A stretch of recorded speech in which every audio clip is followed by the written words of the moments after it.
a paper, and come on back. First things first, the budget communication is delivered here in the House of Assembly, or the lower chamber of Parliament, by the Minister of Finance, who just happens to be the Prime Minister. The budget process, however, actually starts months in advance across town at the Ministry of Finance, which has a full responsibility for the funding of the government and all its ministries and agencies. Requests are made for money to fulfill certain functions in the coming year. Of course, there's some back and forth until the decision is reached on the budget that, as always, takes into account the global economy in terms of how that's expected to shape up and juxtapose that against how the local economy should perform.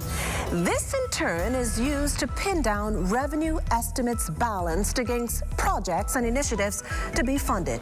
A lot to consume, right? But there's more. But hopefully, at the end of this, you're better prepared for what's to come. Now, there's going to be a lot of talk about revenue, expenditure, debt, surplus, and deficits. Let's begin with the positive, why don't we? Revenue. And that's the money coming in, be it through collecting taxes, fees, fines, grants, donations, or loan proceeds. On the flip side, though, you have expenditure. The money going out on things like infrastructure, loan payments, salaries, pensions, etc. You get the drift. Here's also this little thing, or big thing rather, called debt, or the government's obligation to pay certain sums, whether to foreign lenders, commercial banks, or international financial institutions. A surplus happens when the government spends less than it collects in taxes, which brings us to deficit, or when expenses exceed revenue. The end result, a financial shortfall. And before we go any further, though, let's take a look at where things stood at the mid-year point. Back in February, the government disclosed that there had been $43.8 million increase in revenue collections. That's VAT, excise tax, departure tax, etc., to sit at $1.3 billion. A lot of money. That alone was 39.2% of the annual budget target, and there was every expectation that there would be stronger collections in the second half after pulling in money from cruise departure tax and the new Business License Act.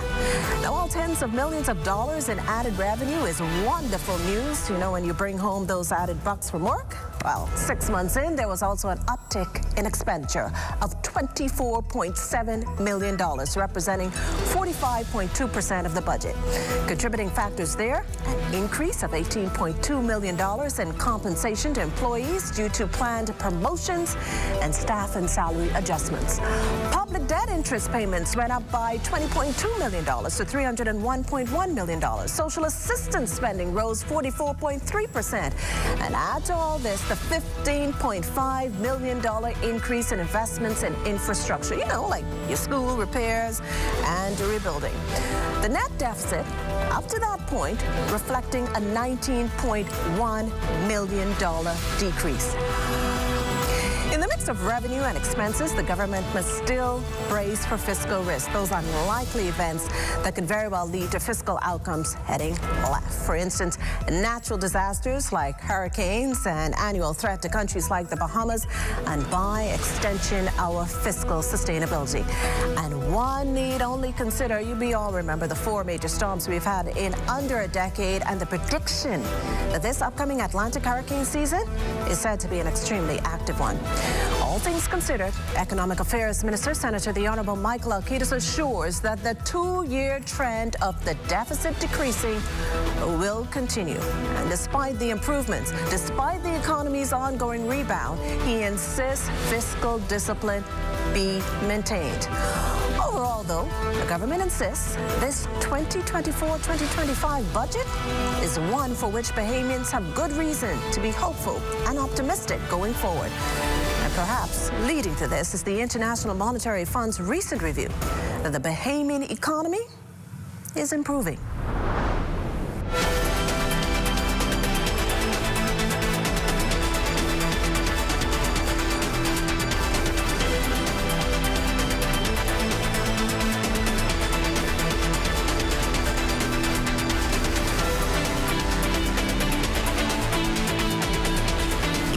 From our studios on Rusty Bethel Drive, this is a ZLS special broadcast, The Fiscal Blueprint, Budget 2024-2025. When expectations meet reality. Good morning, everyone, and welcome to the pre-show of the 2024-2025 budget communication in the House of Assembly, an annual exercise the government embarks on to essentially plot the country's finances for the next 12 months. And as some of you may be aware, it's also an opportunity to determine if its projection for how the economy would have performed from last May to now held true. Now, quite unlike previous years, what's to come out of this budget is a closely guarded secret. Safe to say that the Economic Affairs Minister has deemed the incoming fiscal plan as crucial. No longer can the government blame the economy's performance on COVID-19. As for months, it has been in full recovery mode. And we need only revert to central bank monthly reports to support how strong that has been. But we must also consider is that this budget, this 2024-2025 fiscal plan, is the one that will make or break the present administration. In other words, what's in it must be enough to convince Bahamian voters that the Davis administration has what it takes to be re-elected. The government then must apply a different approach, and doing so will require changing the status quo. That lends to its plan to take on BPL's legacy issues, to, as the Prime Minister recently shared, deliver a cleaner, more sustainable and efficient power supply. It lends to the Education Minister just this week acknowledging that a reassessment of national examinations is well overdue. It lends to the Bahamas doing more to become self-sufficient in the face of a year-on-year $1 billion food import bill. And it also lends, to bold and necessary reforms of perhaps state-owned enterprises. The question is, can and how will the government deliver? Well, we have team coverage of this morning's budget communication, but out in the field for us is our Devontae Hanna,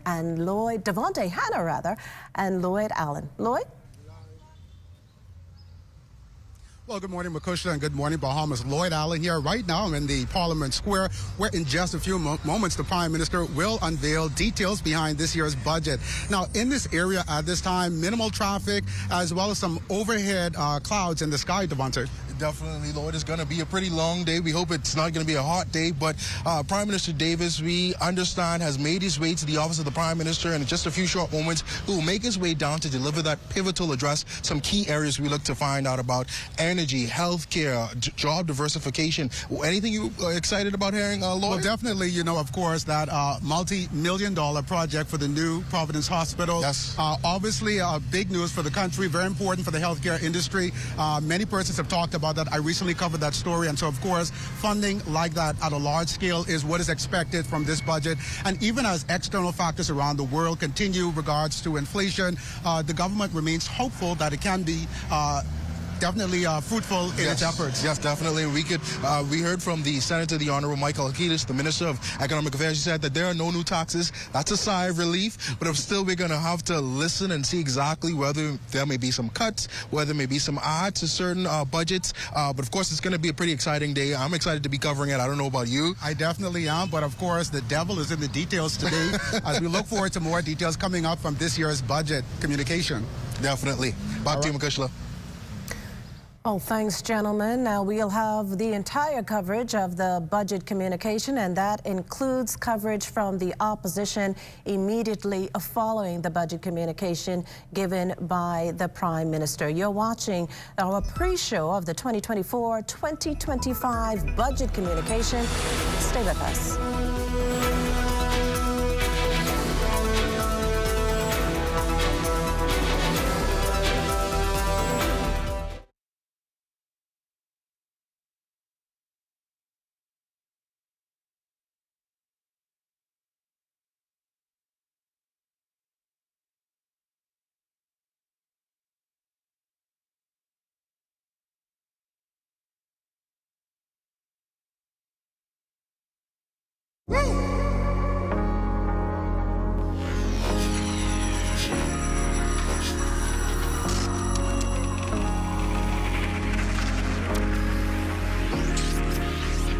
You're watching the ZNS Network, the People's Station.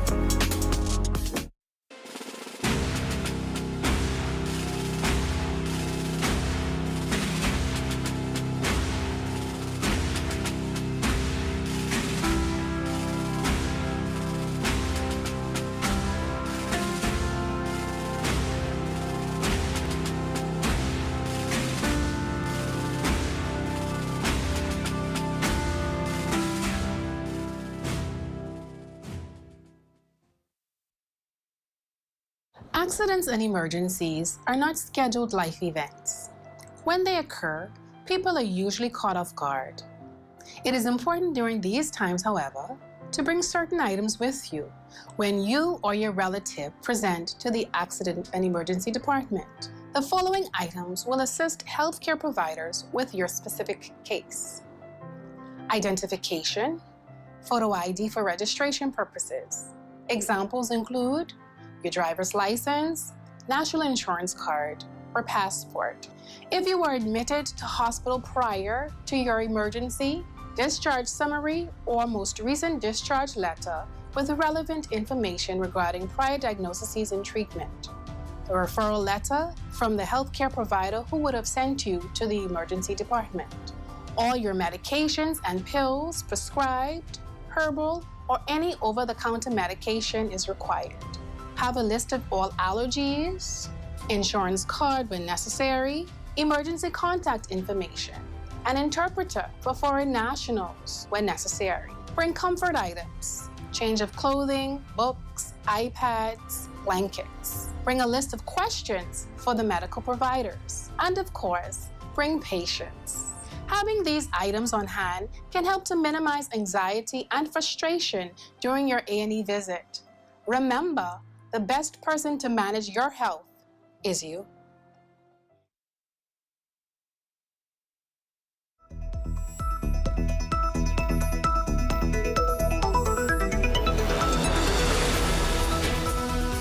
Welcome back to our live broadcast ahead of the 2024-2025 budget communication to be delivered by the Prime Minister in the House of Assembly this morning. And now on your screen, you'd see a drone shot of the Office of the Prime Minister. We're awaiting the Prime Minister and Minister of Finance who will deliver the budget to leave the Office of the Prime Minister, and from there he'll make his way to downtown Nassau and walk from Cabinet Office, make the historic walk from Cabinet Office over to the House of Assembly in Parliament Square. But until that happens, joining me at this juncture is noted economist and Chief Executive Officer of Fidelity Bank, Gowan Bowe, who's no stranger to our studios. Thanks, Gowan, for joining us. Thank you for the invitation. No budget, no accounting. Give us a better idea of what it takes to pull off a national budget. We all know what it takes to pull off our personal finances, exactly. But this is on a entirely different level. I'm assuming you have some expertise in what that would take. Give us some insight into that. It really starts from information and having timely and relevant information. By that I mean that one of the key planks that I would hope to see come out of this one is really the government doing a debrief on what took place last year. If we think about when we prepare for our own personal finances, we need to have an understanding of all of the factors that go into it, right? So we need to understand, well, what is it that we have in terms of revenue sources? So what is our salary? What are our investment income? What are other sources of income that we may have? What are the key expenses that we have? And largely, that's an information gathering exercise. So when we talk about it on a national scale, let's think about the Bahamas government, and let's think about how many government agencies, departments, ministries exist. Let's think about how many state-owned enterprises, but also social service initiatives, whether it be the schools, whether it be the clinics, whether it be the various outreach and social services initiatives. So it is a mammoth undertaking to first start by saying, well, what is it that they have been spending in the past? And what is it that we have been receiving in revenue in the past? Because we need to start with reality. So I like your intro, and it took me back to Eminem, right, where he says, back to reality, oh, there goes gravity. And I think that is our true reality, right? Oh, there goes gravity. Because if we're not grounded in what has been transpiring, you know, as a journalist, you know, they say pen has never found any ink that it doesn't like. Exactly. So the budget, in terms of its written form, can say anything. It has to have the undergirding of all of the historical information and then the forward-looking information that they're looking to. So it's an extensive exercise, and I call this part of it not to be downplaying or in any way derogatory. This is budget theater. The reality is the budget presentation by the Minister of Finance is really only what I'm going to call the political aspect of it. The real meat and potatoes, as they say, will come in the debate and the discussion by all of the relevant ministers and persons who actually control aspects of the spending and revenues. When we take into consideration all you've said in terms of revenue resources, investment, expenditure, and all the work that goes into getting to this point, what then should this budget represent? And this particularly considering what we're up against. We're up against BPL in terms of aging infrastructure. We're up against inflation. We're up against social services needs, healthcare needs, and the likes. As far as you're concerned, what should we be getting as Bahamian taxpayers from the government in this here 2024-2025 budget? Boy, that's a heavy question, but I'll start and break it down in this way. That the first order of business is our current fiscal circumstances did not get here overnight. So the government of the Bahamas has not run a fiscal surplus since independence, right? And let's put that into context. We had 50 years celebration last year. So for 50 years, we've spent more than we've taken in, right? We've had periods of partial surplus in terms of on the recurrent revenue and expenditure, but when we add in capital and all of the like, never had a surplus. So I think we need to get away from each year's budget being the most critical. The reality is there's no single year budget that is going to reverse the trends that we've had. So we need to look at this as being a multi-year exercise that, as you know, always carries me back to my baby in terms of the National Development Plan. But we need to be looking at the budget very similarly. If our goal and target is to achieve fiscal surplus and then to have balanced budgets, et cetera, going forward, that's not going to happen in any single budget year.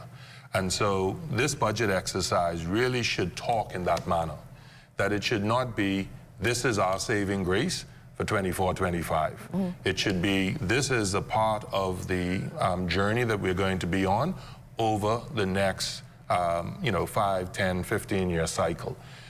We have to get past the political nature of saying, well, how do I show you that I am the political party of choice between now and the next election, versus I'm the political party of choice because I'm carrying it to your next generation, not next election. You speak of a journey, 15-year cycles. While the government perhaps looks to appeal the masses in terms of, what it will possibly offer to ensure a victory at the polls, how, I guess, expand on how detrimental this is to adopt this particular approach? I think, where there is no vision, the people perish, right? And if we look even from biblical times, were the actions that even our Almighty wanted the people to take the popular ones? Or was it going against what they actually wanted for their own good? And I think that the government needs to see itself, not, being sacrilegious, but they need to see themselves in the role that I am not doing what you ask, I am doing what you need. And that may not be most popular among you. So let's take a couple of the key elements. Everyone shouts to no more taxes. Well, the last time I checked, there wasn't a money tree that the government go and shake. So the only way they have revenues is by extracting it from the private sector. What the demand really should be is that we see how the money is spent appropriately to provide for the services. But when we get into the details, the reality is we've already had the party and we're paying for it because a large part of the budget is the debt repayment initiatives. We already hire the world, so we have to pay the salaries, emoluments, and pensions. So what is really left afterwards is not as grand as we talk about in the absence of there being any taxes. Then we want free healthcare, free education, free this, free that, free the next thing. And unfortunately, government feeds that because they always say about what they're going to give.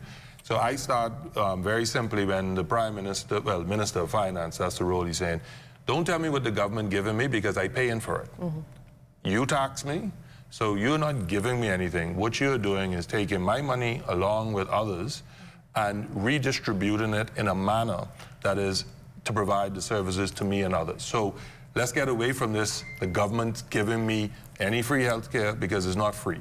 They're giving me health care that is not paid for at the service point, but taxes will pay for it. They're not giving me free university education, free high school education. They're giving me at the point of service as opposed to the taxes. So if we get down to the nitty-gritty, we have to start saying, cut your suit to fit the cloth. We do the reverse. We kind of start from the expenses and then say, where do we go find the revenue to pay for this? And I'm not going to say we artificially inflate revenue. I think we are overly optimistic because we're saying we know we have this amount of expenditure. So we need to show a budget that shows we have enough revenue to cover it. And then we start scrambling to say, where do we get it from? Collection of arrears, new taxes, new fees, or better efficiency, as opposed to starting almost the other way around and saying, well, this is the revenue base we have consistently been getting. These are the areas where we know we can extract an additional sum, whether it's through economic growth, through adjustment to taxes, tax reform, which we could touch on. And then when I look at expenses, what can I afford to give you this year, next year, and the year after? Because it may mean I have to forego certain benefits in some years. Oh, you can expect to hear much more from Gowan throughout our broadcast. But for now, we take this break. Be sure to stick and stay with us as our coverage of the 2024-2025 budget communication continues. But before we leave, as you can see on our screen, an aerial shot of the House of Assembly, and that's where the budget communication will be delivered. Tentatively at 10 o'clock this morning, but definitely by the Prime Minister and Minister of Finance, the Honorable Philip Davis. Stay with us. Watch the spring commencement ceremony of the University of the Bahamas, live from Atlantis at 2 p.m. on Thursday, May 30th, only on the ZNS Television Network, on Cable Bahamas Channel 211 or Flow TV Channel 113, and streaming on ZNS social media. There's a spark of greatness in each of us. That spark is called personality. Individual gifts and talents provide the fuel to set that spark ablaze. Each child has the right to an education which values their personality and nurtures their talents, while teaching them to be respectful to their parents and their cultures.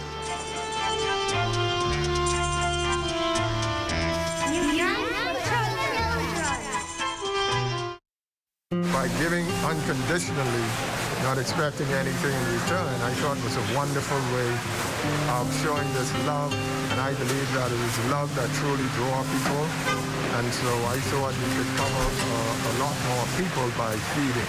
Volunteers, they have truly been sold. My passion is to help, and I thank God for what I can do through the help of Bahamas Feeding Network.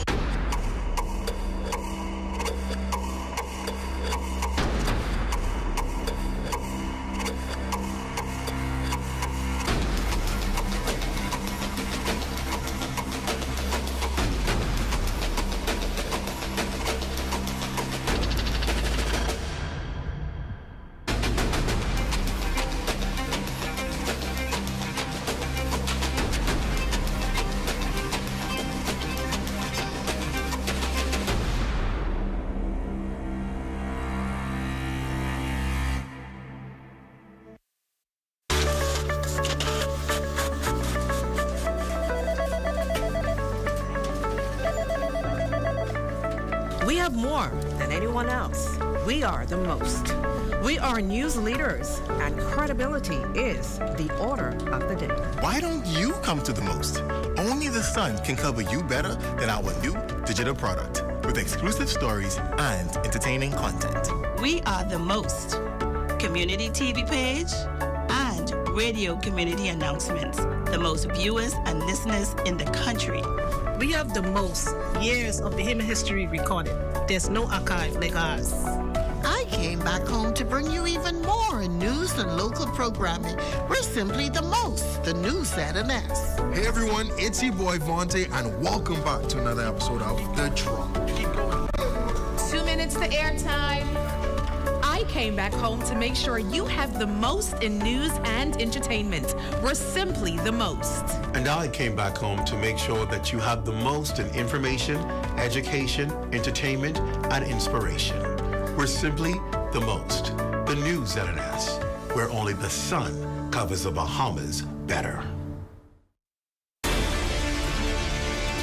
I have been coming to this island since I was 12 years old. It didn't take me long to realize the rich history it has here. When I bought this island in 2018, I fulfilled a lifelong dream. The goal is not only to preserve the memories I made over those years, but to make new ones, and to give others the opportunity to do the same.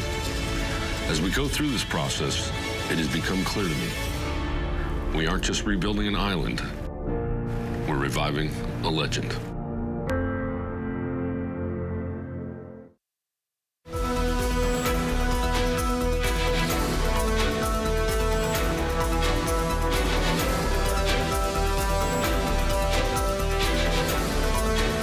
Welcome back. We're pulling out all the financial expertise. This morning, we're now joined by former Bahamas Chamber of Commerce and Employees Confederation CEO and Principal of Sumner Partners, Edison Sumner.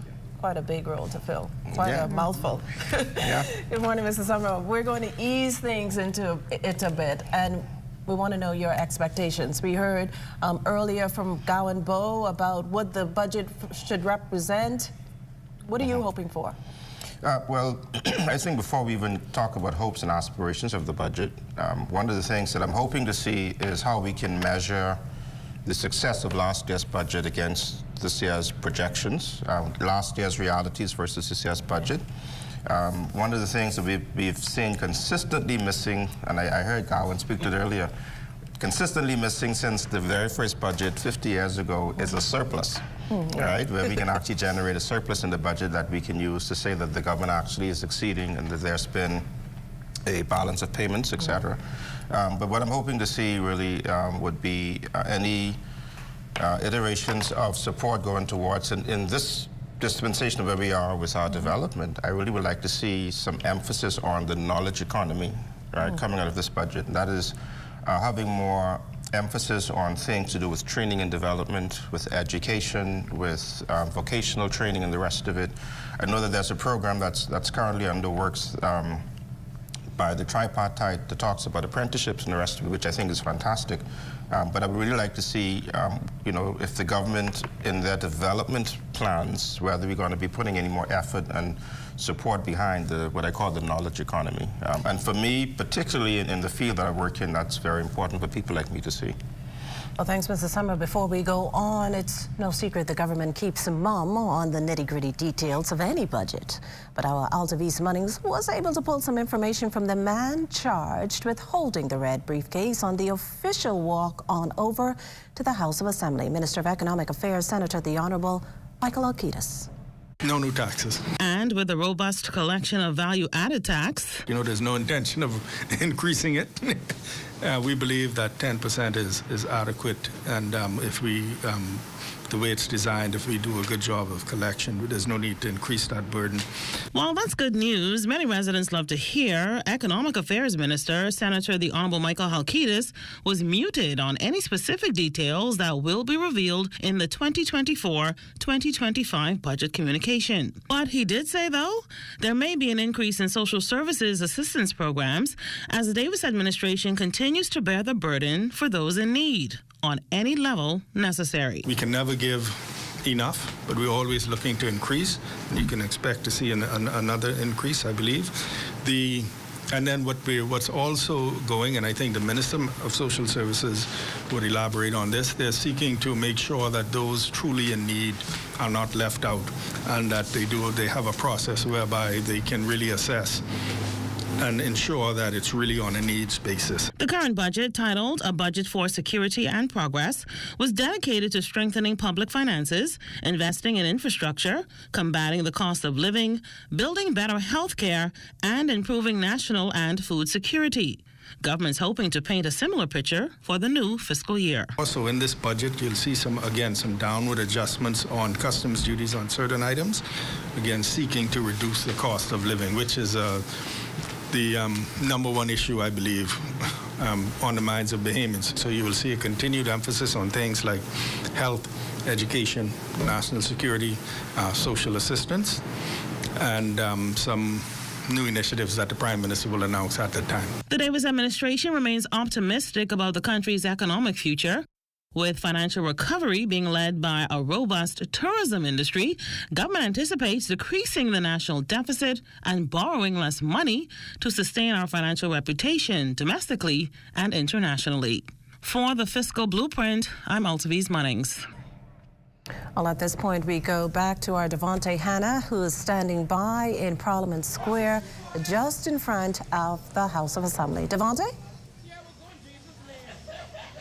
Well, right now we're outside the Trade Winds building where a number of cabinet ministers have arrived ahead of the budget communication. We understand that Prime Minister Davis is actually on his way, but right now we're standing with the Director of Communications in the Office of the Prime Minister, Minister Latre Raming. Mr. Raming, obviously we know that Prime Minister will address several key issues, energy being number one, the forefront of this budget, we understand. What can you tell us, and exactly how does this Davis administration intend to fix or repair BPL? I think one of the things that, the key thing is, Devontae, is that we look where the administration started 3 years ago. We had a country that was debt to GDP of over 100%. We had high unemployment. We had an economy that was on the brink of collapse. And so we tackled a number of issues. We restored confidence in our investor sector. We have a historic number of investment. We have the lowest unemployment since 2009. And we reduced our debt to GDP significantly. But we realize that we have some historical challenges, one being BPL. BPL has been a government entity that's been challenged for a very long time. I think that we all are very fluent with the challenges that BPL have. We are. Very, very well lived and experienced. But, the theme of this year's budget is changing the status quo. The Prime Minister has made it very clear that when coming to office that he doesn't intend to maintain the status quo. We believe that energy and the issue of energy is one of those things that is very fundamental to our economic development. And so you can anticipate that the Prime Minister will foreshadow the challenges of BPL and how the government intends to deal with it, and to foreshadow that the government intends to make an announcement within this period of the budget debate. And we also know that the government also plans to diversify the economy. We've been hearing about the orange economy, the blue economy, the green economy for quite some time. What exactly can we hear as it relates to that? I think one of the things that you will see is the government of Bahamas looking at how we could strengthen the Grand Bahamas as an integral part of our economy. As you're aware, the government made it very clear that if we don't support the current status quo in Grand Bahama Port Authority, we believe that Grand Bahama plays a very integral part in our overall scheme of things. You'll see that the government will do something interesting with the Grand Bahama Port Authority that successive administration has not done in a very long time. And so I think I would look very careful to see what the Prime Minister announced today in Grand Bahama Port Authority. Any little secrets you can reveal to us? We have some people watching across the nation. Anything you could reveal to us about this budget day? No new taxes. Thank you so much, Mr. Raming. Well, there you have it. Another assurance that there will be no new taxes. But of course, the Prime Minister is on his way from here to the House of Assembly, where he will make that pivotal address. You heard it from Mr. Raming himself. Energy, healthcare, diversifying the economy, and Grand Bahama will be some key pillars that he plans to address in this year's budget as he lays out the laws of the land for the next fiscal year. But for right now, from the Trade Winds building, where a number of cabinet ministers, I've actually seen the Attorney General here as well, including several of the other ministers who we expect will have some either cuts or some big bumps in their budgets going forward in the next fiscal year. But for right now, from Trade Winds building, I'm going to send it back to you on the Diaspora. Oh, thanks, Devontae. Back here in the studio, gentlemen, we heard about a very sore point for any government, Bahamas Power and Light. The problems with BPL are not new problems. What do you feel should be done to actually make, the Prime Minister has said in terms of possibly splitting BPL into 3 entities, quite possibly, but the end goal is to present to the public or to Bahamian taxpayers a more sustainable, efficient BPL. What's your take on what the government is considering and juxtapose that against what you think should happen? Well, I don't know what they're considering besides what you said and what's been in the public domain, but I'll tell you what I think should happen. They should get rid of it. Right? That's my view. Right? And when I say get rid of it, not that they should just distance themselves from BPL, but I think that separating the difference in the services between distribution, generation, etc., that's one thing. But we have other utility companies in this country that I think are being run very well. Like the electronic communication sector, for example, where they're non-government entities, even though government holds a stake in those enterprises. And it's my view that, that the government should perhaps consider floating BPL or parts of it to the public, bring in other management operations the way they did with NAT, for example, and those are operating very efficiently. The government still will generate significant revenue from that enterprise, but it will not have the responsibility of having to run it. And then the other issue, I think, with BPL is that allow the board of BPL to do what they've been mandated to do. Right? The board of BPL has been put in place to manage, to give direction to the management of BPL, to report into the government and the minister responsible. But I don't know how much power the board actually has to formulate a strategic direction for the company without getting the politicians involved. So I think that they should divorce themselves from the management of BPL, allow the board to do what they've been mandated to do. And ultimately, I think the board, if I were there, one of the things I would recommend is say, how can we float a part of this company, make it public, bring in other expertise apart from those who are there, along with those who are there to manage this enterprise, let the government earn their fees from what we're doing, but give the private sector an opportunity to run the power grids for the company, for the country. Mr. Bo, before we get you into the conversation, we have a drone shot of the Prime Minister, and we go back to the office of the Prime Minister. We go back to the office of the Prime Minister on Cable Beach, and that's where the Prime Minister will depart for downtown Nassau, where there sits the House of Assembly, and that's where he'll deliver the 2024-2025 budget. And as we just heard from the Director of Communications, this budget theme is focused on changing the status quo. And so there will be a lot of emphasis on BPL. There is the intention to address the issue of the Grand Bahama Port Authority as well, the cost of living and other things of that nature. Mr. Bo, just to get you in, just to get you in here on BPL, Mr. Sumner shared that we should get rid of it. Mincing no words, he went straight for the jugular. Do you agree with those thoughts? Well, I think Edison took to what I'm going to say is an end goal, and there's a lot of things that have to happen in the intervening period, meaning that BPL has, in excess of $600 million that is legacy debt that government needs to make a very clear statement on, meaning that it is assuming that so that the company has a fresh start in order to move forward, and this debt will be covered and how it will be covered. We heard about the rate reduction bond many years ago, created great consternation, but the reality is, I go back to what I originally said, we are not the party, we got to pay for it. The second side of it is, we need to look at this holistically in terms of saying, well, what has led to BPL's challenges? And sometimes it goes back to trying to appease certain factions. The unions have their purpose as it relates to protecting employees against ill treatment. But unfortunately, we've seen the union take on a different role of influence that says we go now, these are the ones we go now to our screens again, where we see the Prime Minister about to exit the office of the Prime Minister. And before he does as much, he's shaking a few hands, I guess sharing a few smiles or sharing a few words getting his team together, those people who perhaps are crucial to his delivery of the 2024-2025 budget in the House of Assembly. He's now making his way out of the office of the Prime Minister. And from there, as we've indicated, he will make the trek to the House of Assembly.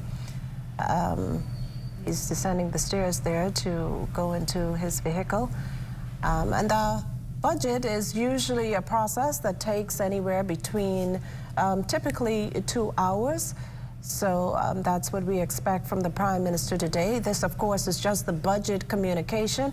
And as Mr. Bowe said earlier in our broadcast, the meat and bones of this budget communication will be followed by a budget debate, and that's where we'll understand or get a better idea of what's to come, the cut and thrust of why it's coming, and who's involved, I guess.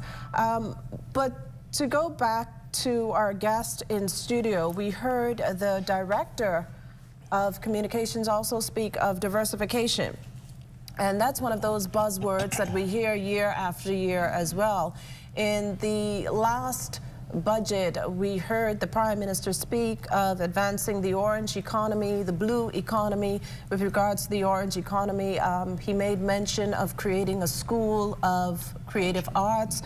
Do you think we're making much progress in diversification, as much as we've talked about it?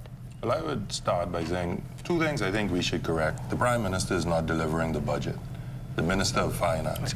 And why I draw that distinction is very important, because I remember speaking to a major player in the Conservative Party in the UK many years ago, and he made a very pointed statement. He said the role of the Prime Minister is to sell euphoria. The role of the Exchequer is to bring that back to reality, right? And when we have this commingling of the Prime Minister and Minister of Finance, that's where we get confused. Because the Prime Minister does need to preach optimism. The Minister of Finance, though, needs to temper that with what is available and realistic to be done. And I only plug that because sometimes I think this is where the theater comes in.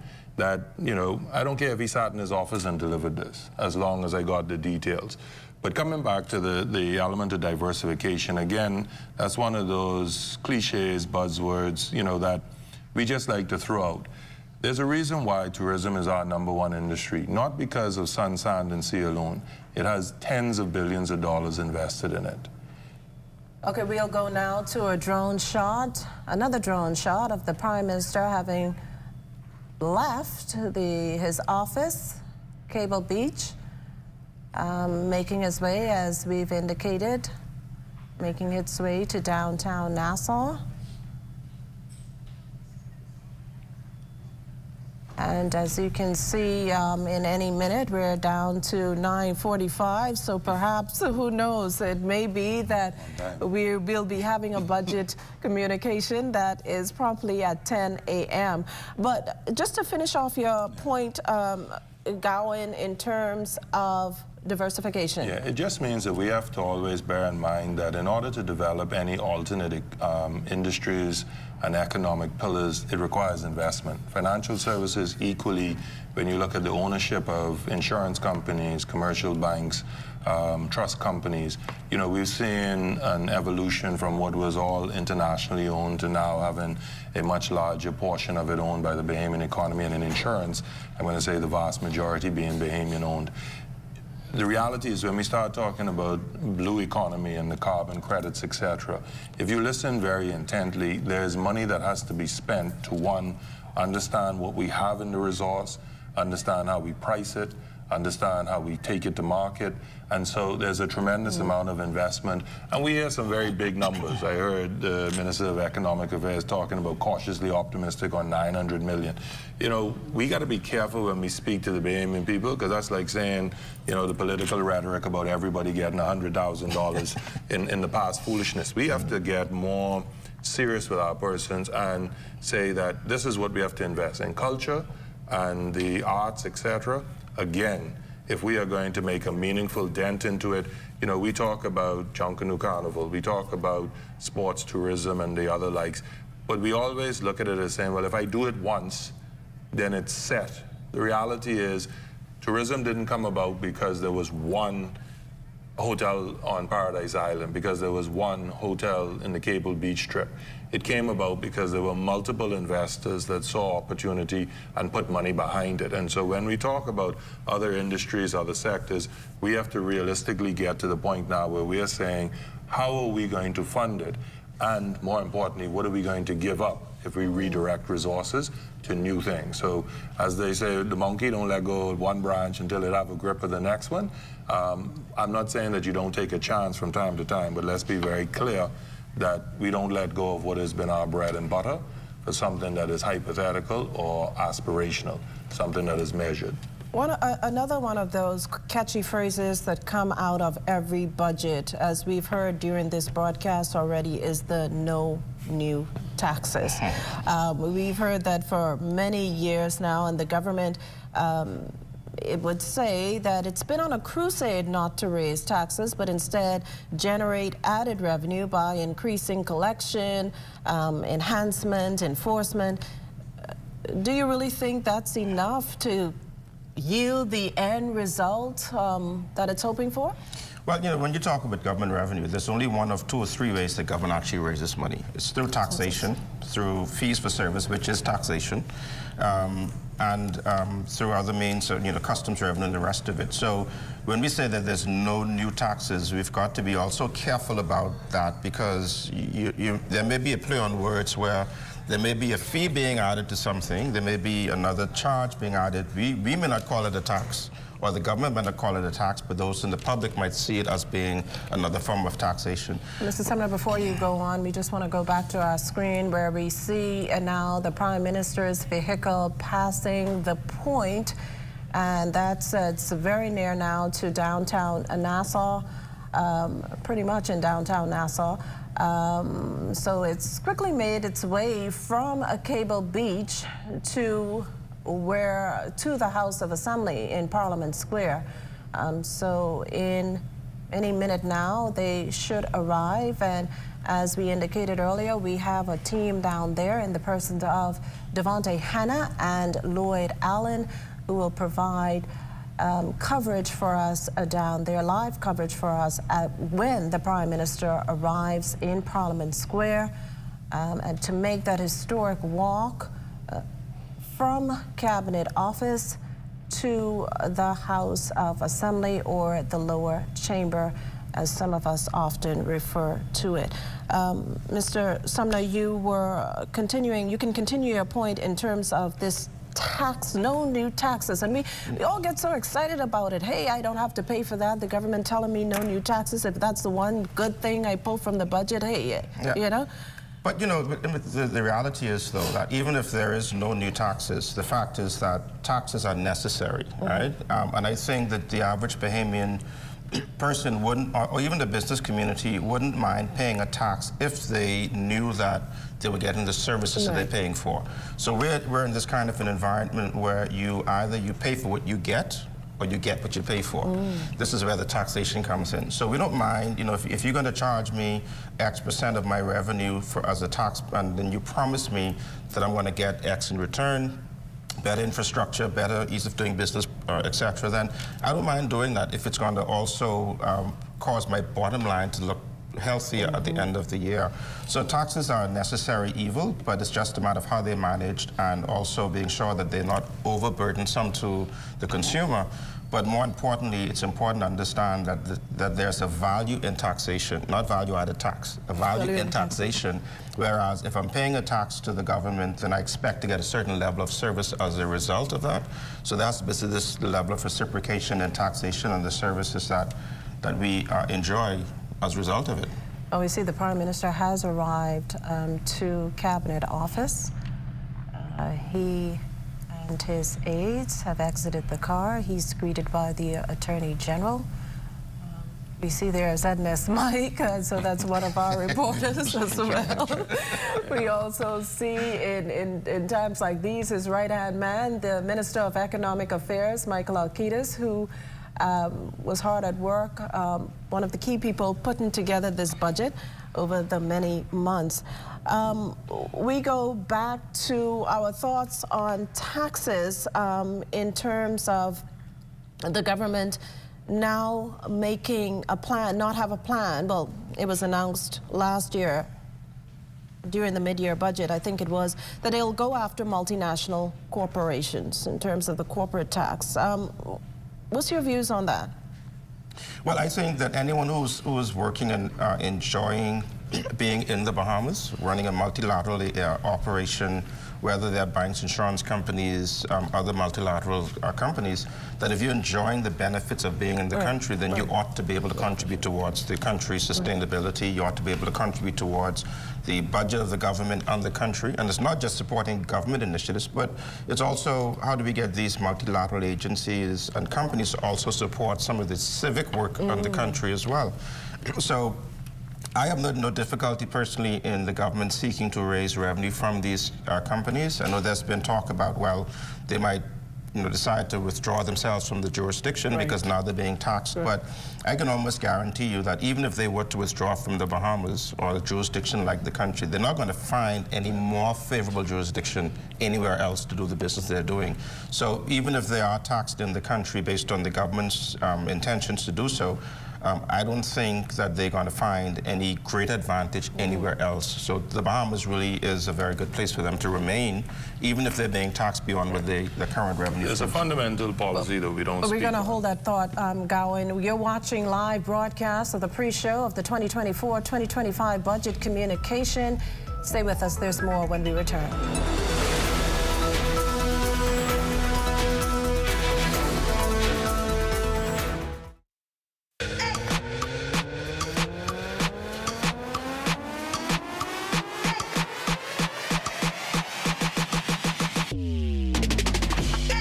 Your one-stop shop for all things news and entertainment. Bringing you exclusive content from unique talents you can't find anywhere else. Keeping you updated with the top stories from across the nation. And entertained with a variety of engaging content.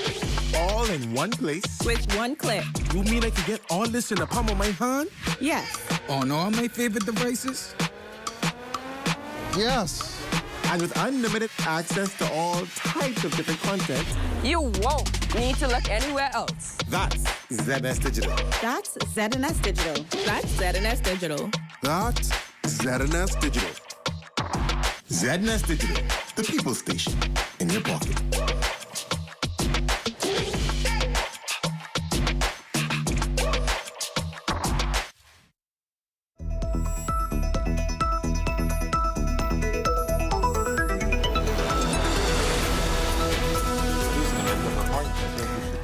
Welcome back, and at this juncture we thank Gowan Bowe for joining us on our live broadcast of this 2024-2025 budget communication. And as you can see, our coverage will continue. Ever wondered, we want you to know, what is the significance of the iconic red briefcase? Well, Ianthea Smith clues us in. It's red, it's bold, and it's iconic. And on a day like today, it's arguably the star of the show. Today is the day the Minister of Finance presents the budget communication to the House of Assembly and to the country. But this emblem, this red boxy briefcase that often signals the start of a new fiscal year, is often shrouded in a little bit of curiosity and some mystery. So why do our government officials parade the budget communication and its accompanying documents to the House of Assembly in an eye-popping, show-stopping red briefcase? Well, Chief Parliament Clerk David Forbes says this dramatic showcase on Budget Day is just that: pomp, pageantry, and aesthetically pleasing. It is for dramatic purposes mostly. It looks good when the entire executive come together as a team and they're coming to present this budget. So here's the history. The red box, as it's called, was first made in 1860 for English Chancellor William Gladstone. Its hue chosen because it was Prince Albert's favorite color and the dominant shade in his family's coat of arms. Now we're going to have a full the full connection or the expectation of these things unless you know where it come from, why it's happening, and so we build on those things. So here are some fun facts for you. The red briefcase is made of wood and usually covered in leather. After each budget communication, it's safely housed at the Ministry of Finance.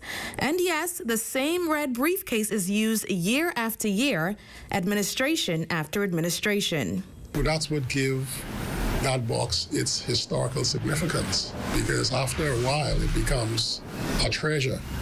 And any administration who can't use it will feel cheated, because you actually want to use the same box that this person would have used and that person would have used for so many years. And so some history and a little fun facts there for you. But if you haven't seen this red box up close and personal, it simply has the Bahamas coat of arms and the words, the Bahamas Cabinet, in gold. On Budget Day, I'm Ianthea Ferguson. Well, thanks, Ianthea. We now return to our guest in studio, and joining us at this point is Chairman of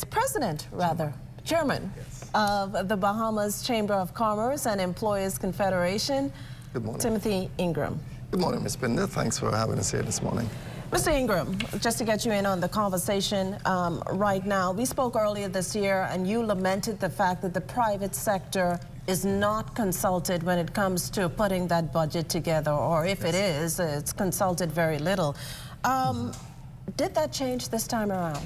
Sad to say that did not change this time around. We had hoped to have some conversations with the government, with the Ministry of Finance on some aspects of the budget that impact the business community, but sadly that did not happen. Speak to us in terms of what you hope the budget reflects. I know you said you had some concerns. You've been on the news recently in terms of the entire new process. Speak to us to that for us. So obviously businesses in the country would like things to run as smoothly as possible. Over the last several budget years, we've seen changes being made which have been a little bit disruptive to the business sector. Sometimes it's not a new tax, but for instance, last year we had businesses over $5 million needing an audit. So it wasn't a new tax, but it's a new cost to them. And it's not just the upfront cost of the audit, it's all of the things to meet the audit. And so we'd like to see some stability, or the business community would like to see stability when that, from that perspective. Ease of doing business is a huge aspect, has many sides to it. One side to it is Department of Inland Revenue. A lot of our members say that they don't quite understand the tax code fully and feel that it should be simplified and explained a lot better than it is currently. A lot of them have inquiries with the Department of Inland Revenue. Those inquiries take, in the words of one owner, forever to resolve. One owner had an inquiry run for 2 months. They spoke with 12 different people in the department and only got it resolved after that. There's still persons who are trying to get their business license renewed. A survey done just last week said about 20–25% of our members, or persons responding to the survey rather, still had issues getting their business license and don't have a business license in hand. So there needs to be a boosting of the technical reserves down at, when it comes to the human resource down at Department of Inland Revenue. Persons who can see the problem and deal with the problem on the first call without having to get passed to 2 or 3 other persons. You speak of tax code and stability and cost and audit and time. What has been the end result, the impact on your members? So some members are finding ways to comply with the rules. It is taking a while for some. A number of members have had to request extensions from Department of Inland Revenue. We know that one of the issues which we warned about, which the Institute of Chartered Accountants warned about, is a lack of accounting resources in the country to get this done in a timely fashion. The other problem we have at the moment is that some accountants won't accept some businesses because those businesses hadn't been preparing for an audit the entire time. And there are very heavy fines for accountants who sign off on accounts and then Department of Inland Revenue finds there's something wrong with them later on. And so there are accountants who are not willing to expose themselves to those levels of fines. And so unless the company's books of accounts are in very good order, they have been declining to have a look at them. Well, we now return to Parliament Square for this update from our Lloyd Allen. Lloyd? Well, of course, good morning, Makusha. Good morning, Bahamas. We're back here at Parliament Square, where right now I'm speaking with former Senior Finance Revenue Officer from the Ministry of Finance, Julian Smith. Julian, of course, welcome to the show. Talk to us a little bit about your background. Yes, so I had the opportunity of working with the Ministry of Finance for the last 20 years as Senior Finance Revenue Officer in the Ministry of Finance. I had an opportunity to present 18 of the 20 budgets during that period. It's been a very exciting time. It's always an exciting time when the budget communication is being presented because there's so much speculations and curiosities as to what is in that budget. And, of course, this year, we expect that a number of things will unfold from this budget, a number of big bucket items. Talk to us about what you think will be towering. Well, I mean, one of the biggest concerns, especially is facing the small businesses today, especially is this NIB increase. You know, I think the government should probably also take a better look at how we invest NIB's money to make more prudent decisions and yield greater investments as it relates to the funding of NIB's monies. Now, I know, of course, the Deputy Prime Minister has talked a whole lot, first off, the Exuma Clinic / hospital, but also healthcare in general in the country. We have that upcoming hospital in the Fort Charlotte area, $209 million. What do you think we can expect to look forward to when it comes to the health sector? Well, first of all, I would say that I understand the government has been given opportunity, a loan, as it relates to the creation of a new hospital. One of the things I think we need to look at is what is the built-in default mechanism as it relates to that loan. Also, the fact that, you know, that is a pressing issue. Of course, we know that the health issue is in dire needs in the Bahamas today. So we will definitely welcome, you know, anything as it relates to the establishment of a new healthcare system. So I think also the construction of that has to be under very, very high scrutiny as it relates to the Chinese. Not that they're incompetent, but I think we need to do a better job for this facilitation and the construction of that site if that goes on. Well, of course, Makushla, we'll have more on this interview in a later newscast, but that's what's happening right now at Parliament Square. Oh, thanks, Lloyd. Back to you, Mr. Ingram. You noted the challenges and the impact of these new business hurdles for your members. Which all goes back to the ease of doing business in the Bahamas. And when we hear of the ease of doing business, we oftentimes only consider those foreign companies. Right. But what should that look like for your company? And aside from simplifying the tax codes, simplifying the business license process, what else do you think that should entail? It should entail being able to open a bank account in a reasonable time in this country. Most companies, that is a issue. I've even had nonprofits calling for assistance with that issue. And so we need to look at that seriously. There are companies who take 3 months to open a bank account, and it's difficult to do business if you don't have a bank account going on. The registry or Registrar General's Department is another pain point for a lot of persons trying to get certificates of good standing. We have persons who have to use all sorts of means to try and get certificates of good standing out of that department, or to incorporate companies, or to get information. And in the same time, you go to a lot of jurisdictions, and these things can be done very easily and swiftly online. And so I know that the government has had a digital push, and I think that needs to continue, and it needs to continue fairly quickly, because we're falling behind in a lot of these things, behind a lot of jurisdictions. You have the world of technology changing. AI will change a lot of things. And so we really need to be pushing these things forward. Energy costs, we've spoken about it here already this morning. You know, a lot of our businesses look at their expenses, and if you are running a business that has freezers and those kinds of things, energy cost is a very significant part of your business. The education system, one of the major problems we have in this country right now is finding good labor. No, this morning I had someone text me and say, if you know some people, I'm looking for some good people. I spoke with someone in an IT firm recently. They need 8 people. They sent out the job description. They got 80 responses. Of those responses, 2 candidates were viable. And so it's a problem, and it's not only at that level. It's construction companies and at virtually every level of our country. We need to address the education system for one, and make sure that it is producing what we need. We see great development going on, but this great development is not going to benefit the average Bahamian unless they have the skill set to take advantage of these things. We talk about the orange economy, the blue economy. Let's make sure our people are ready for these and can take advantage of them. Hence my discussion about the investment in what I call the knowledge economy that Tim was talking about. Well, you're watching live coverage of the 2024-2025 budget communication, our pre-show, that is, here on the ZNS network. But before we leave, we have a live shot from Cabinet Office, and that's just in downtown Nassau. It seems from our view that ministers are getting ready to line up to make the trek to the House of Assembly, which is just a quick walk across the street, where they will enter the House of Assembly and await the Prime Minister's communication.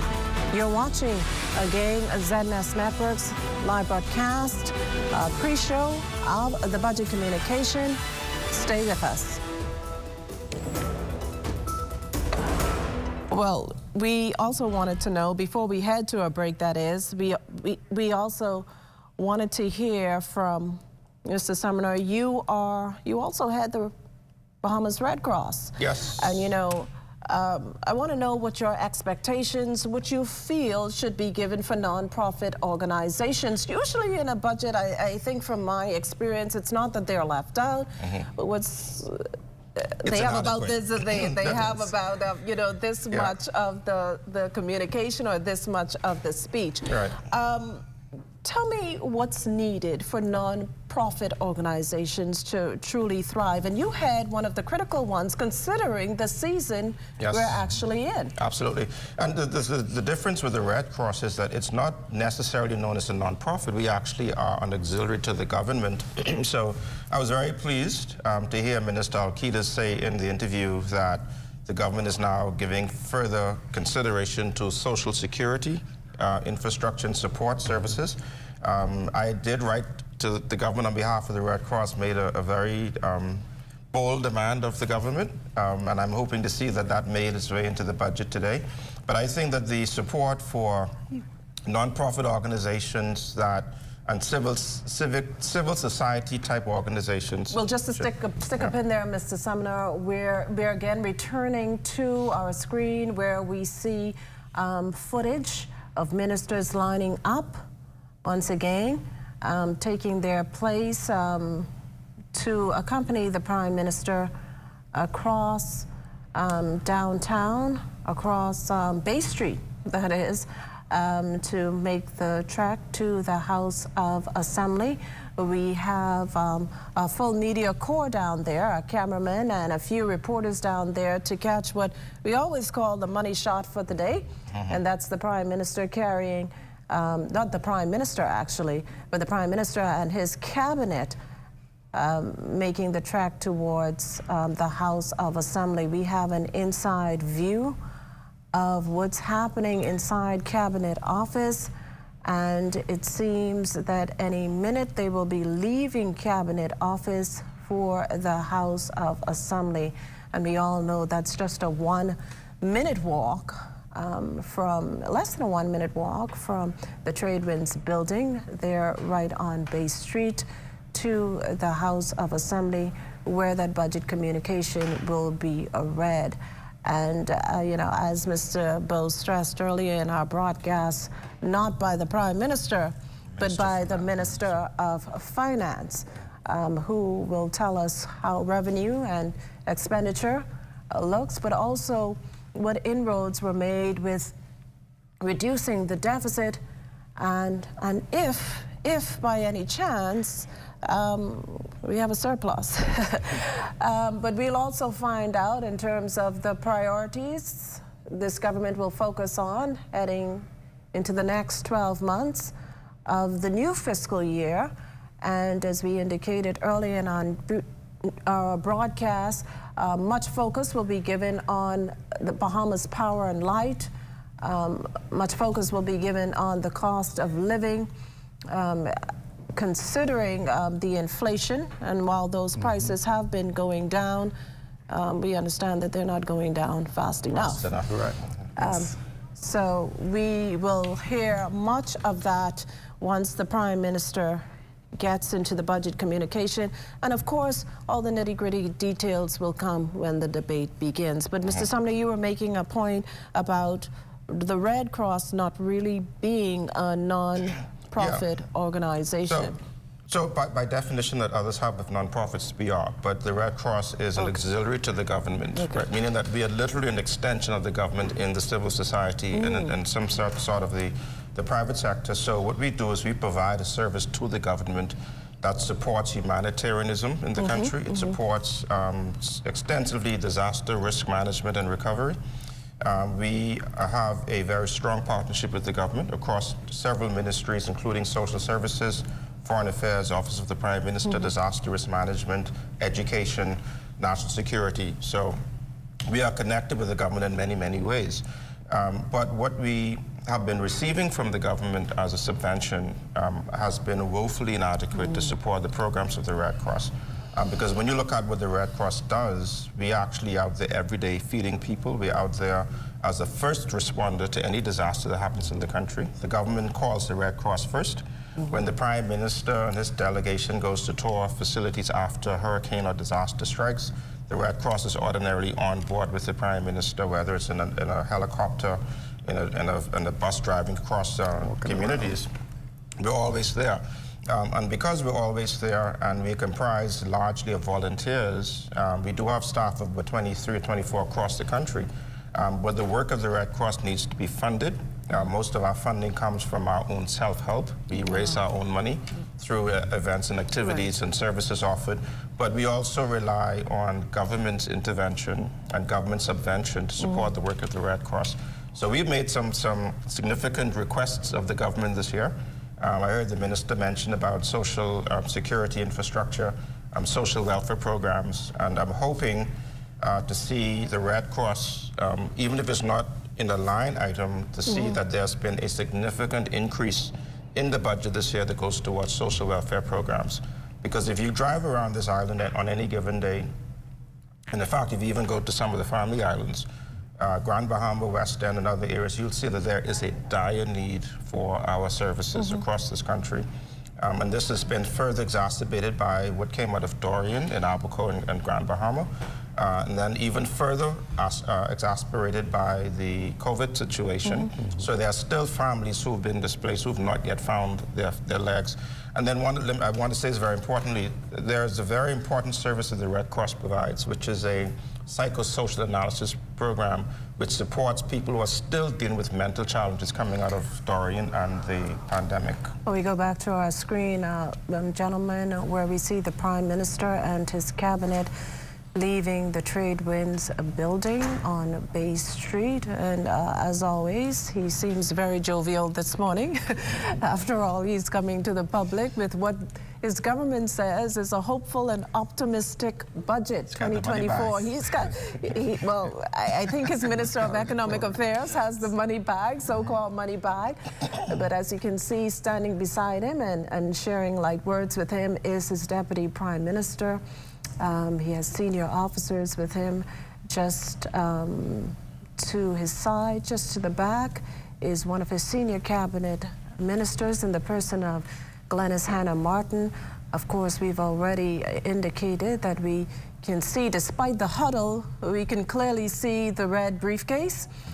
We see his Attorney General, as well as the Minister of Works, Clay Sweeting, the Minister of Grand Bahama, Ginger Moxie, and a lot of Grand Bahamians are waiting to hear what is coming out of this budget for Grand Bahama. We can see here that the ministers are lining up and they're taking their place for that shot that will be featured on all newspapers tomorrow, local newspapers, and perhaps some in the Caribbean, as we prepare to hear the details, actually, of the new fiscal plan. That, of course, like Mr. Sumner noted, is the money shot. This will, just to let you in for reporting, the world of reporting, this all here will be what we will use tonight. You have a very gleeful cabinet going in, so there must be a lot of good news, we hope, coming out of this. There's a very happy bunch going into the budget, but then again, I've never seen an unhappy bunch going into the budget. And so you have the cabinet ministers filing in. You also had a few senators as well, and that's in the person of the Attorney General and the Minister of Legal Affairs. You have as well. You have all your cameramen there, and it seems like this budget may begin any minute, the budget communication. But Mr. Sumner, getting back to you, and they've all now filed into the House of Assembly, so any minute now from there they'll make their way up to the stairs into the gallery of the House of Assembly, take their positions. And of course, the House proceedings will begin. Yes. But Mr. Sumner, you noted that, mincing no words, you said that the Red Cross is woefully inadequate, the funds you receive. How has this impacted the Red Cross? Has it had to shave down programs, cut down what it can offer to the public? Because, there is this thing where you may be making more money, but hey, prices are climbing. So it doesn't seem to balance itself out. So how is the Red Cross surviving? Well, I'll tell you, we've been able to survive. We have not discontinued our programs. We're still feeding people every day. We're still sending up Meals on Wheels on a weekly basis. We're still providing the necessary services to the community. And now that we're really at the very beginning of the hurricane season, we've got to stay in a state of readiness at all times, which means that if and when something happens, we've got to be prepared to respond immediately when these things occur. So we've been very resourceful in using what we have, although we can do a whole lot more if we've got more to work with. But it's been a very resourceful agency. It's been a very resilient organization. But we're still looking for more support, right? And we saw that when Dorian came, we had a tremendous amount of support from Dorian that was used really towards assisting persons in Abaco and Grand Bahama. And then COVID came, and then we saw where the donations really came almost to zero, right? It dwindled significantly as to what we would have experienced before. We're now getting back where corporate Bahamas is now coming back and they're starting to make donations again. We've got a few of those happening today, in fact. So the donations are beginning to return, but the work of the Red Cross never stopped. We're still working every day. We've got dedicated staff and volunteers in there who are finding ways, turning over stones to find what's under the stone that we can use to put back into our communities. So any support that we can get from corporate Bahamas, and I'm glad that my friend Tim is here from the chamber. To bring in a little bit more money. So in fact, several of our members in our survey last week did suggest that the government should allow them to make donations to organizations such as yours and deduct it from some of their tax bill. And so they cut out the middleman because they give it to the government gives some back to you. So their idea is let us donate it directly to the organizations. Well, I'll tell you what, let's work on that together. There's a good thing you two came here today. A policy move. Well, drafting a budget is really all a numbers game, and it's that balance that government officials have to formalize to ensure that the economic figures are correct. Here again is our Altavis Munnings with more from our interview with the Economic Affairs Minister. Let's take a look at the numbers. $3.3 billion in revenue and $3.5 billion in expenditure were the figures starting off the current fiscal year. Minister of Finance, Prime Minister the Honorable Philip Davis's forecast for the previous fiscal year listed $2.9 billion in revenue and $3.1 billion in expenditure. But it's that $131 million projected deficit that government wants to reduce. And Economic Affairs Minister, Senator the Honorable Michael Halkitis, is confident it can be done. Our debt is going down as a percentage of our GDP, which is very positive, coming from near 100 down to high 70s. We want to get it down to into the 50s, going in the right direction. So there's a lot of work left to be done. No time to sort of celebrate, but I mean we acknowledge what has been done, but we recognize that there's a lot more work to do. Prioritizing revenue collection is another important budget component, although Minister Halkitis admits to a gradual improvement over the past 2.5 years.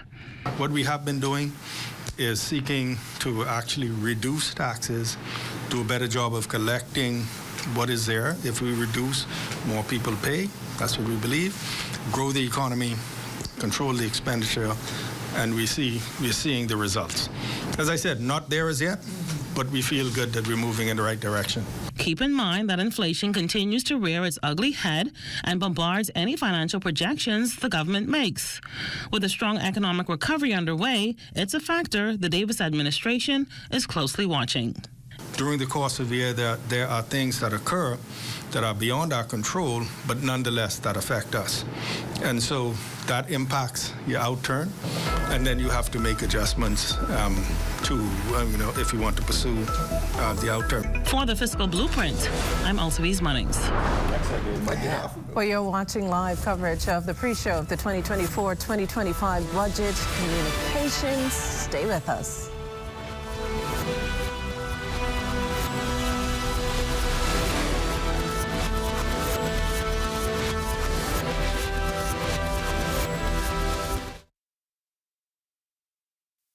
We are here in the time of need. There's no discrimination. The mission is to relieve the suffering. We volunteer, we deliver care. With donors and partners, we're always here to turn compassion into action. Protecting life and health with our training throughout the years. We empower to heal the world. There is hope, assistance with disasters. There is shelter and love for our people. We can work together to help those in need. So volunteer with us and donate to show you care. There is hope, assistance with disasters. There is shelter and love for our people. We can work together to help those in need. So volunteer with us and donate to show you care. Together, let's build a more resilient Bahama. Community farming for food security.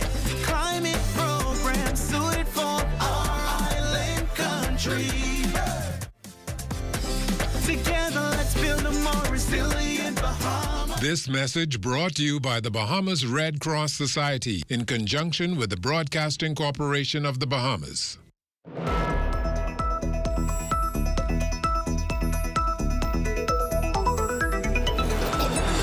Welcome back, and there you have a drone shot of the House of Assembly. There you see traffic flowing, but you can also see, as we've shown in our earlier footage, the Prime Minister and Minister of Finance and his cabinet are now all in the House of Assembly. We would think that by now they have all taken their respective seats, and they're waiting on the House proceedings to begin.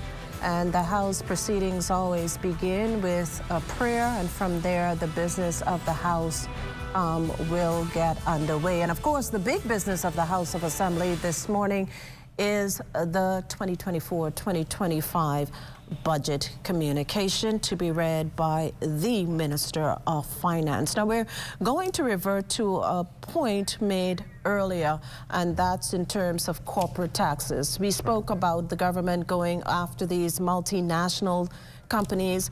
Mr. Sumner, you noted that, hey, they may big up their mouths and say what they want to say, but we doubt they're going to leave.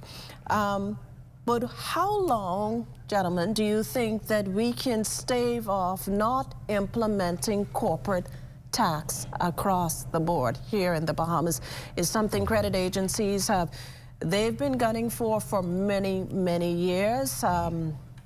We've held the line and said we're not going that way. How long do you think we can maintain that position? Mr. Sumner, I'll begin with you. Yeah, I think that implementing a corporate tax on income tax is inevitable. Right? When we were discussing, and I had the privilege of serving back in 2015 as the co-chair for the implementation of VAT, when we were introducing that. And the idea then in those discussions was that the VAT was not meant to be the final taxation structure. It was a good stopgap measure. It raised some good money, especially in the first year. It raised over $1 billion in revenue. But the idea of incorporating a corporate tax on income tax, I think, is inevitable. But if you incorporate that, if you introduce a corporate tax, then you cannot have a corporate tax and VAT. You cannot have a corporate tax and customs duties being imposed on imported products coming into the country. And then there are other forms of taxation that would have to be done away with as well. So you can't have these multiple taxation layers raising money from the same source without there being any increase in the revenue coming to those sources. So if we are to consider doing a corporate tax or an income tax, it has to be equitable across the board. But also, if you introduce that, then you have to consider which other tax you're going to move away from. And when we looked at this issue of even the World Trade Organization, when we were talking about trade taxes, et cetera, that you have to now consider, if we introduce a corporate tax, then do we now, at this point, do away with VAT? Do we do away with customs duty on imported products in the country? But I think personally, and based on the discussions that I was involved in several years ago about taxation, I personally feel that the introduction of a corporate tax in the country is inevitable. At some point, it's going to happen.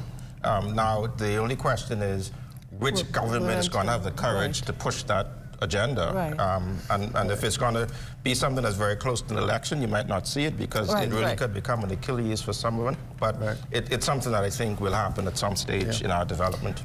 Well, many in the business community are not opposed to a corporate income tax, but as Mr. Sumner says, there has to be some removal of some other taxes. So right now, if you're a business, you pay on your gross income, you pay the business license tax, and you pay that whether you make a profit or not. So there are businesses losing money but still having to pay on the top line.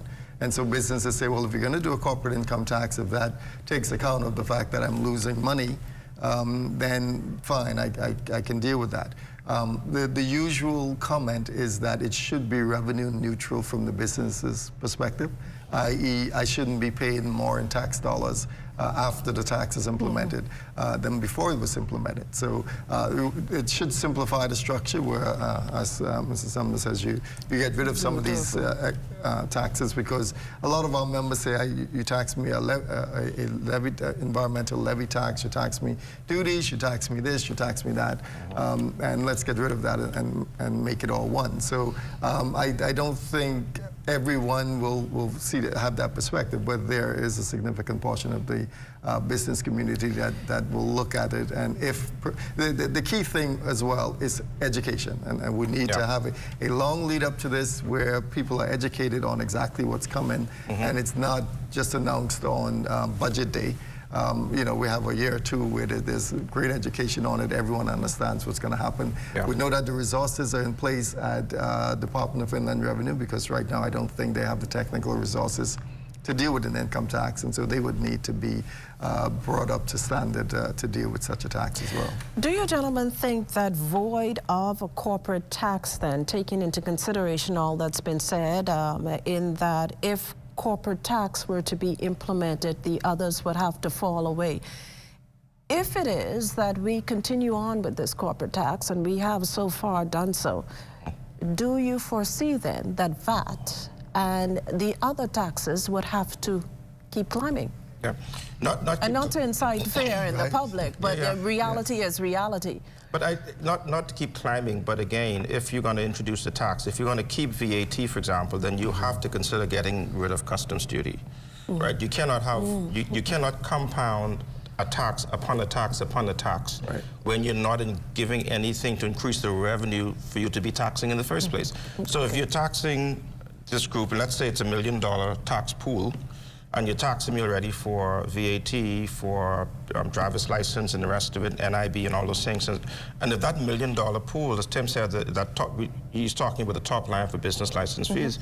If that top line doesn't grow, right, and if you're still only taxing the same $1 million pool, then you are really putting hardship on me as a consumer, as a taxpayer.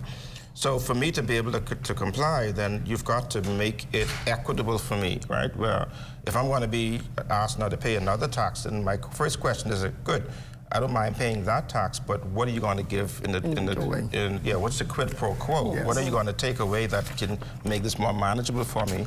And in doing it, I'm sure the government is going to look at the entire tax infrastructure system and decide, and it's really going to be a very scientific approach to this, right? And that is, if we introduce a corporate tax, then how much are we likely to recover in corporate taxes to the corporate community? If it's going to be an income tax to those who earn income, what is that going to look like? And then you've got to determine, who you're going to tax in the first instance, how much you're going to collect, and based on what you're currently collecting, and what is that doing for your development, for your citizens, etc. Then you've got to decide, well, which of these two, one is going to bring me greater revenue, but will also lessen the burden on the average consumer. And if it means me going to Tim and saying, Tim, I got to tax your members a higher tax rate because they're the ones making all the money in the country, then he has to take that this membership and say the government wants to levy a 5% tax on your income. What do you think about this? But there has to be some equity, and I agree with him. There has to be significant public education into any discussion on taxation that happens in this country. Other than that, you're looking at trying to grow the economy. So right now, I think we're projected to be around 2.4% growth in this next year. We need to try and get it higher than that. So if you grow the economy, you get a bigger tax base, and so now you're able to collect more taxes from that. You look at the tourism industry. So we had a record number of tourists last year. Each person that visits this country has a value. So let's say that they've always said cruise ship passengers bring about $75 each to the economy. So if you bring another million cruise ship passengers, then you should look at $75 million flowing in, and then there's taxes on that. If you bring more stopover visitors, there's more tax on that.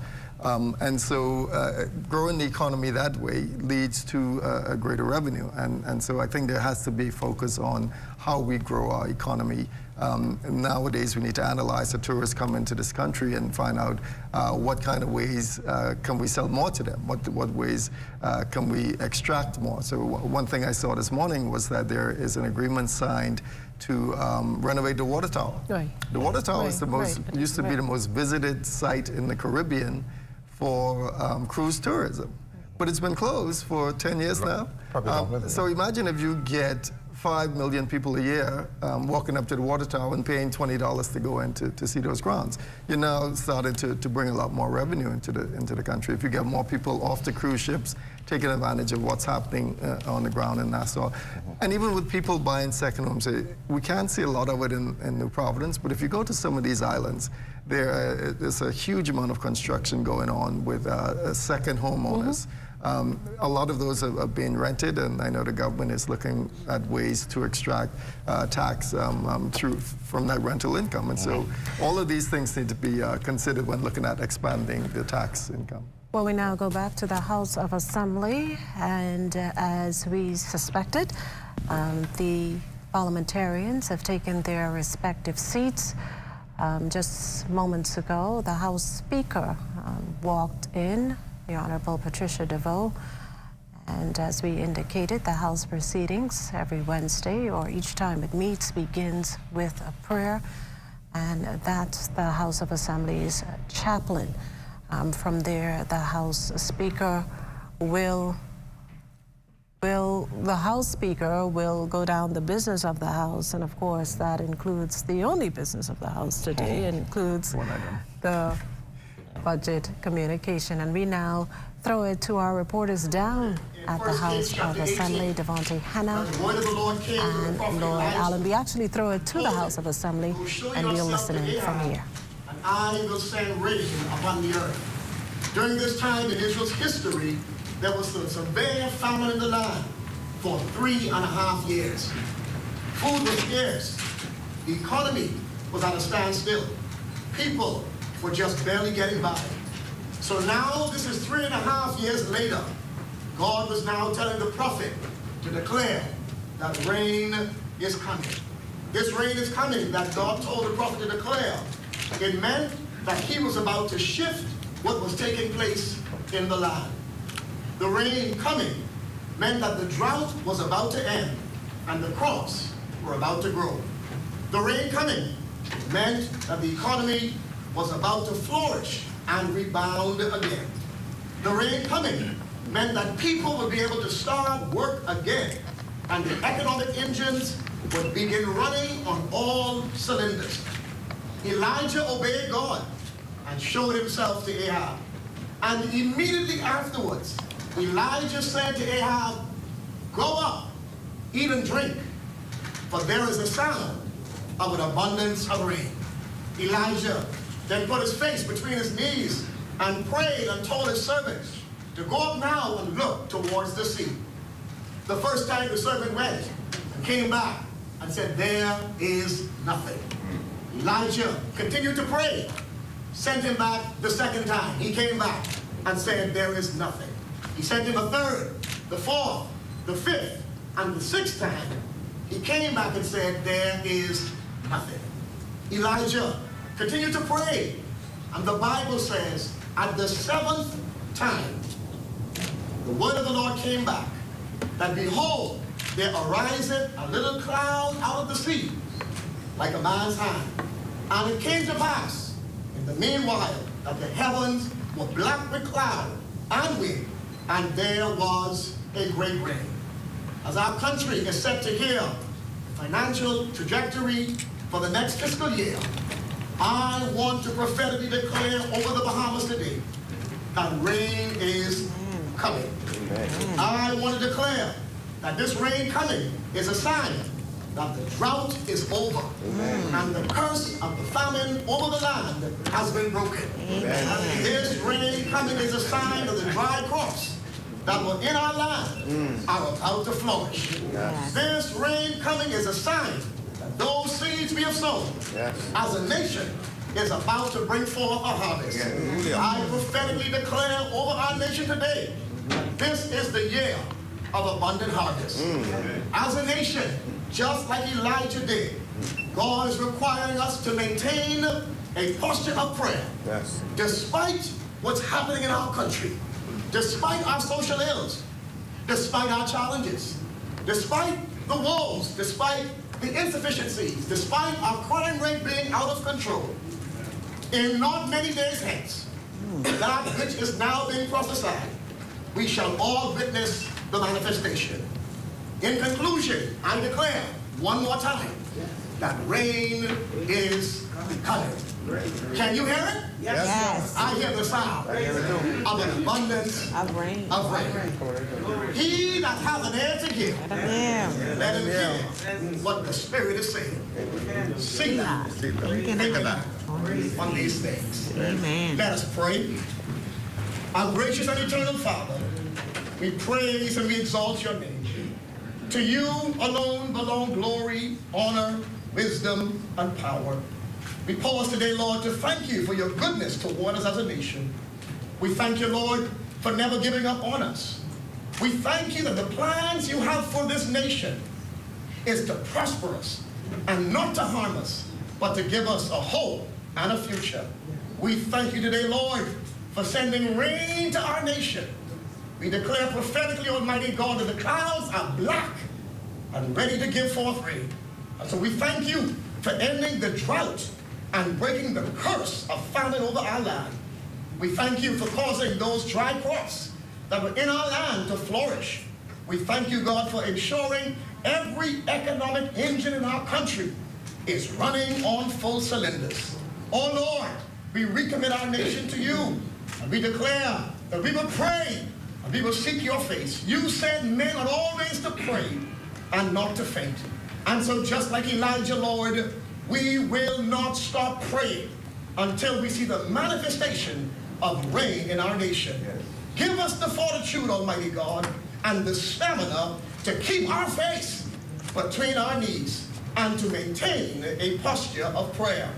Help us, Almighty God, to not get weary in well-doing. For your word says, in due season we shall reap if we faint not. And so now, Lord, we pray for our parliamentarians today as they begin the debate on the 24-25 budget. We pray for your guidance. We pray for your direction. We pray for your wisdom upon each of them.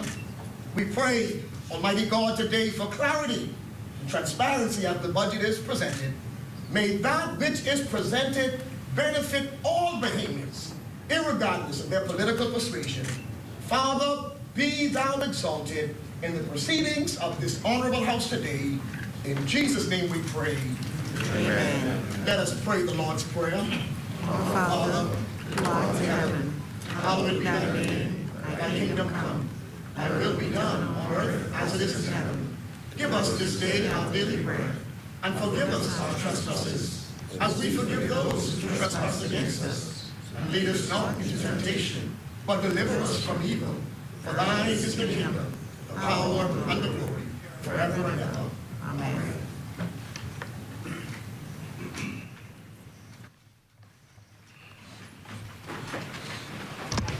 Philip Davis, Chester Cooper, Fred Mitchell, Glennis Hannah Martin, Alfred Sayers, Dr. Michael Darble, Clay Sweeting, Keith Bell, Wayne Monroe, Vaughn Miller, JoBeth Colby Davis, Ginger Moxie, Mario Boleg, Jomo Campbell, Basil McIntosh, Miles LaRota, Pia Glover Rowe, Lisa Ramming, Zane Lightbourne, Dr. Hubert Minnis, Jamal Strawn, John Pinder, Marcus Roll, Leon Lundy, Kirk Cornish, Wade Watson, Leonardo Lightbourne, Leslie Miller Bryce, Leroy Major, Sylvanus Petty, Raquel Bonnaby, Michael Pintard, James Kwesi Thompson, Hiram Lewis, Shannon Don Cartwright, Adrian Gibson, Adrian White, Kingsley Smith.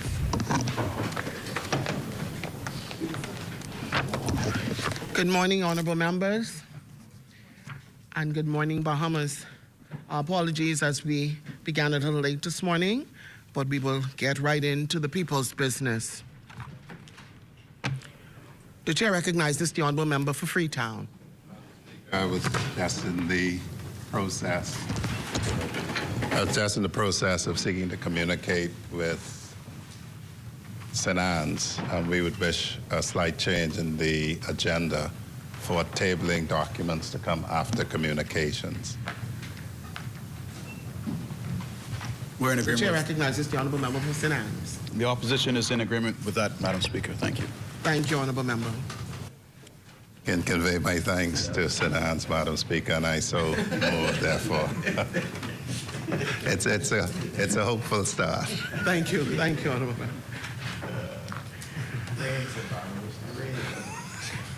Introduction and swearing of new members. Laying of documents by ministers. Be moved to after communications, Madam Speaker. Thank you, honorable member. Statement of communication by ministers. The chair recognizes the honorable member for Cal Island, Rumkey, and San Salvador. Thank you, Madam Speaker. Madam Speaker, I don't think any right-thinking member of our society would not embrace the promise of our inspiring words this morning, that it should rain. Yes. And that is raining is to come. And I think we all should be embracing that. Because no doubt all of us would want to see a prosperous and abundant Bahamas for all Bahamians. And I can say it's raining. It's raining. Madam Speaker, it's a great privilege to represent the talented and hardworking Bahamians of Cat Island, Rum Cay, and San Salvador in this honorable House. It is on their behalf and on behalf of Bahamians across all of our islands that today I present our government's annual budget for the fiscal year 2024-2025. The 2024-2025 budget reflects just how far we have come in under 3 years in putting our country's fiscal house in order. In fact, as you will see, we have significantly surpassed international projections. I very much understand why the international projections were cautious. They were cautious because we faced, and in many ways continue to face, very serious challenges. But let me tell you something. It's never a good idea to underestimate Bahamians. When we came into office, the fiscal situation was bleak, with a deficit that was 13.1% of GDP. By the end of the last fiscal year, that deficit had been significantly reduced to 3.8% of GDP. And during this budget communication, I will announce a further reduction. But I don't want to wait to share the bottom line. What is the bottom line? In under 3 years, we have knocked $1 billion off our deficit.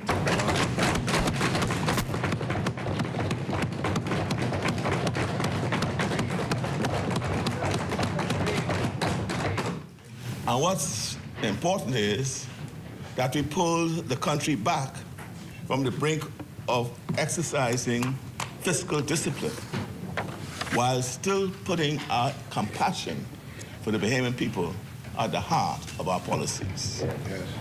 We could not do otherwise. When we came into office, Bahamians were suffering terribly. Far too many were out of work and in despair. The unemployment rate at that time was 17.6%. We moved fast. We opened up the economy. We partnered with the private sector.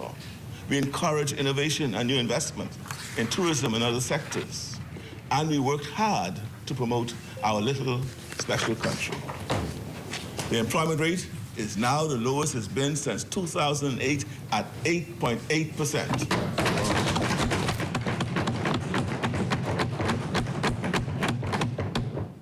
Another key fiscal measure, the debt to GDP ratio, shows how dire the situation was in 2021.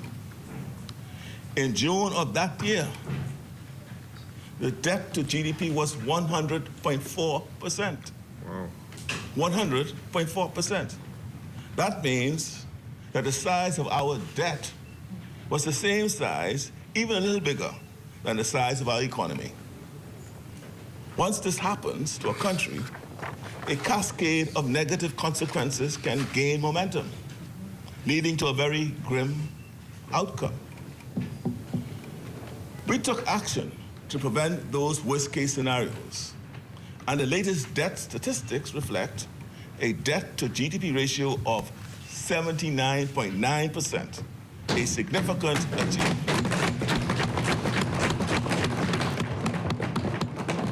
We know we still have a lot of work ahead of us, but we have come a long way, and our country is finally headed in the right direction. Madam Speaker, shortly, I will lay out in detail information about our country's current fiscal picture and the outlook for the year to come. It will rain. I will begin with a look at the international and domestic microeconomic conditions, and then turn to our 9-month fiscal performance for the year 2023-2024, our financing activities, and our medium-term debt management strategy. I will then review our nation's credit ratings, our removal from the EU blacklisting, and our new Go Bond Fire e-procurement platform before providing key highlights from our 2024 fiscal strategy report and estimates for revenues and expenditures in the financial year 2024-2025, as well as describing some key revenue and expenditure measures. But first, I want to reiterate the values and the vision behind the policy decisions we have made. We have big ambitions for our country and for the Bahamian people. We are working hard to bring down the cost of living for Bahamians, to create safer communities, to support our entrepreneurs, to strengthen our borders, and to build a more inclusive economy. We are also determined to expand opportunities across our beautiful islands, throughout our archipelago. It's the first time the Bahamas has a prime minister and a deputy prime minister representing family islands. We are making the most of it, aren't we?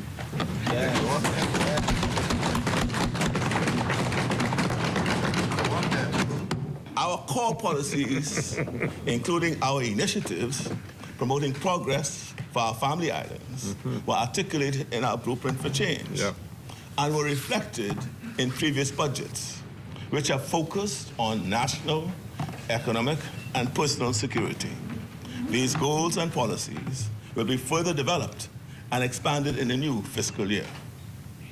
Madam Speaker, we came into office with the country teetering on the brink of fiscal and economic catastrophes. Tens of thousands of Bahamians hadn't worked in months. Our children had missed more than a year of learning in their classrooms with their teachers and friends. We ended the curfew, the lockdowns, the travel visas, and the emergency orders. We opened up faster and better than competing destinations. And we did it safely by providing the free testing and the free mask, which we had said from the start were a much saner and more humane policy than lockdowns. And we did it by treating nurses and doctors as partners, not adversaries. The rapid transition from one reality to another underscored that values matter. Policy choices matter. But as I said a moment ago, while it is so important to finally be moving in the right direction, there is so much more work to do. Our country's economic recovery hasn't reached everyone yet. I know a lot of Bahamians are still hurting, and the worst global inflation crisis in decades is really hitting our families hard. That's why it is so important to build an economy with more opportunities for Bahamian advancement and ownership. Recovery was never a good enough goal. Recovery was never a good enough goal. Instead, recovery must be a stepping stone to a new era in the Bahamas. It's time for our country to take big steps forward in solving the challenges that have held us back for too long. You've heard us say it before. We didn't come here to defend the status quo. We came here to change it, because changing the status quo is the best way to change lives. Changing the status quo means challenging the systems, practices, and powers that be if they aren't serving the people well, and innovating and building something better. We are challenging the status quo in our energy sector. We just passed 2 new comprehensive pieces of legislation that provide the framework for the first serious energy reforms in the Bahamas in decades. We did not need additional evidence that our outdated electricity infrastructure is falling apart. But unfortunately, there's been plenty evidence of that recently. Let's check what happened last night in the East. Decaying transfer ship. Yep. Just fell apart. Yep. Nothing could be clearer.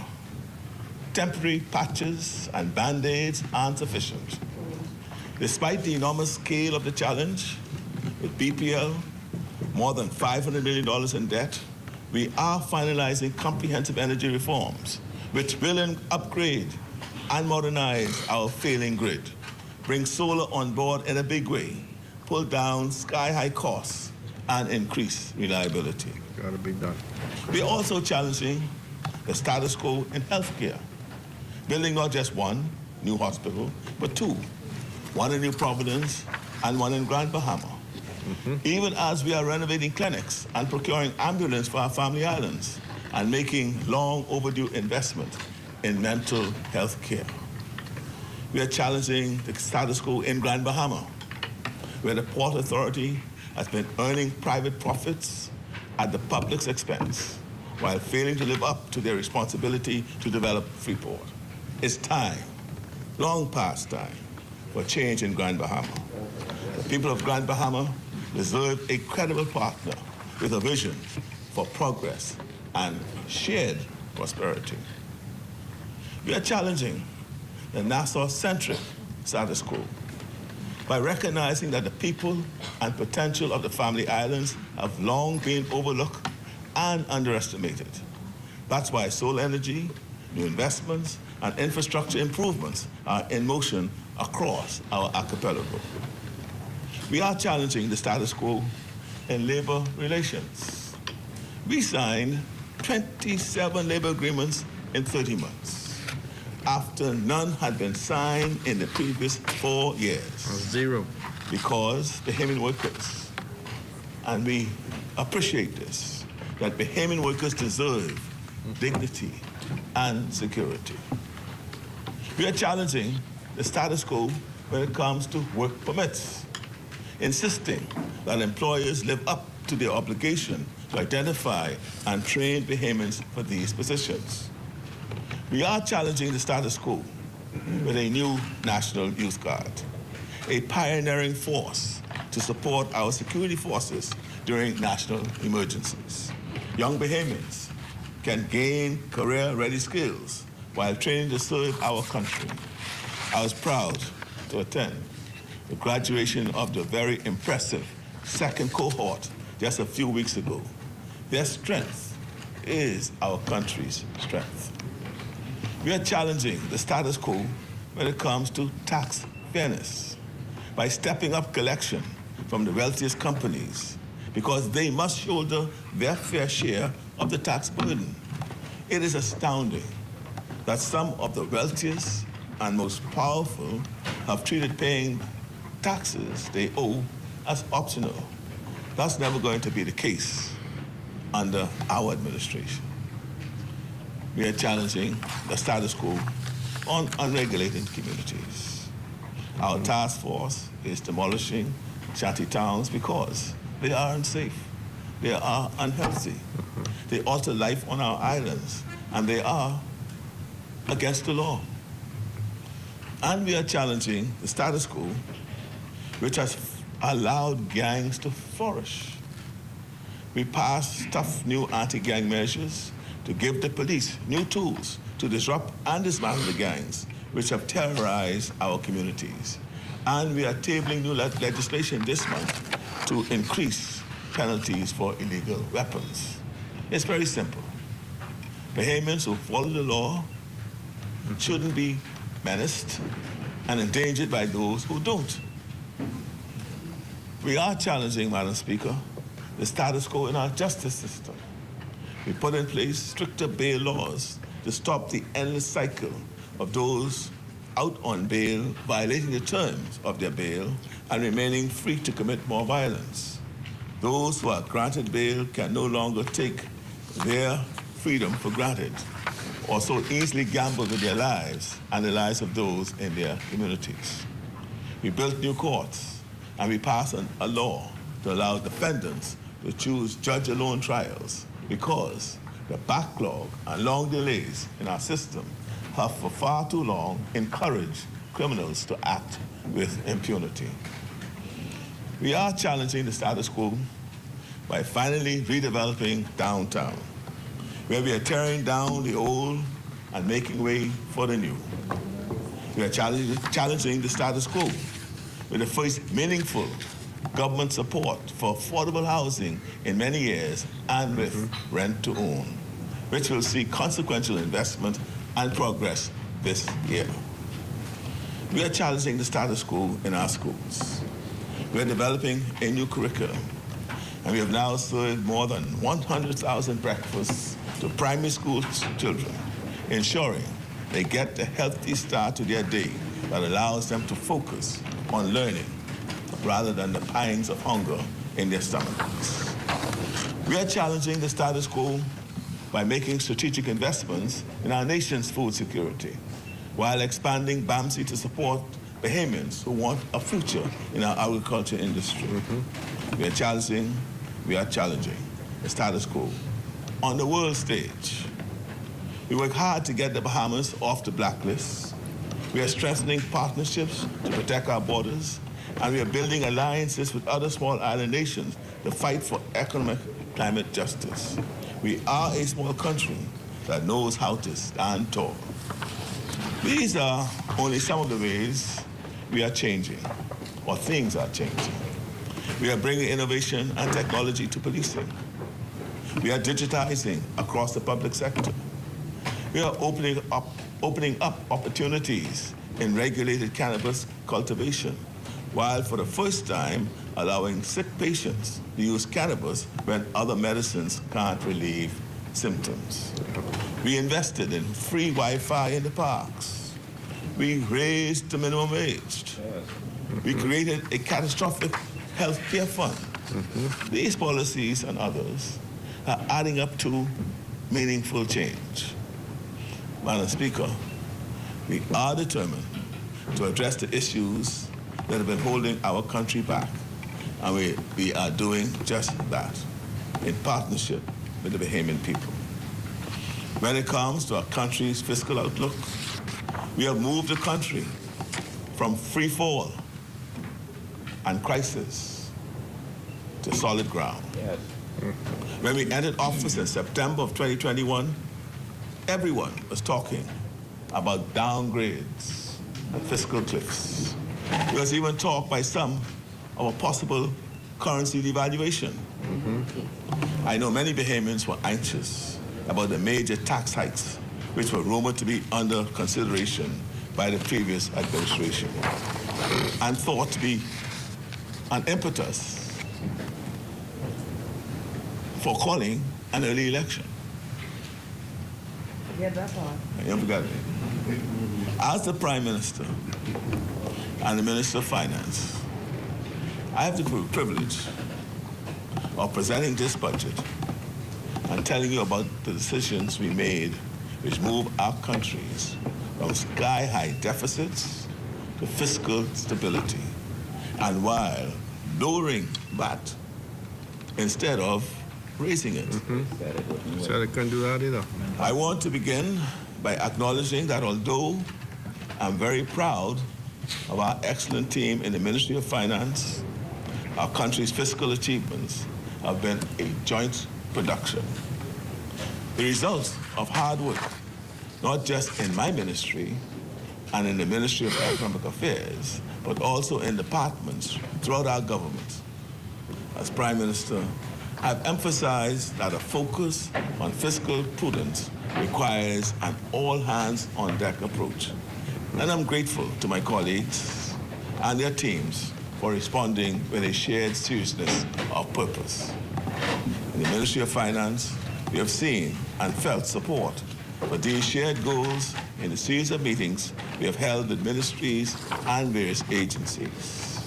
Ministers, permanent secretaries, and heads of public operations are in attendance and actively participate an approach that leads to better outcomes and supports accountability. In many cases, tough choices have to be made, and making them has required flexibility and openness to innovation and a consensus about key priorities. Working together, we've been able to continue our commitment to fiscal consolidation, strengthened public finances, and a lower burden of public debt. Madam Speaker, the remainder of this budget communication I've divided into 4 sections. The first presents an analysis of the current microeconomic and fiscal conditions, as well as future prospects, which underpin the framework for this year's budget proposals. Following, there is a discussion of significant financial developments in the Bahamas. Subsequently, the key policy measures outlined in this budget are presented. And then finally, a summary of the anticipated fiscal outcomes for the fiscal year 2024-2025 are provided. I turn now to an overview of the current economic developments and the future projections for both the international and Bahamian economies. This will serve as the basis for the subsequent discourse on the development of the budget framework, as well as the strategies that have been formulated to address obstacles and capitalize on opportunities. Given the tightly interconnected global economy, it is important to begin with an assessment of global economic climate. According to the International Monetary Fund, the IMF, as stated in their April 2024 World Economic Outlook, the world experienced a 3.2% real GDP growth rate last year, and that same rate is estimated for 2024. This pace of growth is considered relatively modest by historical standards and reflects factors such as ongoing high borrowing costs, the withdrawal of fiscal support, and geo-economic fragmentation. Global inflation was estimated at 6.8% in 2023 and is expected to gradually decline to 5.9% in 2024. Ongoing inflationary pressures reflect the impact of energy price shocks and other supply-side disturbances that have influenced prices on a global scale. Madam Speaker, in the United States, the Bahamas' major trading partner, the growth outlook has improved modestly from 2.5% in 2023 to 2.7% in 2024. This upward revision reflects better than expected growth results in the fourth quarter of 2023, with that momentum expected to continue through in 2024. The unemployment rate is projected to increase in the United States to 4%, and in 2024, and from 3.6% in 2023. Inflation is expected to fall to 2.9% in 2024 from 4.1% in 2023. A slowdown in the U.S. economy would have considerable impact on our country. One of the reasons why it is so important to build fiscal buffers. The economy in Canada, our country's second major source of visitors, grew by 1.7% in 2023. With the persistence of above-target inflation and ongoing high borrowing costs, the real GDP growth rate is projected to decrease to 1.3% in 2024. The rate of unemployment in Canada is expected to rise to 6.2% in 2024 from 5.5% in 2023. Real growth in China is projected to slow from 5.4% in 2023 to 4.6% in 2024 as property sector strains continue to weigh on private demand and confidence. The Eurozone, the Eurozone is projected to experience a gradual economic recovery following a challenging period because of the war in Ukraine. According to the April 2024 World Economic Outlook, weak consumer sentiment and the lingering effects of the pandemic in the form of fiscal policy constraints contributed to subdued growth of 0.4% in 2023.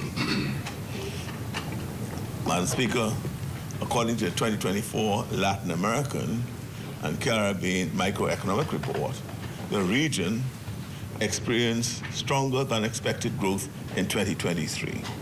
The real GDP growth reaching 2.3%. However, as 2024 approached, real GDP growth prospects deteriorated slightly for the region and most sub-regions, with current forecasts putting growth at close to 2% in 2024. Madam Speaker, the Bahamian economy has recovered to its pre-pandemic level since 2022, with growth momentum continuing into 2023. The recently released GDP estimates by the Bahamas National Statistical Institute, BNSI, indicate that real GDP growth was on the order of 2.6% in 2023, while GDP in nominal terms increased by 9.2%. The IMF now projects that the Bahamian economy will post real growth at 2.3% in 2024, as large tourist inflows fuel the economy and inflation continues to decline. The most recent official data from BNSI shows 22% growth in the construction industry, reflecting robust economic conditions, government investment in infrastructural improvements, and increased private investments in building projects. The tourism sector has seen significant expansion, driven by a rise in tourist arrivals.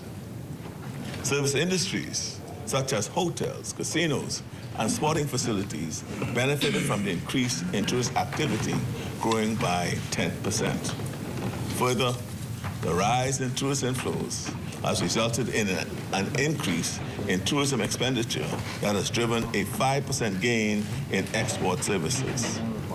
Household consumption saw an 8% rise in 2023 compared to the previous year.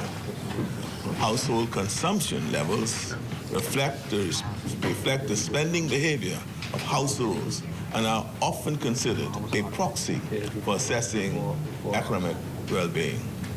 This increase in purchasing power shows that positive economic developments are reaching Bahamian families. Customs data reveal an increase in household items in 2023 relative to 2022. Just to share two examples, imports of major household appliances increased by double digits, and there was a 17% increase seen for the import of gasoline. Madam Speaker, the Bahamas had 9.7 million visitors in 2023, representing a 37.9% increase from the 7 million arrivals in 2022. The influx of visitors last year underscores the substantial growth in arrivals since the peak in 2019. There was a peak in 2019, and that peak arrived at 7.3 million visitors. So we see the substantial growth going back compared to 2019. At present, during the initial 3 months of 2024, the number of arrivals reached 3 million, reflecting a 14.9% growth when compared to the first 3 months of 2023.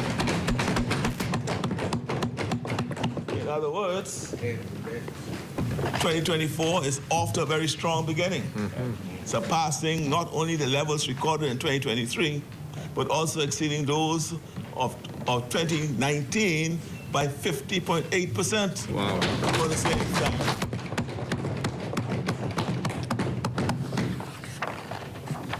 Madam Speaker, I also consider the performance of tourism by island as a proxy for economic activity on those islands. Look, in New Providence, tourist activity grew by 35.7% in 2023 compared to the year prior. I ain't go back to 2019, that wouldn't be great. We wouldn't talk about 2019.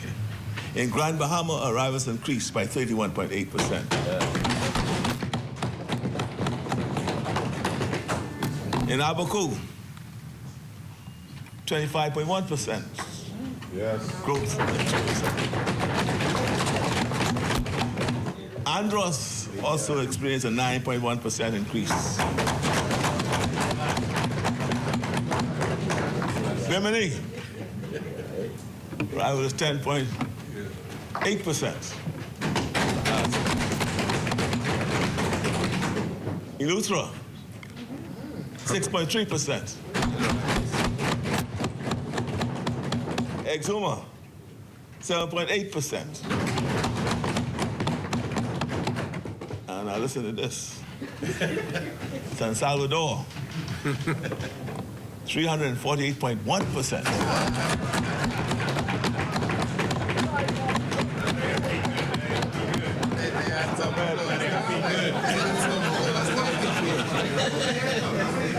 Tourism is working. Long Island grew by 5.8%. I know, I gotta say what Cat Island doing. Cat Island grew by 8.7%. Now I'm gonna say this now. That 8.7%, that's over last year. So last year we had growth. And before that. And we have further growth. But let me say, if you go to 2019, now for Cat Island going to 2019, the growth rate this year over what we had in 2019 is 74%.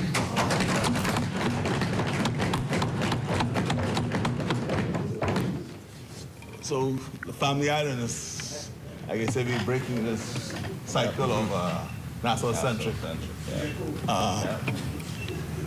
Now, Madam Speaker, again, with respect to the short-term vacation rental industry, data provided by Airbnb confirm the favorable improvement in tourism.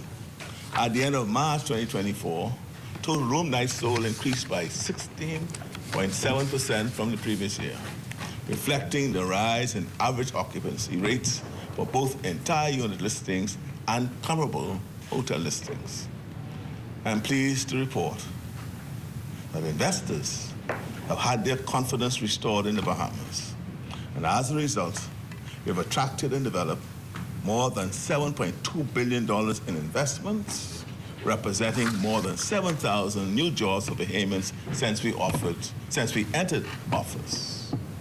Projects like the Royal Caribbean's Royal Beach Club on Paradise Island, the new Celebration Key development by Carnival Cruise Lines in Grand Bahama, and the Disney Entertainment Facility in Eleuthera represent important commitments from some of the world's leading companies and will generate significant opportunities for Bahamians.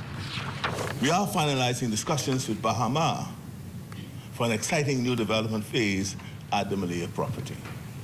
The planned expansion of the Grand Bahama shipyard is set to bring new business opportunities, further diversifying our economy and bolstering our industrial sector. Madam Speaker, projects and investments like these are crucial drivers of our economic resurgence, and we intend to ensure that Bahamians have the opportunity to benefit from the entrepreneurial opportunities that follows such expansive development. Not just jobs.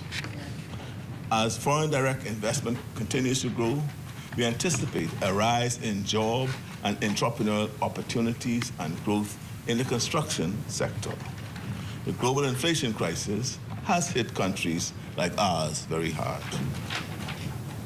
The cost of living on an island where we need to import so much of what we consume was already too high. And the global inflation crisis was yet another unwelcome shock. We needed a break after Hurricane Dorian and the COVID pandemic, but instead we got global supply chain interruptions, turbulent commodity markets, and higher food and energy costs. Inflation in the Bahamas has been on a downward path since its peak in mid-2022 and is lower compared to regional peers. The inflation rate in 2023 moderated to 3.1% from the 5.6% in 2022. According to the IMF, inflation in the Bahamas is forecast to decline to 2.4% in 2024. Last year, BNSI released its updated labor force survey. The results show that unemployment was, as I indicated earlier, its lowest level since 2008. With the employment rate at 8.8% in 2023. As well, for the first time in over a decade, labor force participation was higher, and the unemployment rate was lower for women relative to men. You get the landscape. Madam Speaker, a review of other key indicators shows that monetary conditions in the Bahamas remain favorable and support stability in our exchange rate. During the initial 3 months of 2024, there was an increase in external reserves by $547 million, bringing the total amount to $2.9 billion. This growth was driven by net foreign currency inflows from the private sector, meaning it was not achieved through borrowing. It is projected that external reserves will continue to be strong, supported by inflows from tourism and other private sector activities. External balances are expected to exceed international standards, providing ample support for the Bahamian dollar's currency peg. Further, the estimated current account deficit narrowed at the end of 2023 as the services account surplus strengthened, supported by the ongoing gains in tourism earnings. Madam Speaker, traditionally the budget communication includes a discussion of the 9-month fiscal performance ending in March.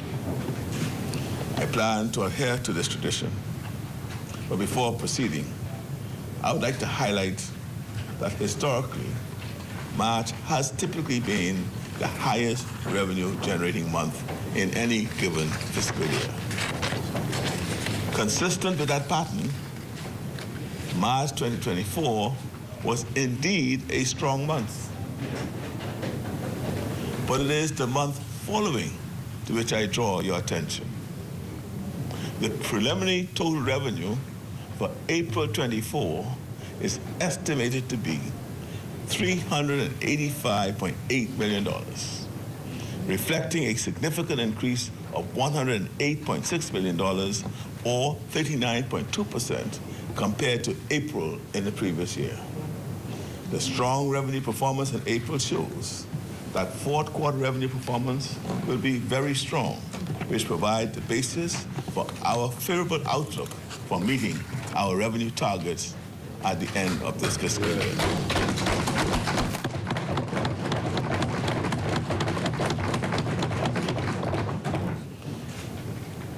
I will now review the fiscal performance from July 2023 to March 2024, the first 3 quarters of the last fiscal year. Total revenue for the period, that 9 months, amounted to $2.2 billion, which marks an increase of $112.4 million, or 5.4% as compared to the previous fiscal year. At this time, total revenue stood at 66% of the budget forecast not out of line with expectations owing to timing considerations. This improvement in revenue performance resulted from an increase in tax revenue of $136.9 million to a total of $2 billion. Tax revenue to date amounts to 67% of the budget forecast. Revenue highlights during the first 3 quarters of the fiscal year are as follows. Taxes collected on property grew by $18.4 million and total $145.6 million, which represents 74.6% of the budget targeted. This increase period over period was expected due to the strengthening of the collection exercises under the Real Property Tax Act, a majority of which is collected from non-Bahamians. To demonstrate our revenue enhancement efforts, I can report that real property tax accounts experienced a 3% increase in 2023 compared to 2022, and a further 2.3% increase in 2024 compared to 2023. This increase is reflected in the 2023 real property tax billings exceeding those of 2022 by 14.6%. As of the current year, 2024, the real property tax billings have surpassed those of 2023 by 5.1%. It is evident that the increase in revenue cannot solely be attributed to inflation, but rather to the diligent collection efforts of our dedicated public officials. VAT receipts improved by $58.5 million, or 6.3%, and amounted to $993.9 million, following amendments to the VAT Act strengthening collections enforcement. This total accounts for 62.5% of the budget target. That indicates that the number of VAT registrants has risen by 9.4% in 2023 compared to 2022, and by an additional 2.9% in 2024 compared to 2023. Some taxes on financial transactions and VAT on real estate transactions grew by $2.8 million and totaled $82.5 million, or 71.9% of the budget estimates. The area of revenue underperformance, which became apparent during these 9 months, is the VAT on real estate transactions. For example, we look at the budget forecast for VAT on realty transactions over $1 million. It is $190.3 million. At the end of March 2024, we have only collected $15.1 million, or 7.9% of this total. It has also been observed that the certificate of residency and international holding permits issuance are consistent with our balance of payments data that shows strong inflow of funds for property purchases. Last year's revenue intake of this item was $121.1 million. These are the reasons why it is necessary for this government to take a deeper dive into the underperformance of this category of revenue. Now we're talking about sale of property that is worth $1 million and more. We have addressed this issue of underperformance in this year's budget by implementing legal and administrative measures to improve compliance in this area. These measures will be explained later in this communication. Excise taxes on alcohol and tobacco totaled $16.7 million, a $15 million increase from the same period last year, surpassing the budget forecast by $14.3 million.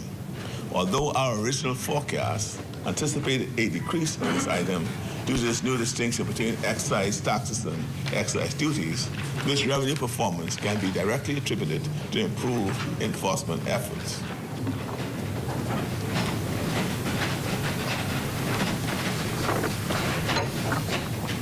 Licenses to conduct special business activity, which comprise business licenses, and communication levies increased by $43 million and total $126.3 million. To date, this represents 80.1% of the budget forecast. Taxes on international trade and transactions increased by $11.1 million and total $502.3 million and can be largely explained by the following items. Customs and other import duties increased by $4.4 million in the first 3 quarters of the 23-24 fiscal year, an increase of 2.4%. To date, this represents 76.1% of the budget target. Departure tax collections increased by $7.2 million and total $134 million, representing 67.2% of the budget target. Although non-tax revenue met an overall decrease of 9% period over period, sales of goods and services improved by 13.4%. This was a result of an increase in revenue garnered from fees and service charges. Non-tax revenue equated 59.2% of the budget projection. Given revenue performance to date, we expect all major revenue components, with the exception of VAT, on real estate transactions to meet revenue targets. I want to express my gratitude to the public, including the private sector, for their cooperation in meeting tax obligations and acknowledge the significant efforts made by our country's revenue collection agency to collect that which is owed under the law. I turn to expenditure performance during the first 3 quarters of this fiscal year. Total expenditure increased by $76.9 million to $2.4 billion during the first 9 months of the fiscal year. This fulfills 69.7% of the budget target. Specifically, recurrent expenditure increased by $35.9 million to a total of $2.2 billion, which accounts for 70.3% of the budget forecast. This increase reflects the following. Outlay on compensation of employees increased by $35 million to a total of $629 million, representing 73.5% of the budget target. This reflects a higher public sector wage bill due to various union agreements and employee promotions and reclassification reforms, or classification reforms. Interest payments on public debt increased by $17.3 million to a total of $409.1 million and amounted to 66.8% of the budget forecast. Payments on foreign currency obligations total $205.7 million, or 50.3% of the total, while payments on our domestic debt obligations total $203.4 million, or 49.7% of the total. Beyond those increases in expenditure, a few categories of spending experienced reductions. Spending on the use of goods and services had a modest decline of 0.1% to a total of $431.7 million, which represents 68.7% of the budget forecast. Current transfers, not elsewhere classified, fell by $4.8 billion to $158.5 billion, or 62.5% of the budget forecast. Government subsidies contracted by $17.6 million and totaled $312.8 million. This equals 76.7% of the budget forecast. Regarding capital expenditure, spending increased by $41 million, totaling $235 million, which accounts for 64.4% of the budget forecast. This increase was driven by a net rise for the acquisition of non-financial assets, including building maintenance for education facilities, roadworks, sporting infrastructure development, and family island capital development. The government's fiscal performance for the first 9 months of the fiscal year shows a deficit of $214.9 $2.1 million, which accounts for 2% of nominal GDP.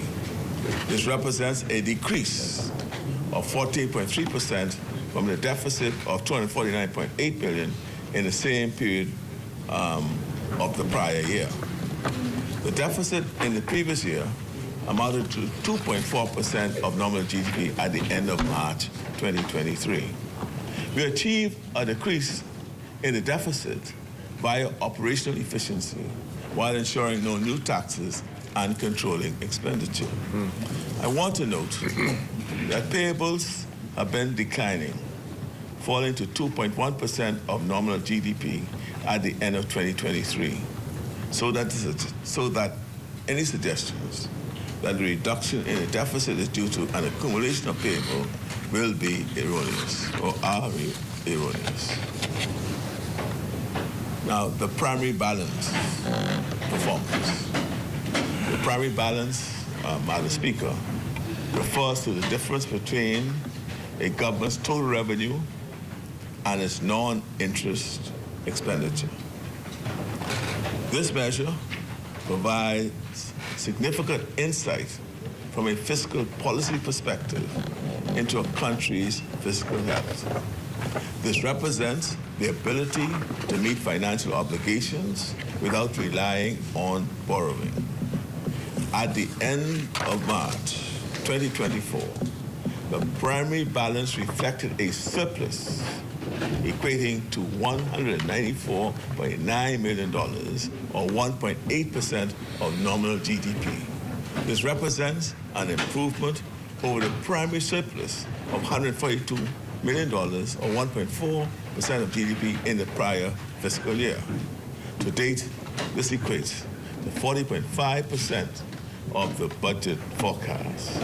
This increasing primary surplus signifies that revenue collection is growing faster than primary government spending.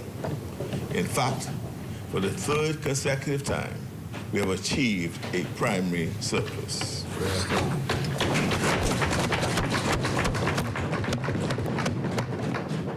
The primary surplus shows that the government is not borrowing for public interest expenses.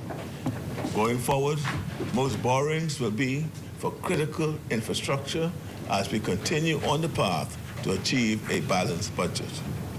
Maintaining a healthy primary balance is crucial for ensuring long-term fiscal stability and avoiding excessive debt accumulation.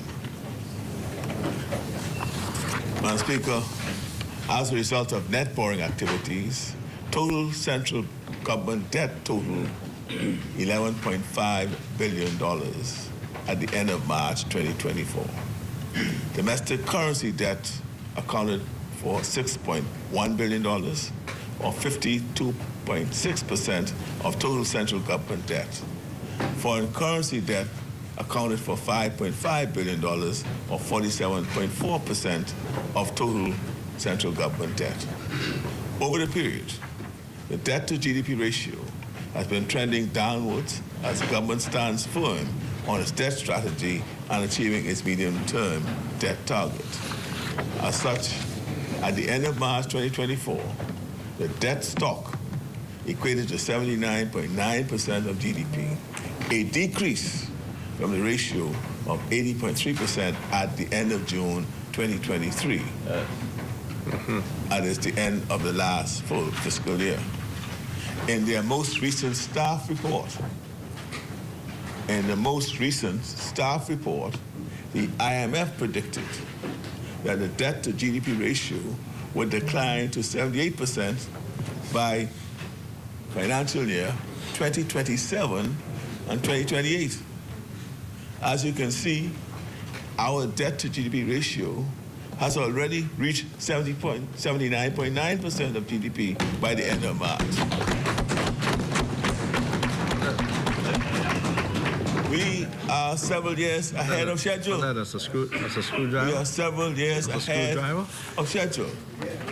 It's no small thing to beat IMF projections by several years, and doing so reflects the seriousness of our commitment to our fiscal plan and our debt reduction strategy.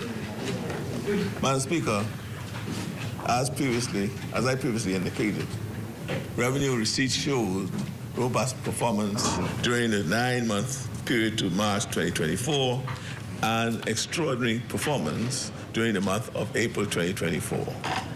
Year over year, revenue growth is currently at 9%, notwithstanding the underperformance in VAT on real estate transactions. We expect little or no fall in revenue performance over the last month of the fiscal year and project total revenue of project total revenue of $3.1 billion, which represents an 8% increase in overall revenue.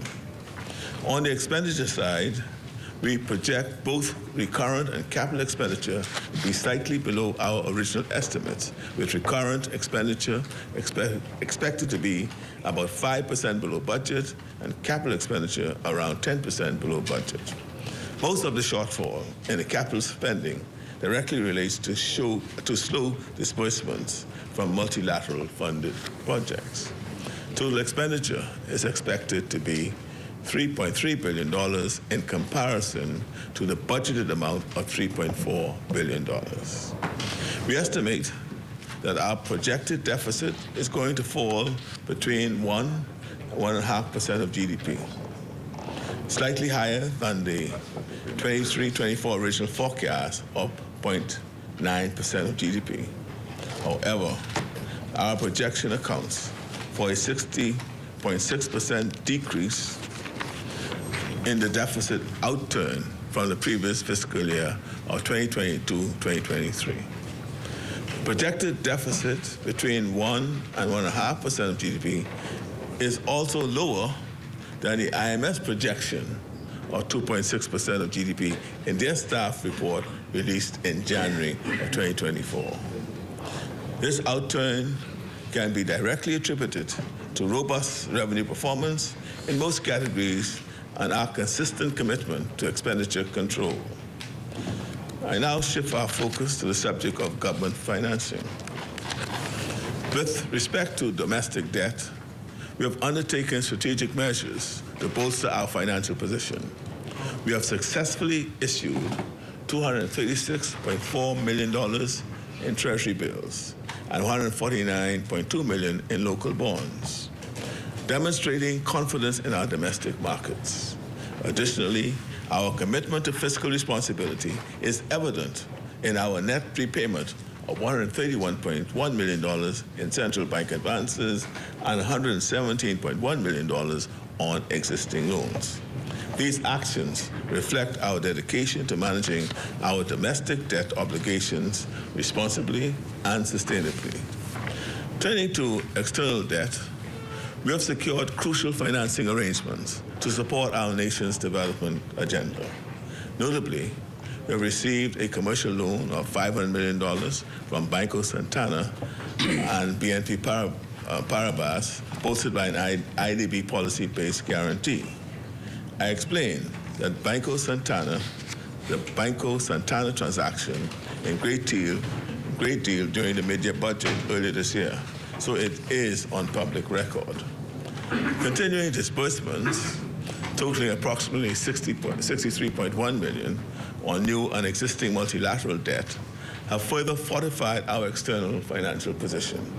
We have also remained steadfast in our commitment to fiscal discipline by repaying $662.4 million on existing external debt.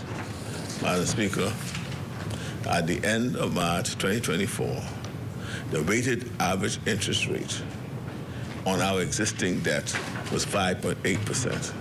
This reflects an increase from our total weighted average interest rate of 5.6% in 2023. This uptick indicates a modest rise in borrowing costs over the period. Further analysis reveals that the interest rates for external bonds experienced a slight uptick, reaching 7.3% at the end of March 2024, compared to 7.2% in the end of March 2023.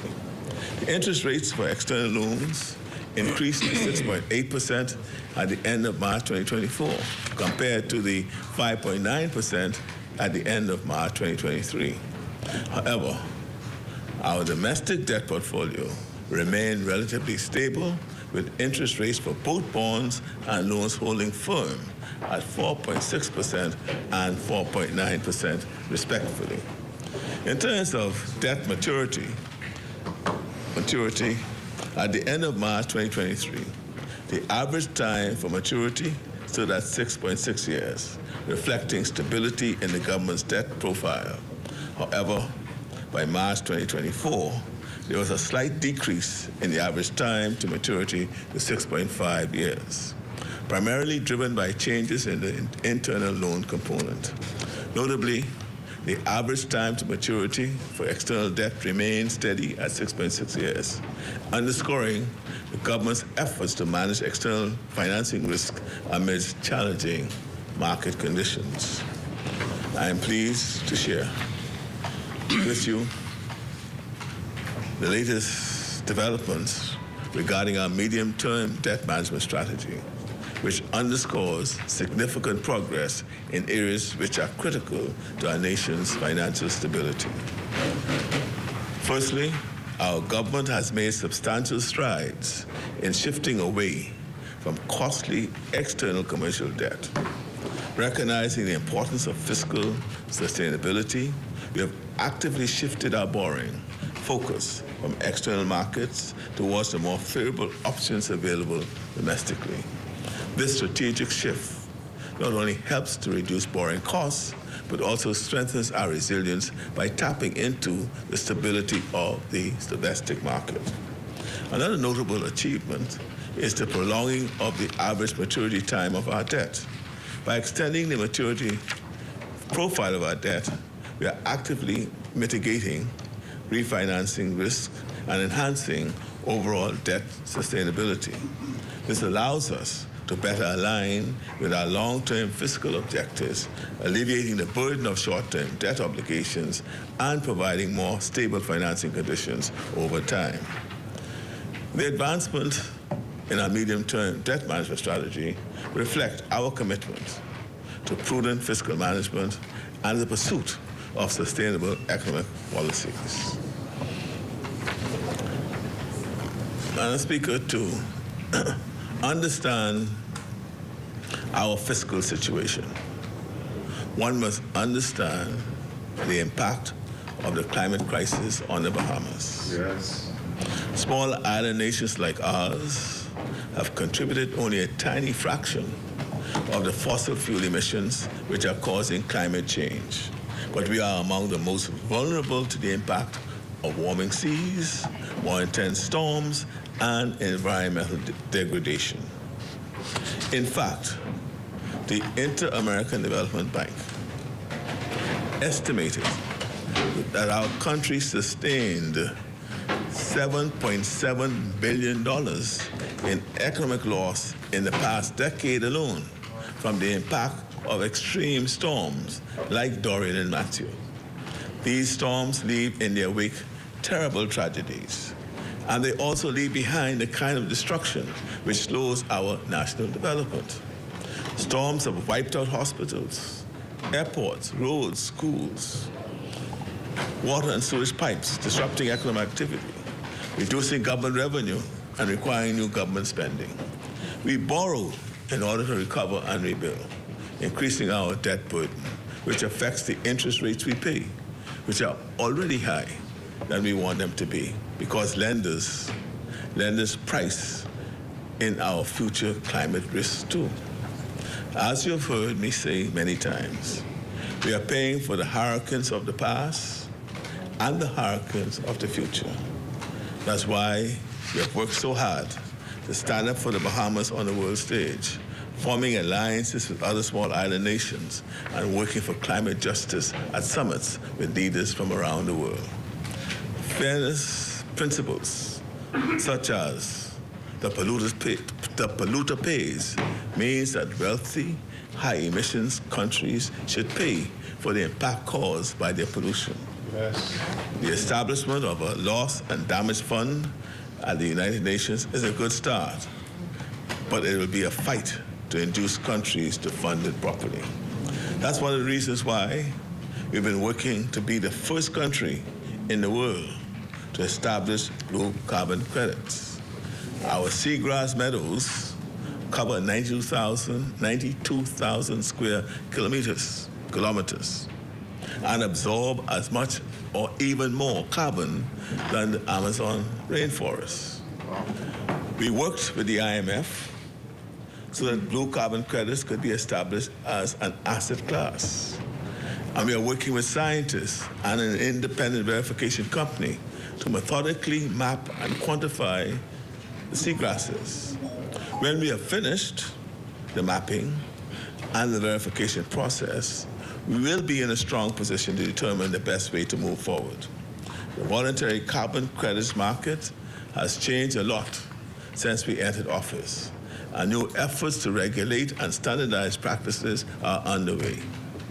Our goals remain the same: to protect our beautiful waters and to be compensated properly for the role our seagrasses play in removing carbon from the atmosphere.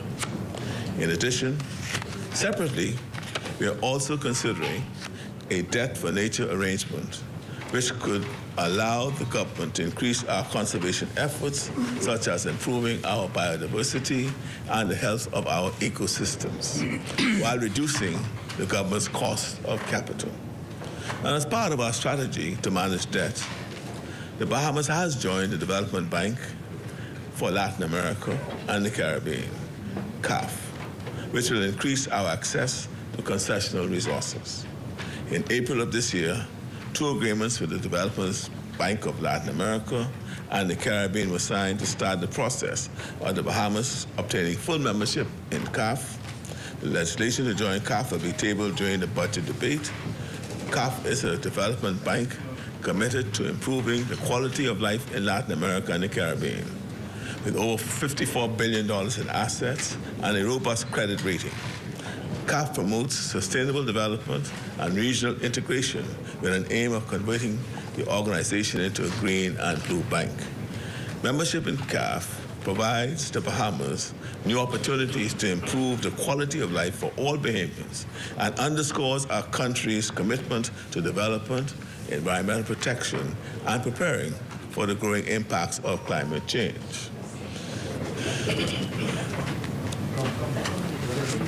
Madam Speaker, I'm pleased to share with you an update on the Bahamas' credit rating as assessed by Moody's Investor Services and S&P Global Ratings. In April 2024, Moody's Investor Services affirmed the Bahamas credit rating at B1 with a stable outlook. Despite the challenges we face, Moody's acknowledges several strengths in our nation. These include our stable political system, a robust institutional framework, and recent improvements in fiscal policy effectiveness. These factors have contributed to the maintenance of our stable credit outlook. Similarly, in September 2023, S&P Global Ratings reaffirmed the Bahamas credit rating at B+ with a stable outlook. This decision reflects the resilience of our economy, led by the tourism sector, which has facilitated fiscal improvements and slowed the growth of total debt accumulation. The strategies implemented by our government to address financing and refinancing needs, combined with the stability of our political environment, have instilled confidence in our ability to manage risk and uphold microeconomic stability. Madam Speaker, on February 20th, 2024, the Ministry of Finance announced that the Bahamas has been removed from the European Union's list of non-cooperative jurisdictions for tax purposes. That is, the removal of the blacklist. This accomplishment is a result of the hard work and dedication of our government. Over the past years, we have made significant progress in addressing concerns from the OECD and the EU through measures such as investing in new reporting systems and increasing compliance efforts. Our goal now is to secure a fully equipped monitoring mechanism designation and to remain off the EU's blacklist. In October 2022, we embarked on a transformative journey with the launch of the Go Bonfire e-procurement platform aimed at modernizing our procurement procedures and enhancing transparency across all government agencies. This platform empowers vendors by providing them with seamless access to procurement opportunities, which allow them to efficiently search for opportunities, download necessary documents, and receive timely notices. As of May 9th, 2024, the data from Go Bonfire portal speaks volumes about the tangible benefits of this initiative. With total government savings amounting to $16.5 million, we have successfully optimized spending and negotiation processes, leading to substantial cost reductions. Moreover, the registration of 6,377 external vendors signifies robust participation and healthy competition in government procurement, fostering a vibrant marketplace. Furthermore, the platform's provision of 4,177 total opportunities encompassing completed, evaluated, open, and archived projects underscores its pivotal role in promoting transparency and accessibility throughout the procurement process. Madam Speaker, the 2024 Fiscal Strategy Report will be tabled immediately after this budget. This report follows the guidelines set by the Public Finance Management Act, demonstrating the government's commitment to budget credibility, transparency, and fiscal sustainability. It outlines the government's medium-term fiscal framework, which serves as the foundation for shaping the financial year 2024-2025, the budget, annual borrowing plan, and medium-term debt strategy. On the capital expenditure fiscal targets, Madam Speaker, I would like to provide further clarity on the medium-term capital expenditure fiscal target. According to the Public Finance Management Act and the Fiscal Strategy Report, capital expenditure is projected to be 3.5% of GDP by the fiscal year 2025-2026 and will continue to be maintained at that level. It is important to note that this ratio includes capital expenditures not only for central government, but also for state-owned enterprises and government agencies. Therefore, the 3.5% ratio accounts for total public government capital outlays. For example, investment in airports are largely funded by the Airport Authority. Thus, this clarification is now made as an amendment to the PFM Act. The government acknowledges the importance of infrastructure development in promoting sustainable long-term growth. Therefore, in the medium term, capital projects will be primarily funded by state-owned entities, concessional loans, or through increased public-private partnerships, rather than relying solely on government revenues or borrowings, as relying too heavy on government revenue or borrowings for capital infrastructure could jeopardize our long-term fiscal health.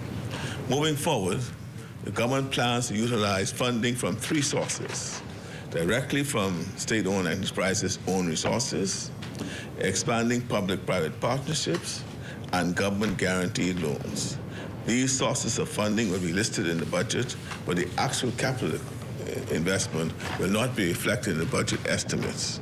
In the past, funding for capital projects came almost exclusively from the government's consolidated fund. In light of this, it was important to specify that the CapEx target ratio in the medium-term fiscal framework would mainly consist of investments made by central government in the foreseeable future, which would lead to the downward trend in the long-term CapEx ratio over time. I now turn to the budget estimates. The budget estimates for total revenue in this fiscal year amounts to $3.54 billion. This estimate revenue excludes reimbursement. This estimated revenue excludes reimbursement of $75 million from the Grand Bahama Port Authority during this specific budget year. In our budget book annex, a list of tax arrears is provided, which show the total amount due to the government, inclusive of our claim of $357 million against the Grand Bahama Port Authority. Total expenditure is estimated to amount to $3.6 billion, of which recurrent expenditure accounts for $3.27 billion and capital expenditure for $344.5 million. The fiscal deficit is estimated at $69.8 billion, or 0.5% of GDP, with the primary balance showing a surplus of $586.9 million, or 3.9% of GDP. Given this, the debt to GDP ratio has been projected at 75.3% of GDP at the end of the fiscal year. On May 9th, Madam Speaker, the Ministry of Finance and the Ministry of Public Service officially launched Cloud Bahamas, which is the name of our new Government Enterprise Resource Planning application. This application, or ERP, is going to modernize how we do business in the public service. As we have referenced in the past, the previous government put in place a compendium of financial legislation, which included reporting obligations, which could not be met using the government's existing financial information systems. We declined to speculate as to whether an error of this magnitude was intentional, but subsequent complaints about missed reporting deadlines when the government's existing systems made reporting impossible cannot be taken seriously. Thus, we have ignored the noise and focused on the remedy.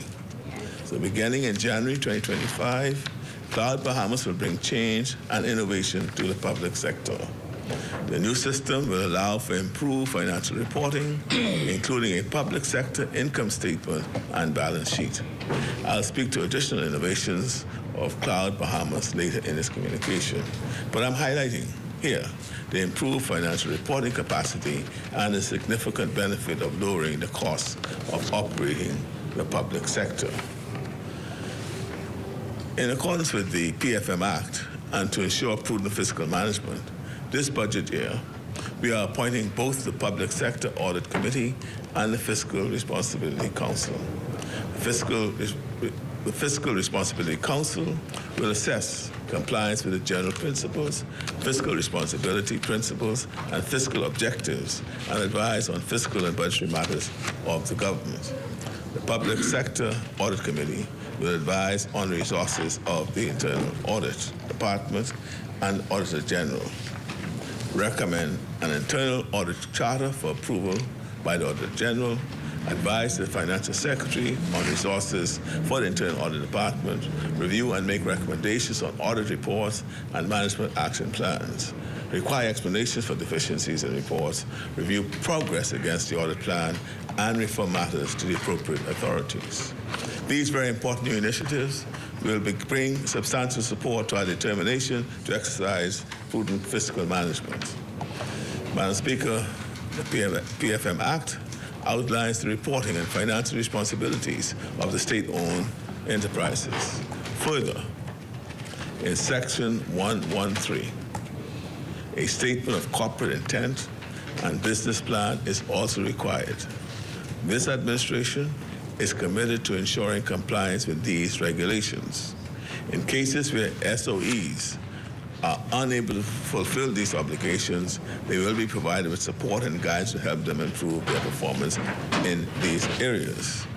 Earlier this year, a workshop was provided for directors of SOEs to provide support for improving management practices, gaining efficiencies, and optimizing productivity. Our objective is to support improvements and efficiencies in our state-owned enterprises, which will support meeting fiscal and expenditure targets in the coming years. This ongoing reform process is crucial for us to stay on course towards our medium-term financial objectives. This administration's revenue philosophy has always been to lower the overall tax burden for ordinary Bahamians and the focus on tax efficiency and enforcement. This budget has no new taxes, with some adjustments made to fees on government services where the cost of providing that service has increased. Since we started prioritizing this focus, we have gained favorable results. The revenue to GDP ratio has shown consistent growth, rising from 18.7% at the beginning of our term to 20.4% in the most recent complete fiscal year, which was 2022-2023. Going forward, we will continue on this path of revenue enhancement toward the attainment of our medium-term revenue target of at least 25% of GDP. Madam Speaker, revenue measures in this budget, in Budget 2024, can be categorized as falling within four main priorities, which are enhancing the well-being of Bahamians and creating opportunities, increasing revenue from foreign direct investments, addressing the revenue underperformance of VAT on real estate transactions, and developing an equitable and competitive business environment.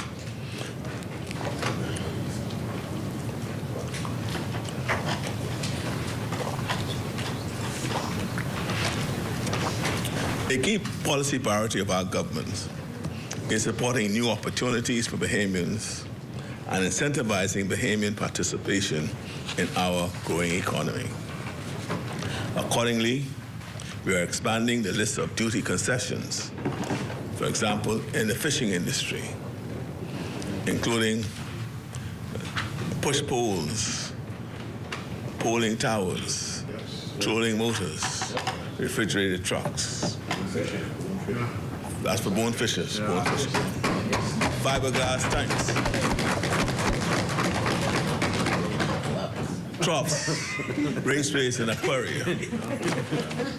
aquariums, aquaculture heaters and chillers, sumps, fractionators and protein skimmers, water chemistry probes and meters, water quality supplies, power heads, aquarium, agriculture lighting, ultraviolet lamps, all these to help entrepreneurs. Madam Speaker, we believe Bahamians should be given every opportunity to participate in a more modern fishing industry in the Bahamas. In addition, we want to create greater opportunities in manufacturing and reduce barriers to entry. By encouraging more opportunities in industry and manufacturing in the Bahamas, we not only broaden our economy, but we lessen our dependency on imports.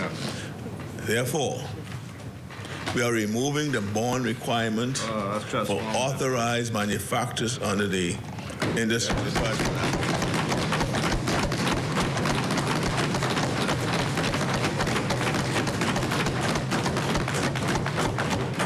And we are removing, under the Act, they could bring in their equipment duty-free.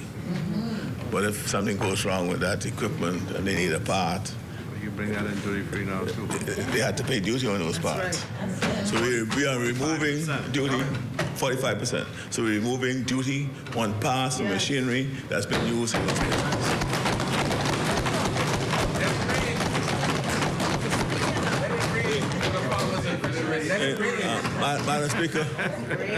Madam Speaker, you see, removing the bond in particular, which we find to be a hard, quite an obstacle. If they put up a bond, banks are requiring for the issuance of this bond cash, which could be put back in the business to grow it. So they have to put up a bond and find $35,000 cash. If they don't have to pay cash, they also have to pay fees to the bank for holding on top of that. So that's no longer exists. Right? You don't have to do that anymore. That's a big deal. Right? And so that cash that has been put up for the bond could be used for their operation expenses and also to grow their business. And that's what we're about, finding the obstacles that's in the way for growth and knocking them down.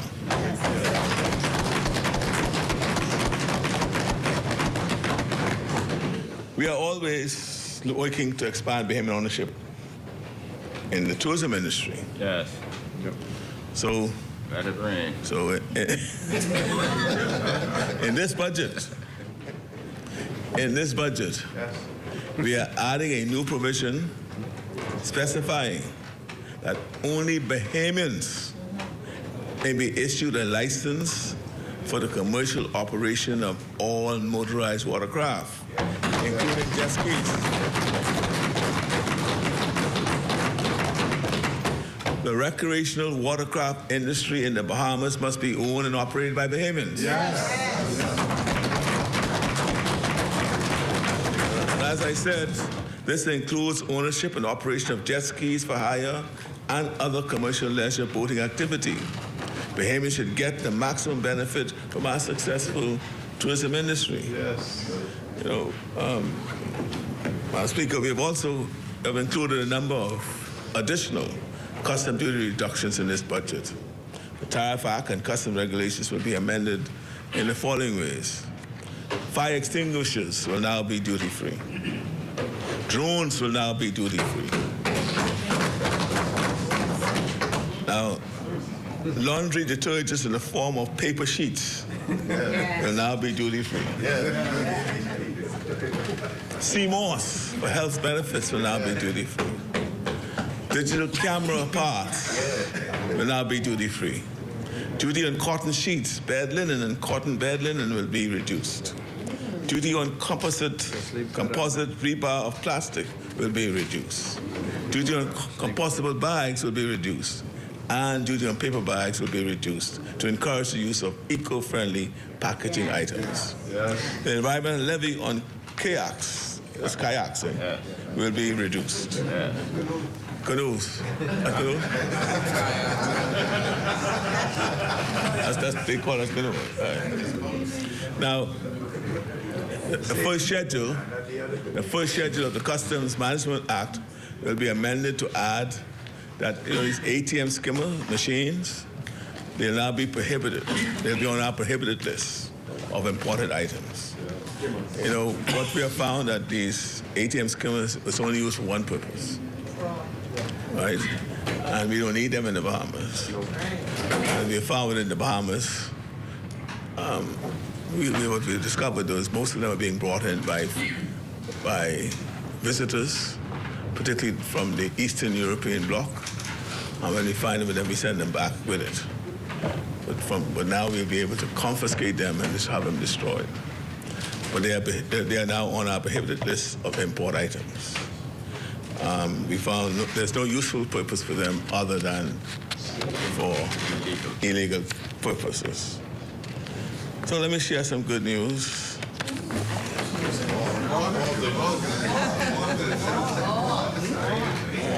You know, Bahamians are all over the world. And very often they seek their passport. And to get their passport, they may have to travel miles to get it. So we're making provisions for a consular fee schedule so the passport office will now be able to courier Bahamian passports with their visas to your door, Yes. wherever you are. You know, a number of Bahamians live in Western Canada. And for them, sometimes to get their passport renewed, they have to come into Toronto or to Ottawa, right? Why they have to do that when they could apply online, get it? All they do is pay for the services. So we've introduced that new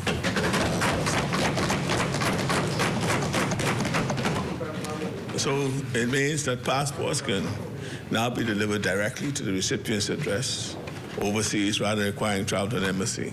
Yeah, if you're in Grand Bahama and you could apply, it should be applied domestically. But we are issuing passports from the various islands now. So, Madam Speaker, that's what we are doing, again, for the Bahamian diaspora in particular and those who are local. In order to support our talented Bahamian artists, this budget will continue provisions which will allow Bahamian artists to import supplies and equipment on a duty-free basis. The Ministry of Finance will also create a web interface to make the process easier for the Bahamian artists. And in the coming weeks, we will bring forward new intellectual property legislation that will benefit Bahamian creatives enormously, incentivizing them to create here, where they will have new intellectual property protections and empowering them to negotiate from a stronger position with content platforms abroad. Foreign investment, foreign direct investment, has long been one of the primary drivers of our economy. And it's a driver, it's a key driver in most economies, even the United States. Another key focus of this budget is to enhance the income generated from foreign direct investments and to streamline the processes for better collection efficiency.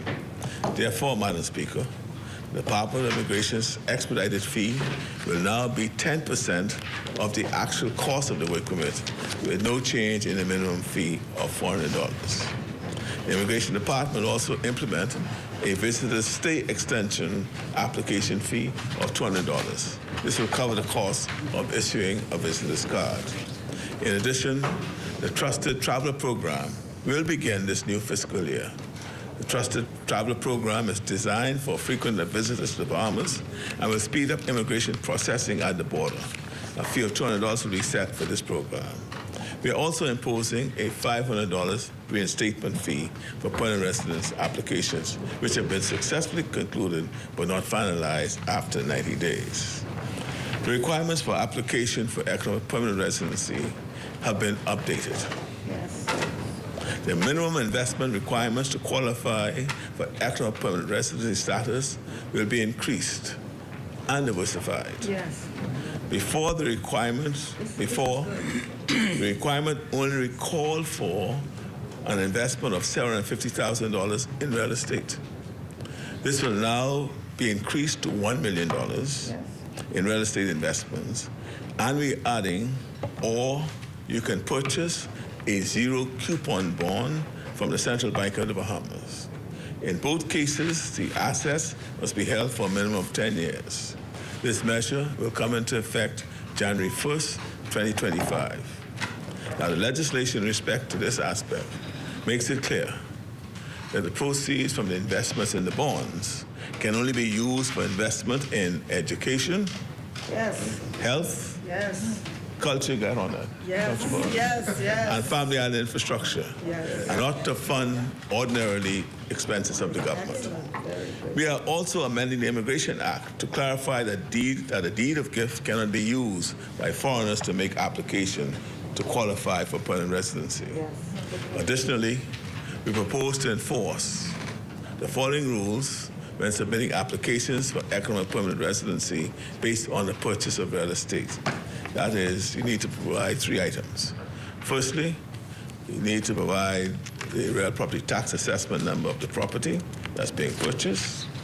This will allow real property tax numbers to be carried through the process for greater transparency and tax efficiency.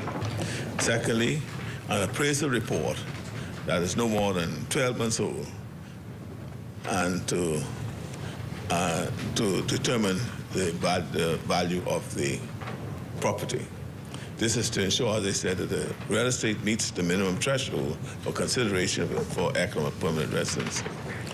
Finally, applicants will need to provide a stamped conveyance to the department. You know, it is not right. That's another matter, Madam Speaker. It is not right to sign away acres of seabed to commercial ventures for minimal amounts. Something I'm sorry to say has occurred too often in the past. Well, no more. No more. The government is currently undergoing a comprehensive evaluation of all seabed leases in order to guarantee that we are receiving a fair compensation for the use of our resources.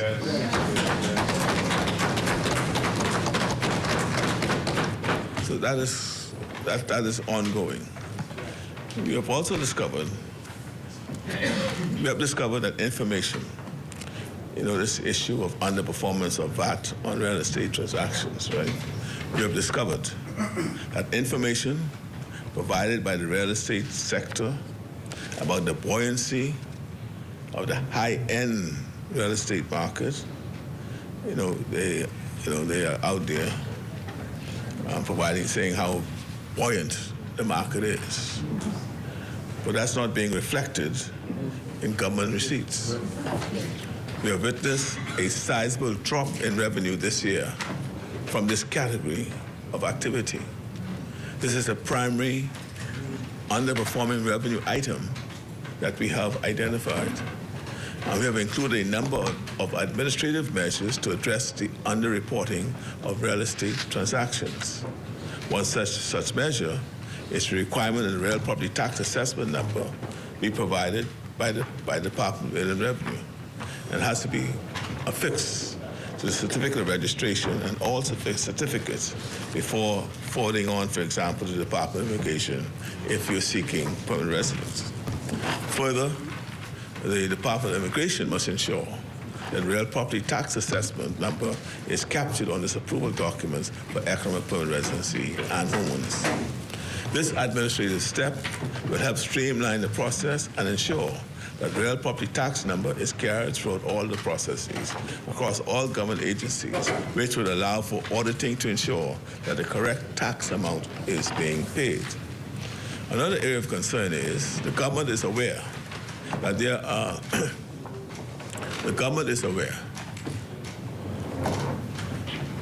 are a number of unstamped documents held by law firms, lawyers, and persons, which results in these persons not being able to prove land ownership to the Department of Inland Revenue and otherwise. This is an impediment for development and commerce in this country. So the government has made the decision to grant amnesty to allow documents to be stamped at the value of the time in which the transaction took place, rather than at the current market value when it is being presented. This regime is temporary and effective immediately, with an expiration date of December 1st, 2024. Now, this is a significant concession.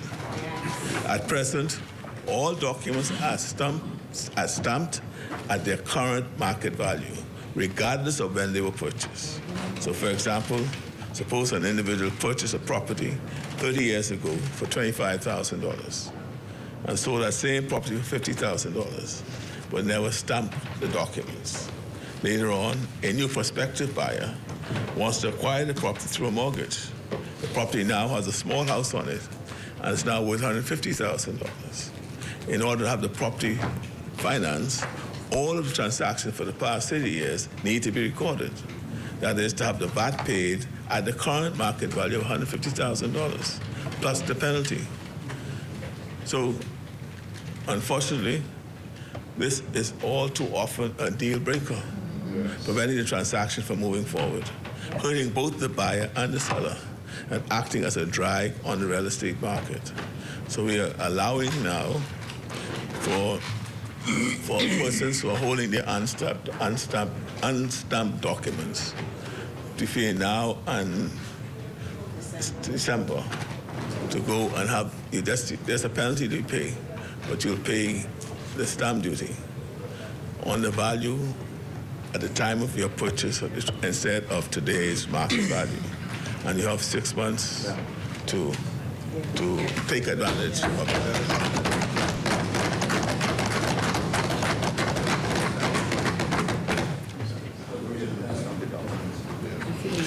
Another measure to address the issue of revenue underperformance for VAT would be the elimination of inter-vivos transfers for non-natural persons. All inter-vivos transfers after 1st of July have to be to natural persons. Another goal of our government is to reduce barriers and encourage wider participation in all aspects of our economy. One barrier we are taking down is related to investment in the real estate sector. We are providing a VAT exemption for individuals investing in a real estate trust. where the individual investment totals less than 10% of the ownership. Thus, the real estate trust is responsible for paying VAT when initially acquiring the property. But individuals buying or selling shares in the trust are eligible for VAT exemption. This is a real estate fund. Right? This is a fund that they created. It's called a trust, but it's a trust or fund. It is required that a minimum of 10 individual investors participate in the purchase of the property, and these investors must be separate entities, not related entities, with beneficial ownership.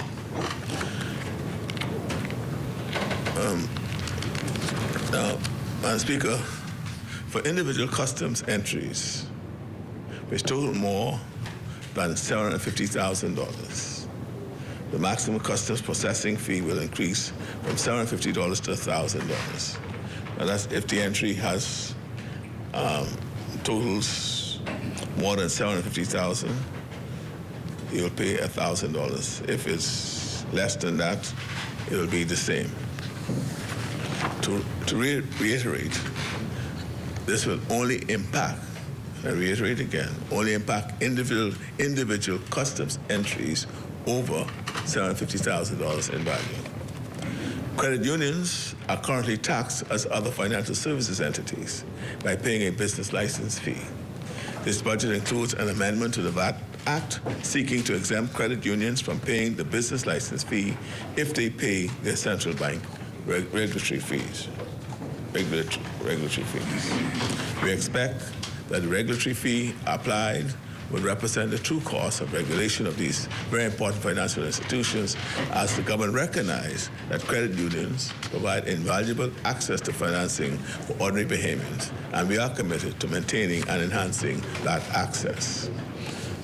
As previously stated, Madam Speaker, in prior communications, the proposed legislation for the implementation of an international business income tax for large multinational corporations will come into effect this year. Our objective is to present the draft legislation at the conclusion of the budget debate in order to initiate the process of public consultation. This legislation will have an expected effective date of January 1st, 2024. The government estimates that introducing a qualified domestic top-up tax for in-scope Pillar 2 multinational entities operating within the Bahamas will bring in an additional $140 million in potential revenue. However, revenues from this measure will not be seen until the financial year 2025-2026.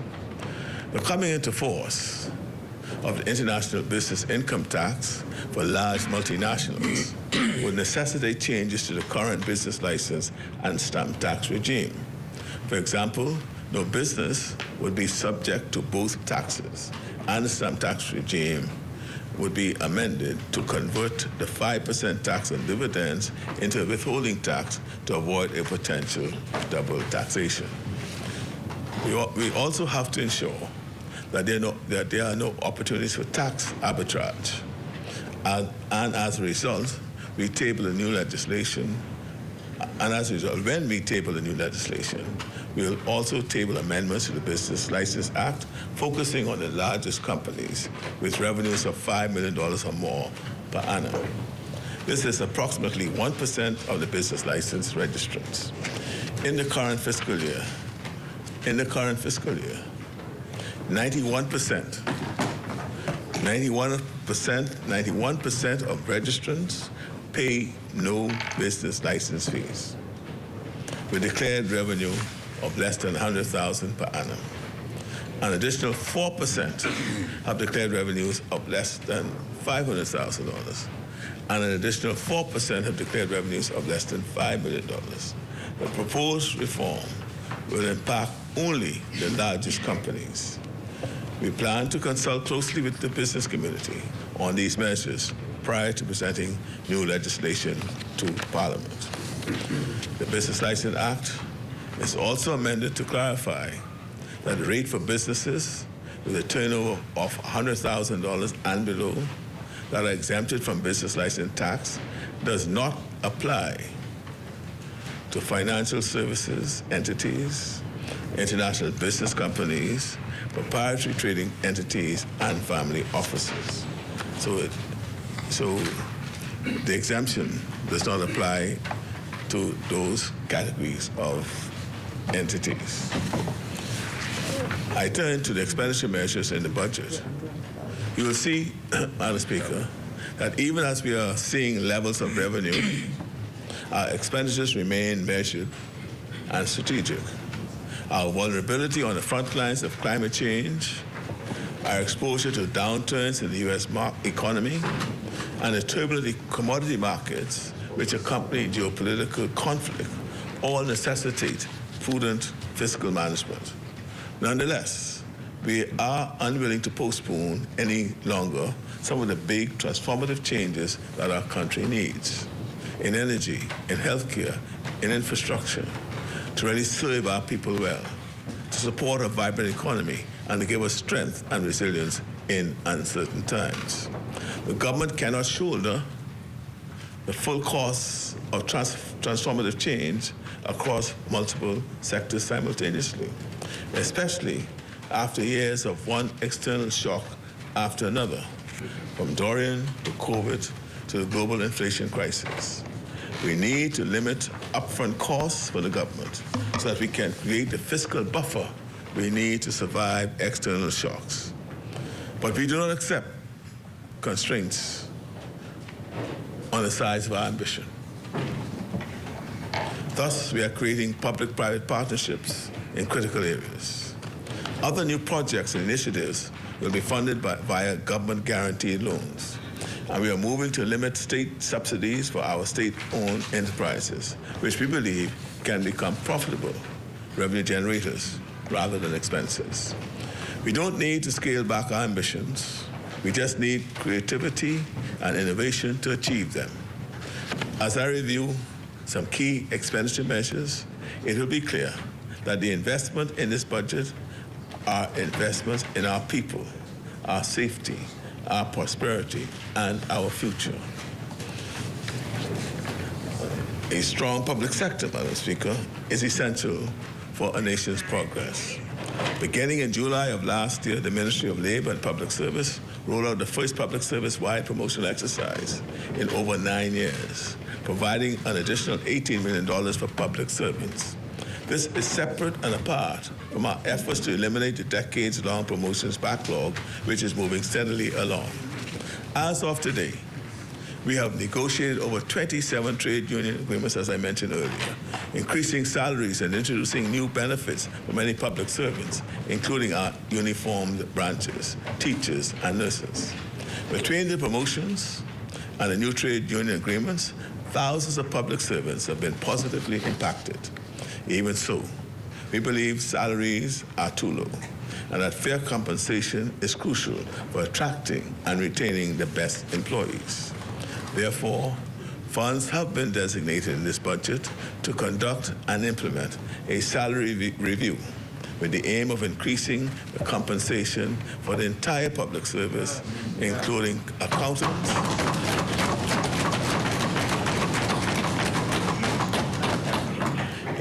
accountants, nurses, teachers, defense force officers, police officers, immigration officers, corrections and custom officers, all of whom should be adequately compensated for their hard work and dedication.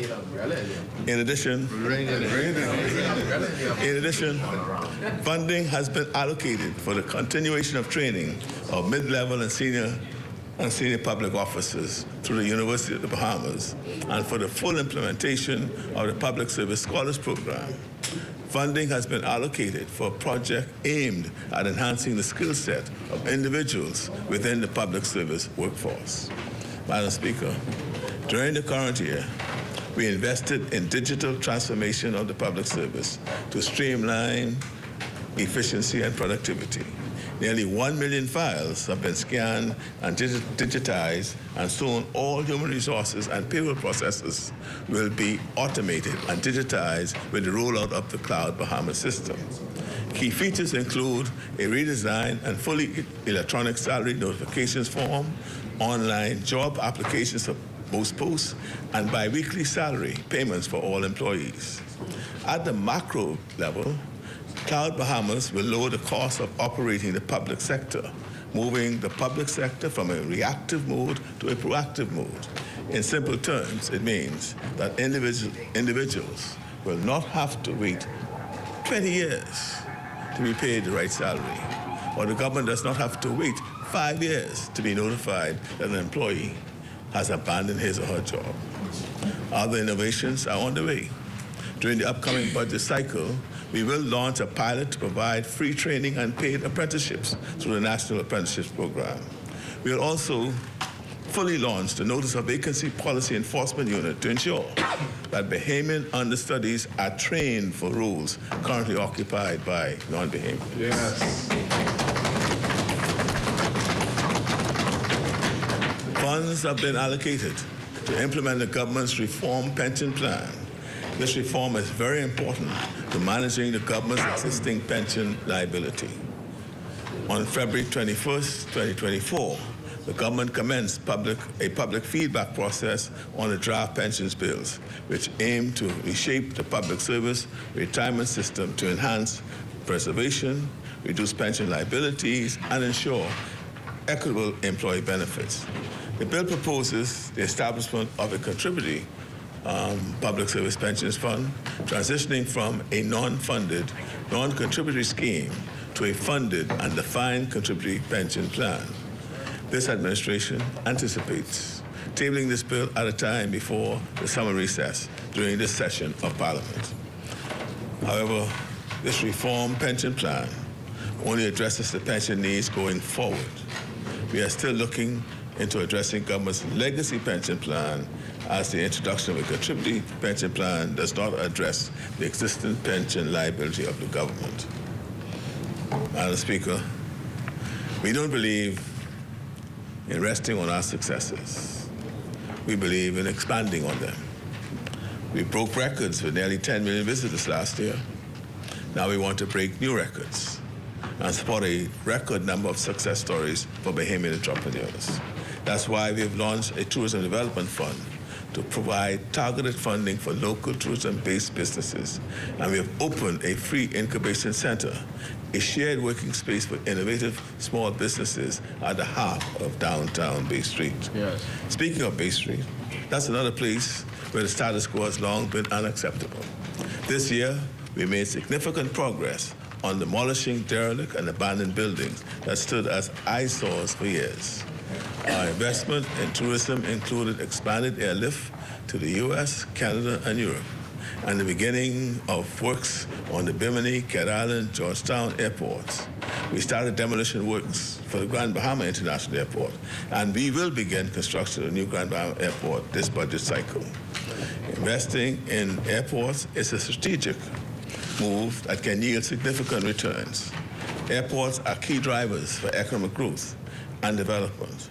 Funding for the airports in Cat Island, Exuma, and Grand Bahama are expected to be sourced from the Saudi Fund for Development and other government-guaranteed loans provided to the airport authority. In this budget, we recognize that strategic investments in sports tourism promotion helps us draw visitors, stimulate revenue, and create jobs. Moreover, sports tourism elevates our global standing, solidifying the Bahamas as a venue for sporting events and competitions on the international stage. Further funding has also been allocated to bid for the 2026 World Relays and prepare for the upcoming 2026 Bahama Games.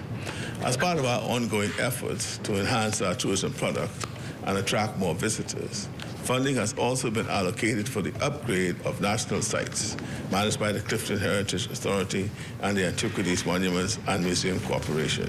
These investments will help to improve infrastructure facilities and overall visitor experience at key attractions. By upgrading these sites, we can best showcase our rich cultural heritage and natural beauty. We are doing more to ensure that the experience of traveling to and from the Bahamas is a positive one. We introduced additional immigration booths at the Pilling International Airport to alleviate congestion and reduce wait times. Given the record levels of arrivals we are seeing, in the upcoming budget cycle, we will recruit an additional 100 immigration officers. These investments will allow us to take full advantage of the enormous growth we are seeing in tourism. National security is essential for national growth and development. We have recruited additional Royal Bahamas Defense Force officers and purchased 4 new safe boats to patrol our waters. Our vessels are part of the sudden blockade we have formed with international partners to detect, intercept, undocumented vessels heading into our waters. We have recruited more Royal Bahamas Police Force officers, which will allow us to continue our current strategy of expanded patrols throughout New Providence. We are supporting the increase in manpower with expanded CCTV surveillance capabilities powered by artificial intelligence and facial recognition technology.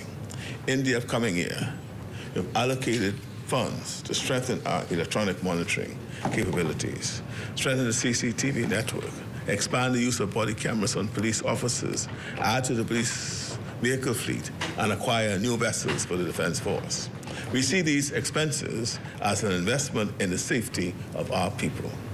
Madam Speaker, we are introducing amendments to the Road Traffic Act, which will allow the Royal Bahamas Police Force to impound unlicensed or uninsured vehicles driven by persons who do not possess a valid driver's license or uninsured vehicle, as unlicensed vehicles are known to represent a substantial unlicensed, uninsured vehicles are known to represent a substantial public health and crime risk.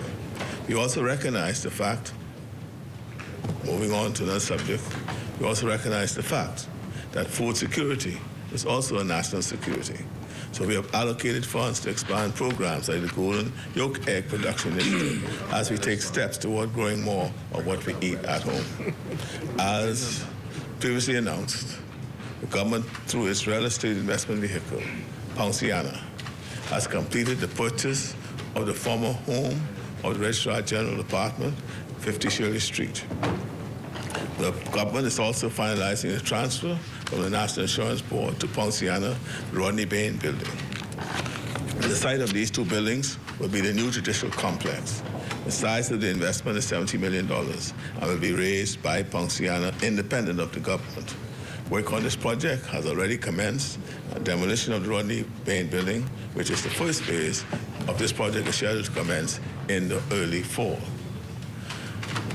Madam Speaker, in this budget, we have dedicated financial resources towards the creation of both a judicial and parliamentary authority.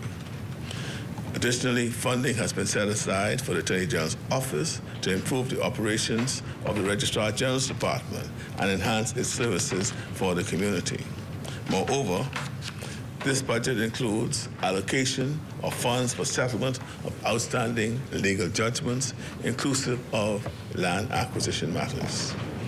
In the upcoming budget cycle, funding has been set aside to improve the operations of the Registrar General's Department and enhance its services for the community.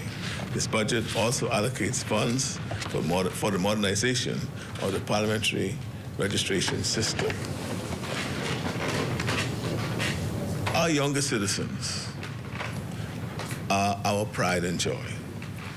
Over the past year, we began the process of a comprehensive research-based curriculum reform to modernize the curriculum and improve educational outcomes. We will see the results of this work soon. Meanwhile, our primary school students have been served more than 100,000 breakfasts, as I mentioned earlier. That's 100,000 times a child was able to focus on his or her teacher and the lesson properly without feeling the pangs of hunger. The program has been an extraordinary success, a hit with children, parents, and teachers, and administrators. And I'm very pleased to say that we are continuing the program in New Providence and expanding to ensure that every school on the Family Islands will now be included.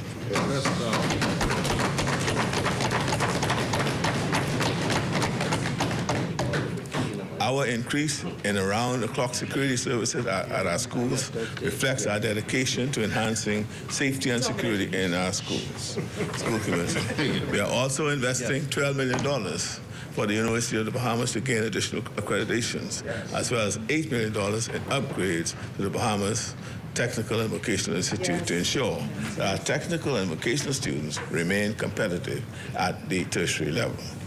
This total of $20 million in funding will be sourced via external funding. Our National Youth Guard is training young Bahamian men and women to help with disaster response efforts while equipping them with the kind of in-demand skills that allowed over 85% of the participants of the first cohort to be gainfully employed. I'm proud of that. We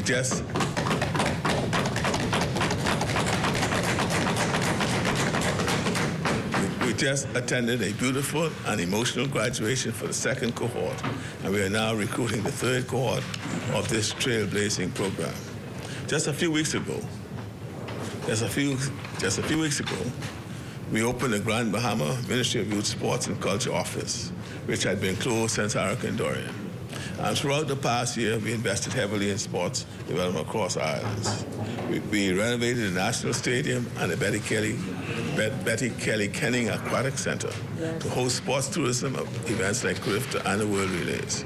We also provided funds for 200 young people to receive training in digital skills to prepare them for emerging opportunities in that job market.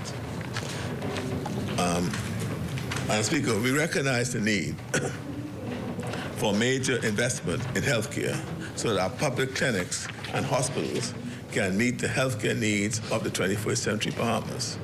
It has been more than 70 years since a new hospital was built in New Providence. Medicine has changed. Our population has grown. In this upcoming budget cycle, the work will begin for a new hospital in our nation's capital. We will also invest in renovations of Princess Margaret Hospital's accident emergency ward. In addition, work has begun on a new hospital in Grand Bahama and will continue at an accelerated pace. The hospital in Grand Bahama is out the ground.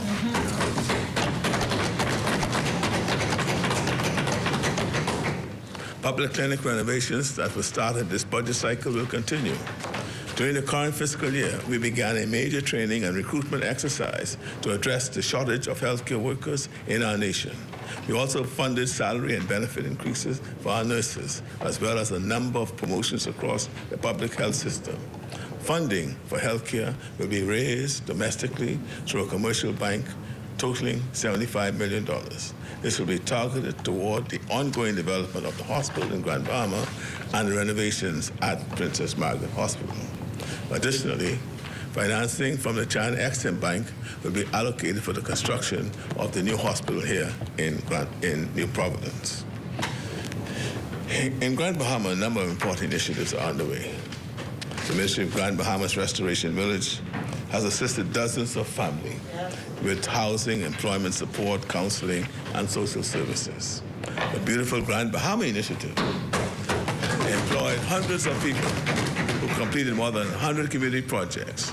Many other efforts are underway, including the restoration of the YMCA grounds, the revitalization of the Grand Bahama Arts and Crafts Center at BIC, the renovation of the downtown farmers market, and works at the Grand Bahama Sports Complex, including the upcoming construction of a major world-class aquatic center. We also provided grants to 149 local micro and small businesses owners in Grand Bahama. This budget year, we expect to source $30 million to fund the purchase of the International Bazaar and the reopening of the West Sunrise Highway to accommodate the projected growth in tourism and economic activity over the next few years.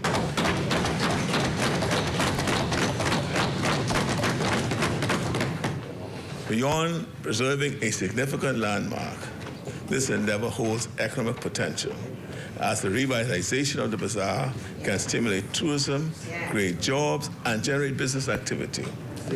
Similarly, reopening the West Sunrise Highway will improve connectivity and facilitate growth in Grand Bahama.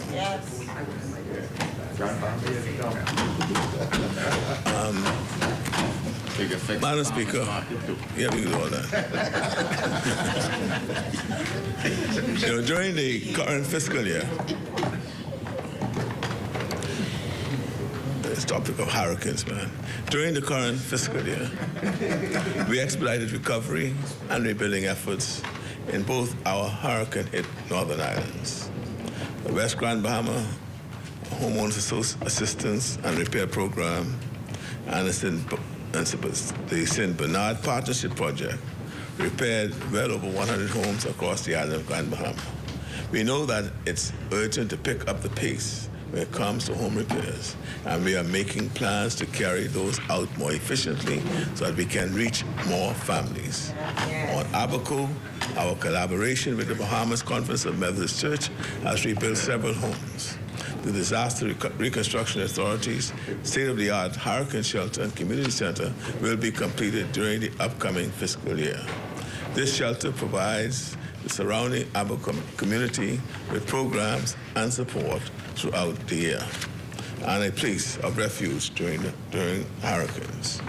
Meanwhile, we have recruited record numbers of young Bahamians into the Nicolo P. Small Meteorology Cadet Program to expose them to the work of the Department of Meteorology and to pique their interest in pursuing a career. We have also expanded the number of weather stations throughout our islands to better monitor the weather and keep Bahamians safe. Madam Speaker, to support our economic growth, we are making key investments in infrastructure. Our efforts have included major waterworks to bring fresh, potable water to settlements in Harbour Island and mainland Eleuthera, as well as the extension of pipe water to areas of Exuma for the first time. Forbes Hill, yeah. Our islands seeing major waterworks include Andros, Kidd Island, Moss Island, Grand Key, and Long Island. In the upcoming year, the Water and Sewage Corporation will access additional funding to implement water supply improvement and climate resilience initiatives throughout the nation. During the past year, roadworks were initiated throughout the archipelago, including 25 miles in New Providence, with additional work scheduled for the upcoming budget cycle. In the Family Islands, there was nearly $100 million in roadworks and infrastructure projects initiated, including the Red Bay settlements, roads, Long Island road repairs, Governor's Harbor road works, Great Harbor Key Airport civil works, and the Pelican Shores road repairs in Grand Bahama. You leave Cat Island out here. No, it's here. No, it's here. It's TV.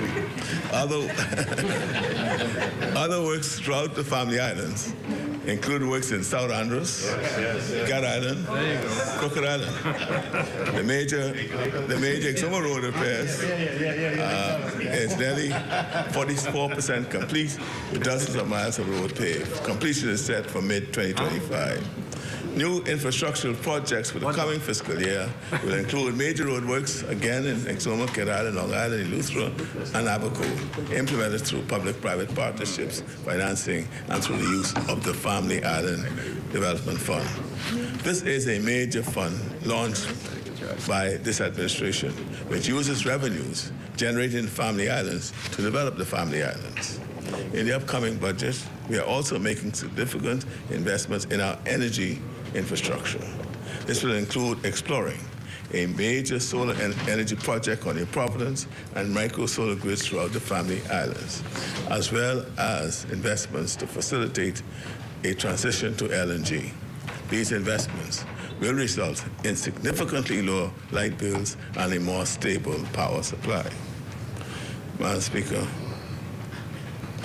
after nearly 3 years of work, we will soon launch our country's first comprehensive energy reform. The cost of electricity has been a huge expense, a huge burden to Bahamian families and businesses.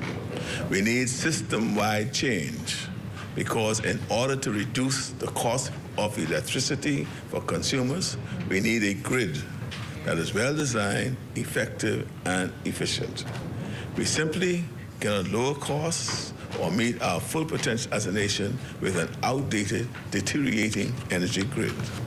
An aging 20th century grid cannot support a modern 21st century economy. And the reality is, demand for energy is going up, while our grid is falling apart. We also need to add the capacity to integrate large-scale renewable energy. Solar energy has always been essential to our plans, but solar power is intermittent. That means the amount of solar power generated will fluctuate, will vary, depending on whether it's a sunny day or a cloudy day, daytime or nighttime. Using solar energy across archipelago requires careful planning and design and major new investment in grid flexibility and energy storage. Madam Speaker, BPL, the BPL we inherited from our predecessors was carrying a $500 million debt, $500 million. And experts have told us we need another $500 million in capital investments to rescue and then modernize our grid. $1 billion just to get BPL on track. I look forward to sharing plans for a new energy future for our country, including extensive use of solar power in New Providence and in the Family Island, LNG as a partner fuel, and a modern power grid shortly. Madam Speaker, this budget will allocate additional funding for mailboat contracts, as well as funds to support the expansion of mailboat routes. Further funding is allocated in the capital budget for the Port Department for the upgrade of navigation aids in the Bahamas, which also enhances safety for our seafarers. Additionally, funding has been provided to build a Bahamian workboat Class A for our Defense Force, which will allow them to fully participate in our national sport sailing. Housing. Madam Speaker, housing remains a priority for this government. In the upcoming budget, we are investing an additional $5 million for small home repairs. This is separate and apart from the funds allocated for the same purpose in urban renewal. We are exploring options for increased financing for housing for public servants in the Family Islands, including leveraging private sector funding to address the scarcity of accommodations driven by the increased investment in short-term vacation rentals in our Family Islands. We are expanding the Affordable Homes program, and we have allocated funds to launch the Rent-to-Own initiative so that more Bahamians have access to home ownership.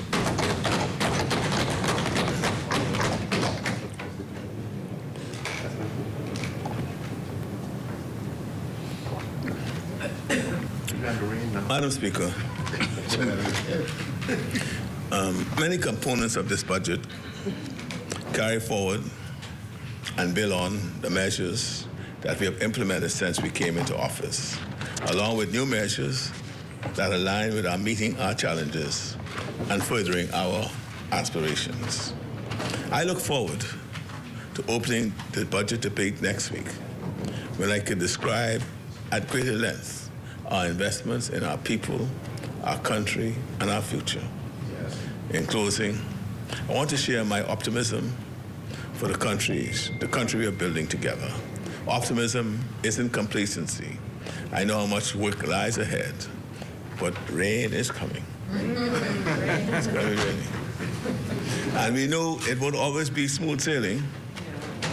In a time of geopolitical conflict, in a new climate era of more intense hurricanes, where it's now been predicted that this year there'll be 17 to 25 named storms, 8 to 14 hurricanes, and 4 to 7 major hurricanes. That's what's predicted for this year. And these change. We can't say that's what we know now. And with the impact of the global inflation crisis continue to play out, we may face some rough waters ahead. But finally, our country is navigating forward in a sturdier boat and moving in the right direction. We are growing stronger, building both resilience and new opportunities. We are a country on the move. We are seeing the fruits of our labor, from the millions saved with the e-procurement platform to the gradual reduction in our debt and debt to GDP ratio, removal from the blacklistings, and overall economic development of our islands. We continue to strengthen revenue by reinforcing compliance and reform and introducing new mechanisms in this year's budget. We've also seen other aspects of fiscal consolidation with the introduction of the pension bills and draft legislation for qualified domestic minimum top-up tax. It's worth remembering how far we have come. In under 3 years, we went from the brink of risking harsh austerity measures to a new era of compassion and fiscal responsibility. Yes. We went from deserted, empty hotels to record-breaking numbers of visitors. Yes. We went from the worst economic contraction in our nation's history to robust economic growth. We went from shocking levels of unemployment to record job creation. Yes. We went from understaffed security forces to hundreds of new police and defense force officers. We went from despair to optimism. We are facing forward with renewed confidence and determination. We are strong enough to challenge the status quo on behalf of the Bahamian people. Yes. And we are changing lives. Yes. What a blessing to be involved in all of these endeavors.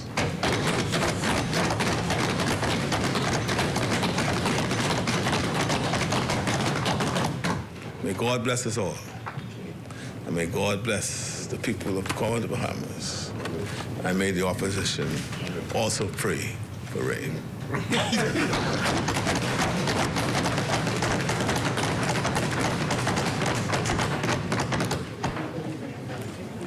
Thank you, Honourable Member. Order that the communication be brought up. Perfect timing, 1 o'clock on the clock. Perfect timing, 1 o'clock on the clock. What's today's date? March 29th.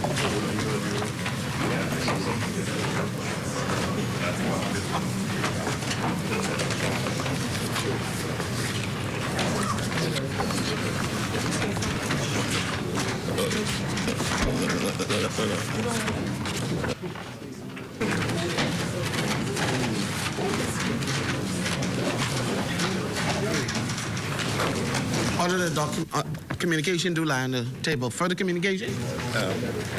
No further communication, Madam Speaker, but I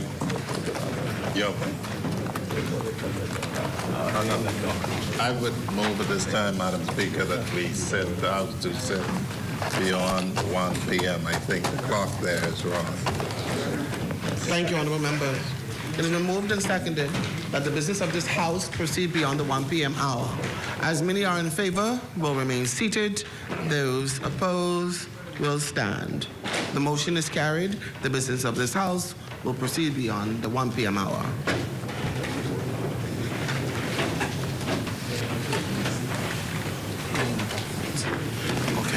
Honourable members, are we now reverting back to laying of documents? Thank you, Honourable Member. Laying of documents by ministers. The chair recognizes the Honourable Member for Cat Island, Rumkey, and San Salvador. Madam Speaker, I beg leave to lay on the table of the House Customs Management Amendment Regulations 2024. Thank you, Honourable Member. Order that the document be brought up.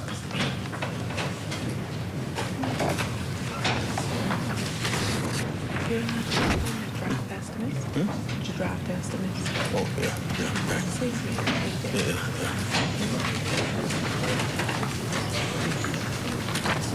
Order the document to lie on the table. Further laying of documents? Madam Speaker, I beg leave to lay on the table the draft estimates of revenue and expenditure 2024-2025. Thank you, Honourable Member. Order the document be brought up.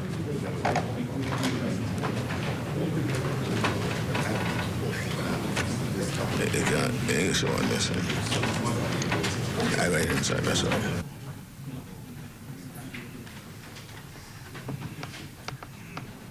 Thank you. Order the document to lie on the table. Further laying of documents by ministers. You may proceed. Honourable Member.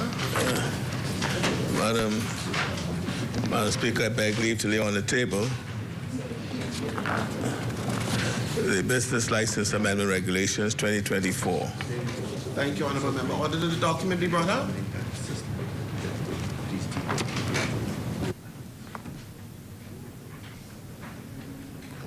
Thank you. Order the document to lie on the table. Further laying of documents. The chair. You may be seated, Honourable Member. Madam Speaker, I beg leave to lay on the table the Value-Added Tax Amendment Regulations 2024. Thank you, Honourable Member. Order that the document be brought up.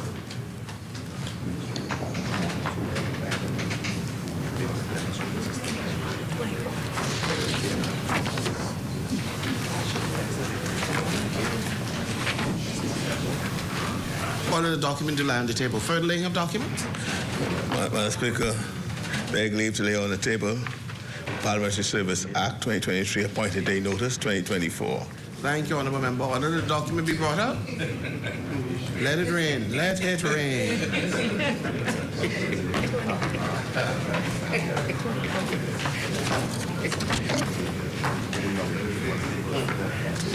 Thank you, Honour. And it's my pleasure. Order the document to lie on the table. What lay? Madam Speaker, I beg leave to lay on the table Public Debt Management, Bahamas Registered Stock number 3, 2027, 2029, 2031, 2034, 2044, and 2054 directions 2024. Thank you, Honourable Member. Order the document be brought up.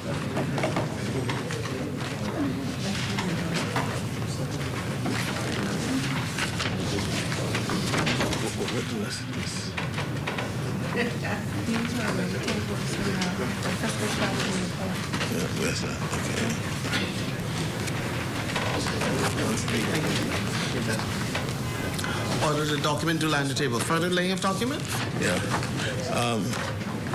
Madam Speaker, I beg leave to lay on the table the Fiscal Statutory Report 2024. Thank you. Order the document be brought up.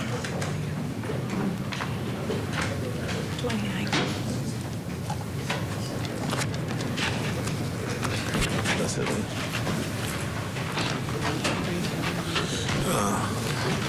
Order the document to lie on the table. Further laying of documents. The chair recognizes the Honourable Member for Fort Charlotte. Thank you, Madam Speaker. I beg leave to lay on the table the following: the National Insurance Benefit Assistance Amendment Regulations 2024 and there's a resolution. Okay.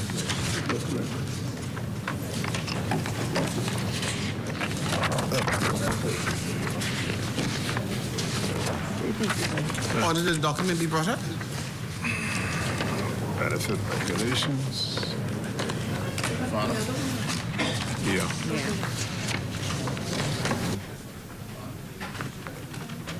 Thank you. Order that the document to lie on the table.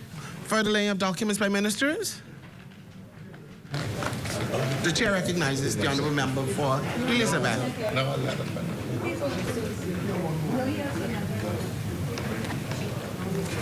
The chair recognizes the Honourable Member for Fort Charlotte. The second, Madam Speaker, is the National Insurance Contribution Amendment Regulations 2024. Thank you, Honourable Member. Order the document be brought up. That's this one.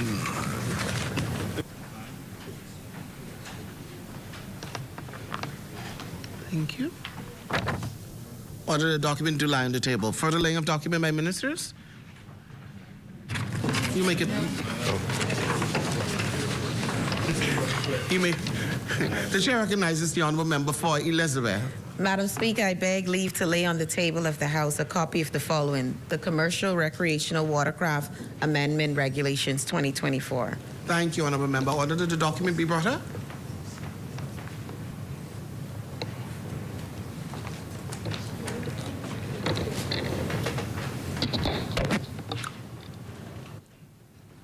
Thank you. Order the document due lie on the table. Further laying of documents? The chair recognizes the honourable member for Freetown. I beg leave to lay on the table of the House a copy of the Ministry of Foreign Affairs Consular Services Fees Amendment Regulation 2024. Thank you, honourable member. Order the document be brought up. Order the document to lie on the table. Further laying of documents? I beg leave, Madam Speaker, to lay on the table of the House a copy of the Rehabilitation of Offenders Amendment to First Schedule Order 2024. Thank you, honourable member. Order the document be brought up. Thank you. Order the document to lie on the table. Further laying of documents? I beg leave to lay on the table of the House, Madam Speaker, a copy of the Price Control General Amendment Number 5 Regulation 2024. Thank you, honourable member. Order that the document be brought up. Order the document to lie on the table. Further laying of documents? Madam Speaker, I finally beg leave to lay on the table of the House a copy of the Public Holidays with Monday 2024 Opening of Stores Notice 2024. Thank you, honourable member. Order the document be brought up. Thank you. Order the document do lie on the table. Further laying of documents? No further laying of documents. Thank you, honourable member. We will now proceed down the order of business. Communications by the clerk. Messages from the Governor General. Messages from the Senate. Motion for leave of absence, leave to resign seat, and new writs. Presentations of petitions.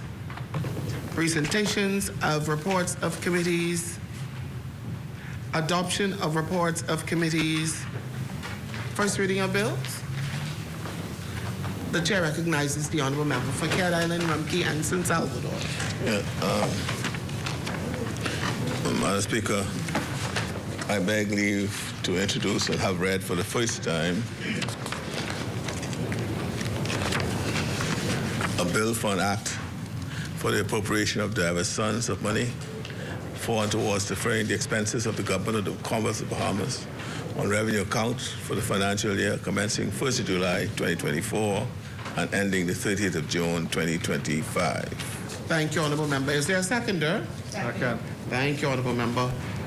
Order that the document be brought up. 24.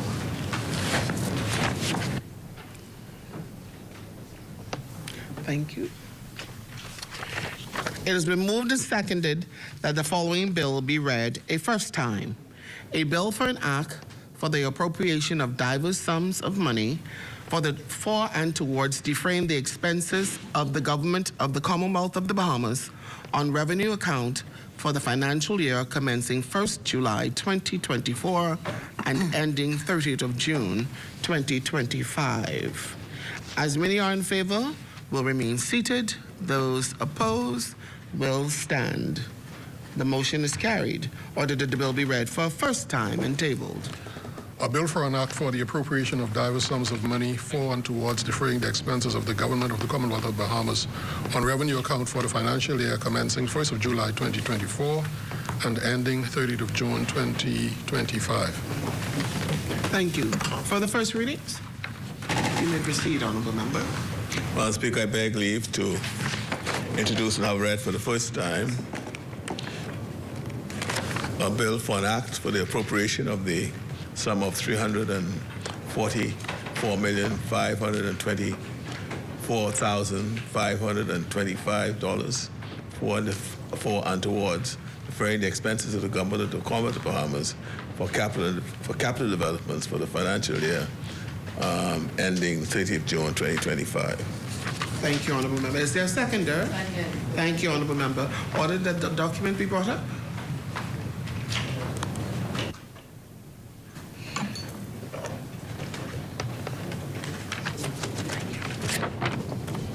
It has been moved and seconded that the following bill be read a first time.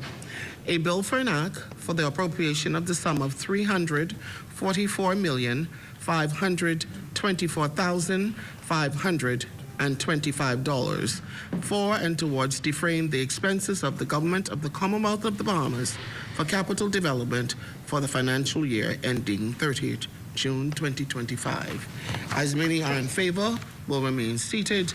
Those opposed will stand. The motion is carried. Ordered that the bill be read for a first time and tabled. A bill for an act for the appropriation of the sum of $344,524,525. For and towards defraying the expenses of the government of the Commonwealth of Bahamas for capital development for the financial year ending 30th of June 2025. Thank you. Further first readings? Your first reading. Yeah. You may proceed, Honorable Member.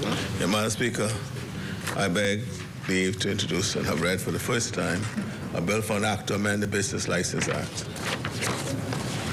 Thank you, Honorable Member. Is there a seconder? Second. Thank you, Honorable Member. Order the document be brought up. Thank you. It has been moved and seconded that the following bill be read a first time. A bill for an act to amend the Business License Act. As many are in favor will remain seated. Those opposed will stand. The motion is carried. Ordered that the bill be read for a first time and tabled. A bill for an act to amend the Business License Act. Thank you. For the first readings? You may continue on. Madam Speaker, I beg leave to introduce and have read for the first time a bill for an act to amend the Real Property Tax Act. Second. Thank you, honorable members. Order the document be brought up.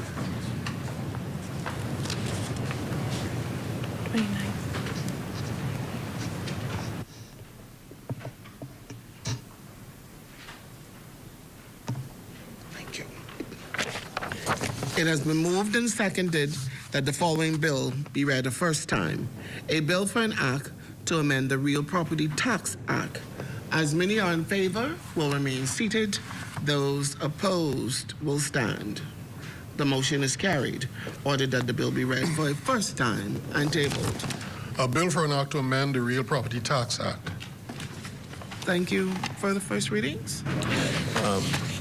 Madam Speaker, I beg leave to have introduced and read for the first time a bill for an act to amend the Public Finance Management Act.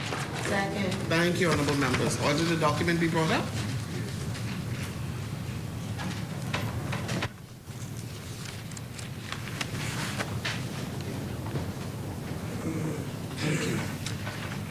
It has been moved and seconded that the following bill be read a first time.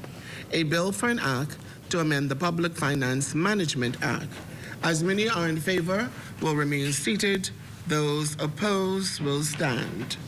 The motion is carried. Ordered that the bill be read for a first time and tabled. A bill for an act to amend the Public Finance Management Act. Thank you. For the first readings? Madam Speaker, I beg leave to introduce and have read for the first time a bill to amend the Customs Management Act. Thank you, honorable member. Order that the document be brought up.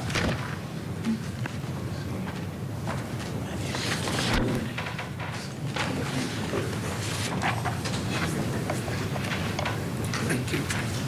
It has been moved and seconded that the following bill be read for a first time.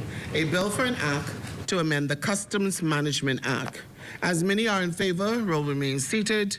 Those opposed will stand. The motion is carried.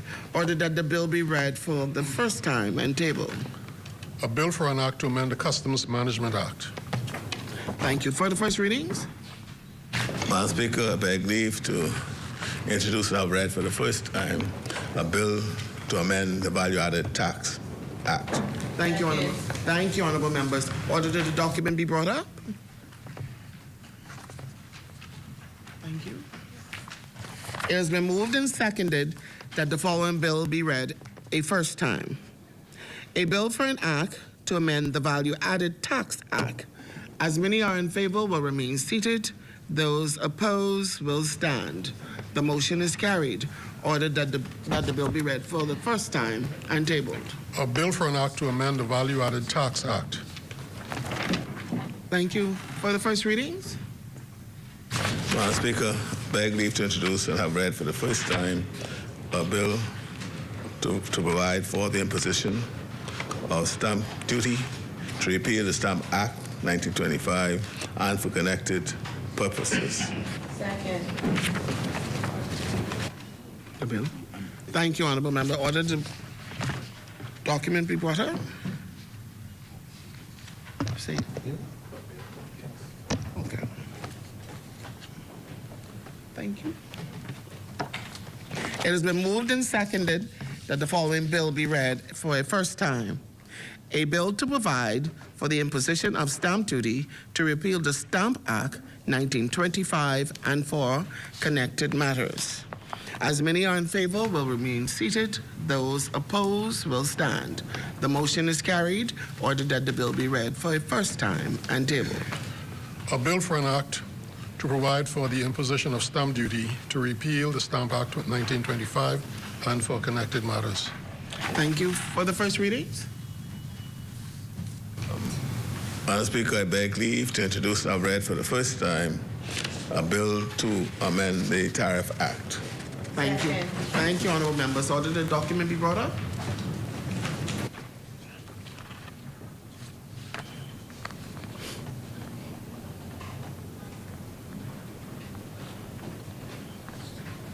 Thank you.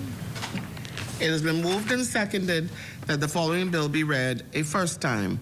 A bill for an act to amend the Tariff Act. As many are in favor will remain seated. Those opposed will stand. The motion is carried. Ordered that the bill be read for a first time and tabled. A bill for an act to amend the Tariff Act. Thank you. For the first readings? Madam Speaker, I beg leave to introduce and have read for the first time a bill to amend the Excise Bill, Excise Act. Thank you, honourable member. Order. Is there a second there? Second. Thank you, honourable members. Order the document be brought up. Thank you. It has been moved and seconded that the following bill be read a first time. A bill for an act to amend the Excise Act. As many are in favor will remain seated. Those opposed will stand. The motion is carried. Ordered that the bill be read for a first time and tabled. A bill for an act to amend the Excise Act. Thank you. For the first readings? Madam Speaker, I beg leave to introduce and have read for the first time a bill to amend the Tax Appeal Commission Act. Thank you, honourable member. Is there a seconder? Second. Thank you, honourable members. Order that the document be brought up.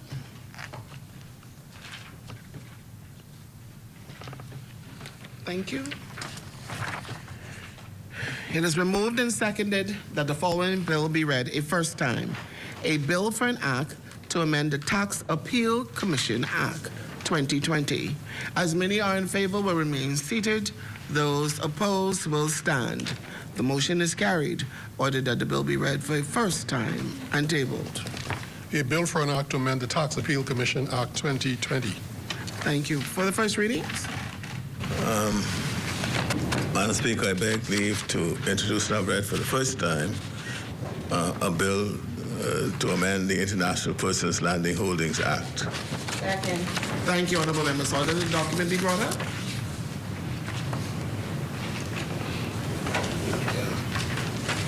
It has been moved and seconded that the following bill be read a first time. A bill for an act to amend the International Persons Land Holding Act. As many are in favor will remain seated. Those opposed will stand. The motion is carried. Ordered that the bill be read for a first time and tabled. A bill for an act to amend the International Persons Land Holding Act. Thank you. For the first readings? The chair recognizes the honourable member for Fort Charlotte. Madam Speaker, I beg leave to introduce and have read for the first time a bill for an act to amend the Immigration Act. Thank you, Honorable Member. Second. Thank you, Honorable Member. Order that the document be brought up.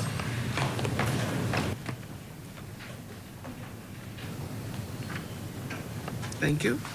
It has been moved and seconded that the following bill be read a first time. A bill for an act to amend the Immigration Act.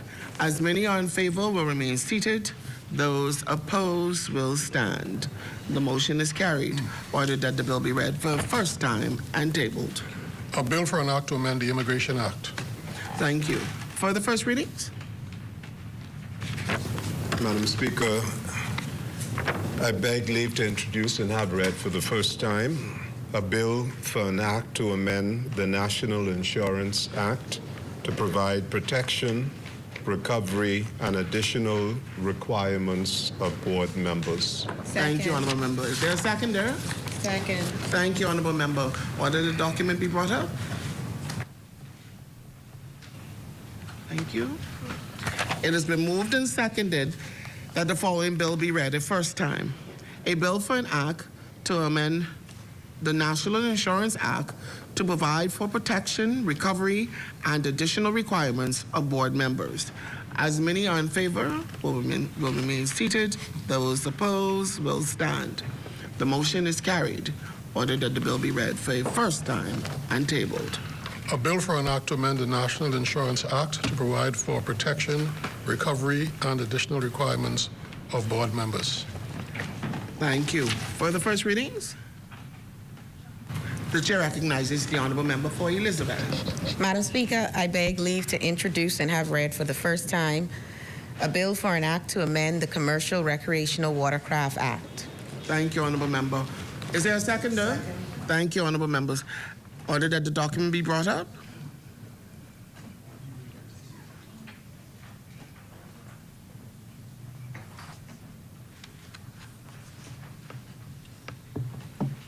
Thank you.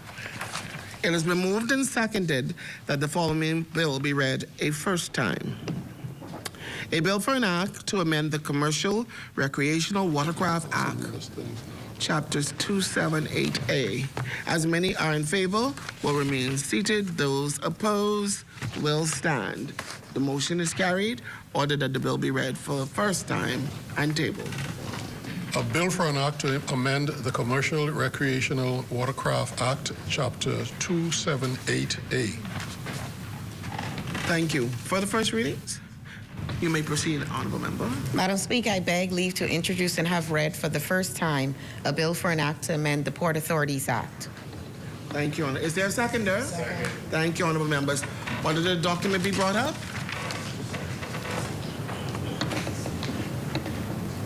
Thank you.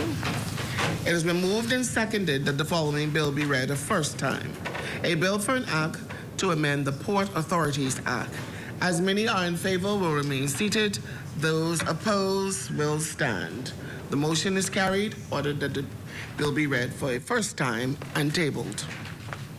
Port Authorities. A bill for an act to amend the Port Authorities Act. Thank you. For the first readings, you may continue, Honorable Member. Madam Speaker, I beg leave to introduce and have read for the first time a bill for an act to amend the Road Traffic Act. Thank you, Honorable Member. Is there a seconder? Second. Thank you, Honorable Member. Order the document be brought up. Thank you. It has been moved and seconded that the following bill be read a first time. A bill for an act to amend the Road Traffic Act, Chapter 220. As many are in favor will remain seated. Those opposed will stand. The motion is carried. Order that the bill be read for a first time and tabled. A bill for an act to amend the Road Traffic Act, Chapter 220.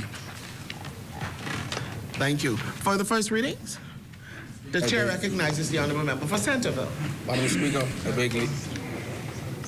I beg leave to introduce and have read for the first time a copy of the following: a bill for an act to amend the Agricultural Manufacturers Act. Second. Thank you, Honorable Members. Order that the document be brought up.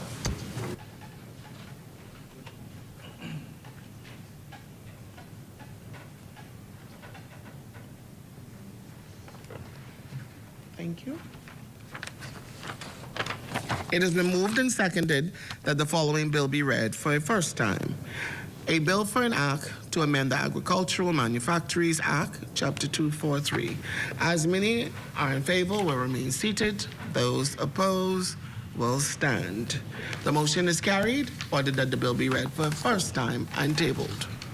A bill for an act to amend the Agricultural Manufactories Act, Chapter 243. Thank you. For the first reading, the chair recognizes the honourable member for Freetown. Madam Speaker, I beg leave to introduce and have read for the first time a copy of the following: a bill for an act to amend the Ministry of Foreign Affairs Act. Second. Thank you, honourable members. Order the document be brought up. Thank you. It has been moved and seconded that the following bill be read for a first time. A bill for an act to amend the Ministry of Foreign Affairs Act. As many are in favor will remain seated. Those opposed will stand. The motion is carried. Ordered that the bill be read for a first time and tabled. A bill for an act to amend the Ministries of Foreign Affairs Act. Thank you. For the first readings? Yes, Madam Speaker, I beg leave to introduce and have read for the first time a copy of the following: a bill for an act to amend the National Insurance Chronic Disease Prescription Drug Fund Act. Thank you, honourable members. Is there a seconder? Thank you, honourable members. Order the document be brought up. Thank you. It has been moved and seconded that the following bill be read for a first time. A bill for an act to amend the National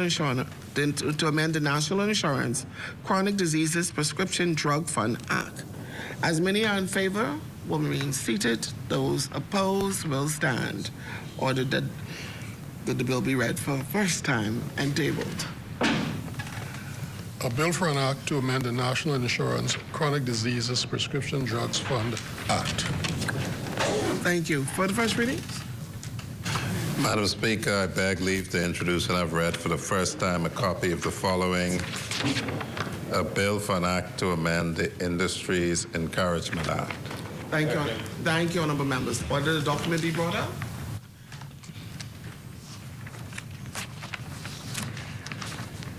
It has been moved and seconded that the following bill be read for a first time. A bill for an act to amend the Industries Encouragement Act. As many are in favor will remain seated. Those opposed will stand. The motion is carried. Ordered that the bill be read for a first time and tabled. A bill for an act to amend the Industries Encouragement Act.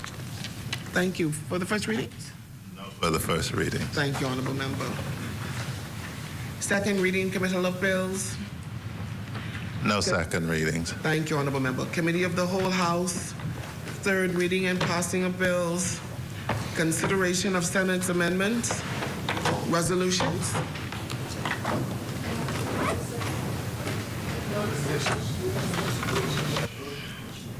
Member statements.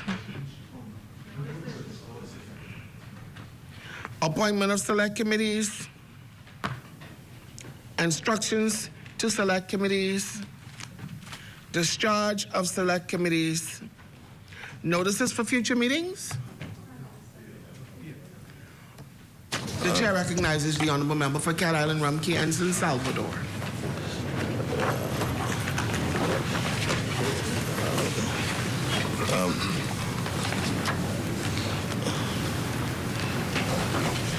Madam Speaker, I beg leave to give notice at the next sitting. I expect we'll be doing this at the next sitting. Several resolutions tied to the money bills percentage.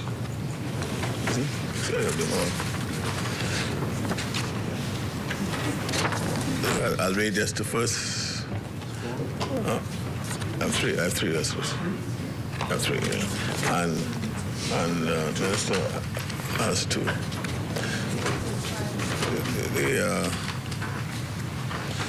the first resolution, Madam Speaker, I'll just read the first paragraph and the last.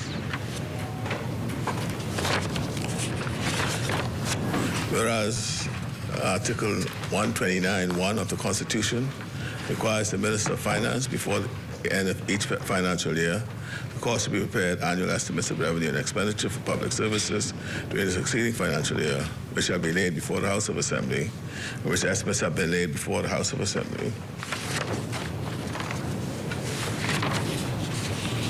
Now, therefore, be it resolved that this House authorizes the Minister of Finance to borrow the sum of $37,015,504 in such currency as the Minister may determine, authorizes the Minister to borrow by way of government loan agreements or line of credit agreement, issuing securities, and creating any other debt instrument in local or any foreign currency.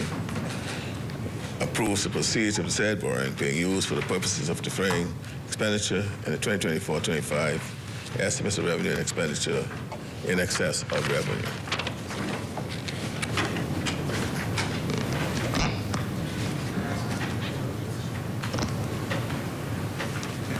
Order that the notice be brought up.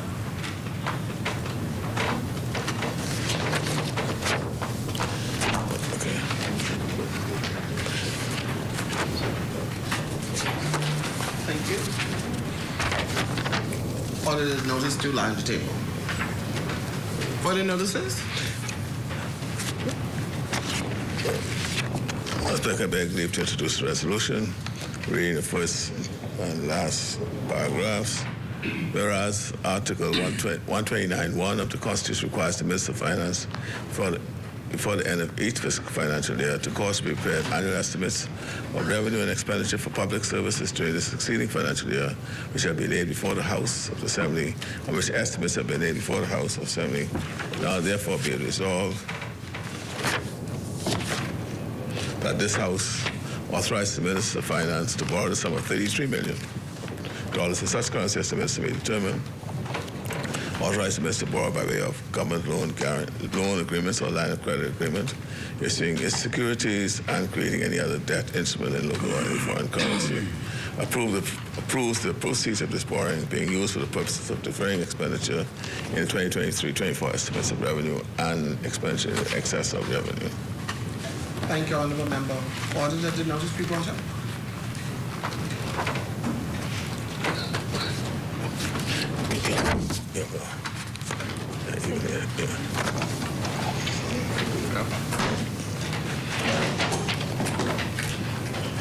Order the notice to lie on the table. Further notice?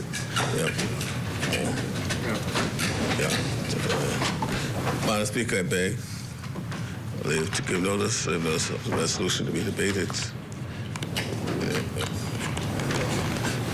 This resolution is whereas the Airport Authority is a body corporate established pursuant to Section 3 of the Airport Authority Act, revised statute laws of the Colony of the Bahamas, and whereas the Board of Directors of the Solidarity Fund for Development approved in principle 2 loans totaling $125 million to assist with the development and rehabilitations of airports on the islands of Exuma and North Elutra. Now, therefore, be it resolved that this House approves the government entering into a guarantee agreement with Solidarity Fund for Development, guaranteeing the repayment of all sums that may become due and payable in respect of the principal interest by Airport Authority and the loan agreements for the total sum of $25 million for the development and rehabilitation of airports in Exuma and North Elutra.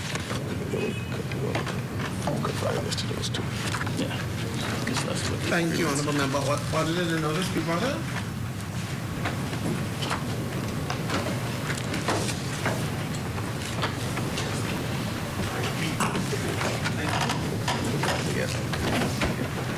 Order the notice to lie on the table. Further notices for committee?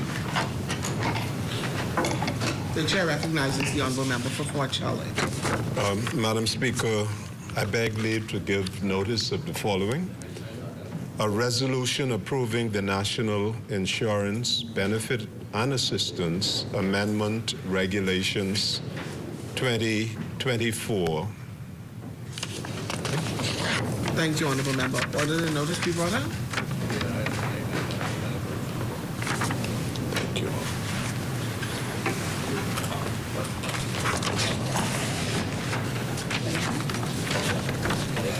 Order the notice to lie on the table. Further notices?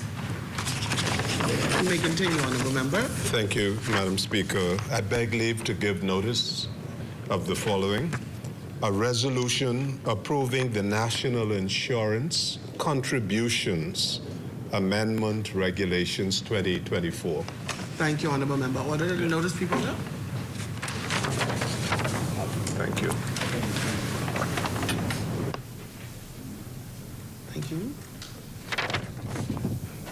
Order that notice to lie on the table. Further notices for future meetings? Further notices in the name of the government. Thank you, Honorable Member. I renew all notices in the name of the opposition. Thank you, Honorable Member. Adjournment? Madam Speaker, The chair, pardon, the chair recognizes the Honorable Member for Charlotte. Yeah, thank you very much, Madam Speaker. I just wish to give the House notice that the regulations require the affirmative approval of the House and the Senate. And even though the resolutions have been laid separately, they should be part of the regulations that were laid at the outset when those documents were laid. Okay. Thank you, Honorable Member. We agree?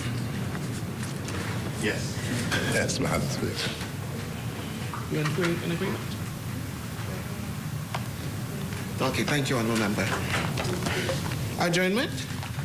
Madam Speaker, I move that the House on its rising do adjourn to Wednesday, the 5th of June at 10 a.m. Is there a seconder? Second.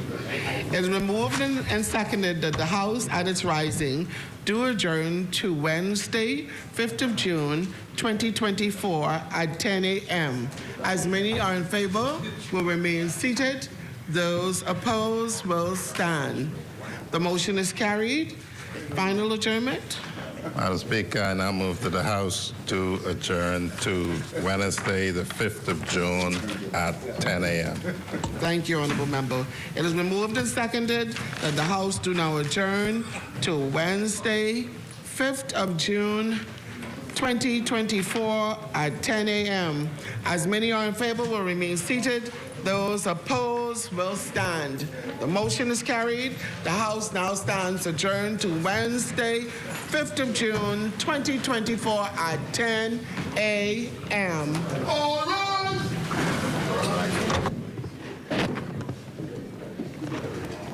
Well, there you have it. Crucial money bills laid in the House of Assembly. Ahead of that, we heard from the Minister of Finance, who brought in the numbers from the outgoing financial year and told us a bit of what's to expect in the 2024-2025 budget year. Now, some takeaways from the Prime Minister's 2-plus-hour communication.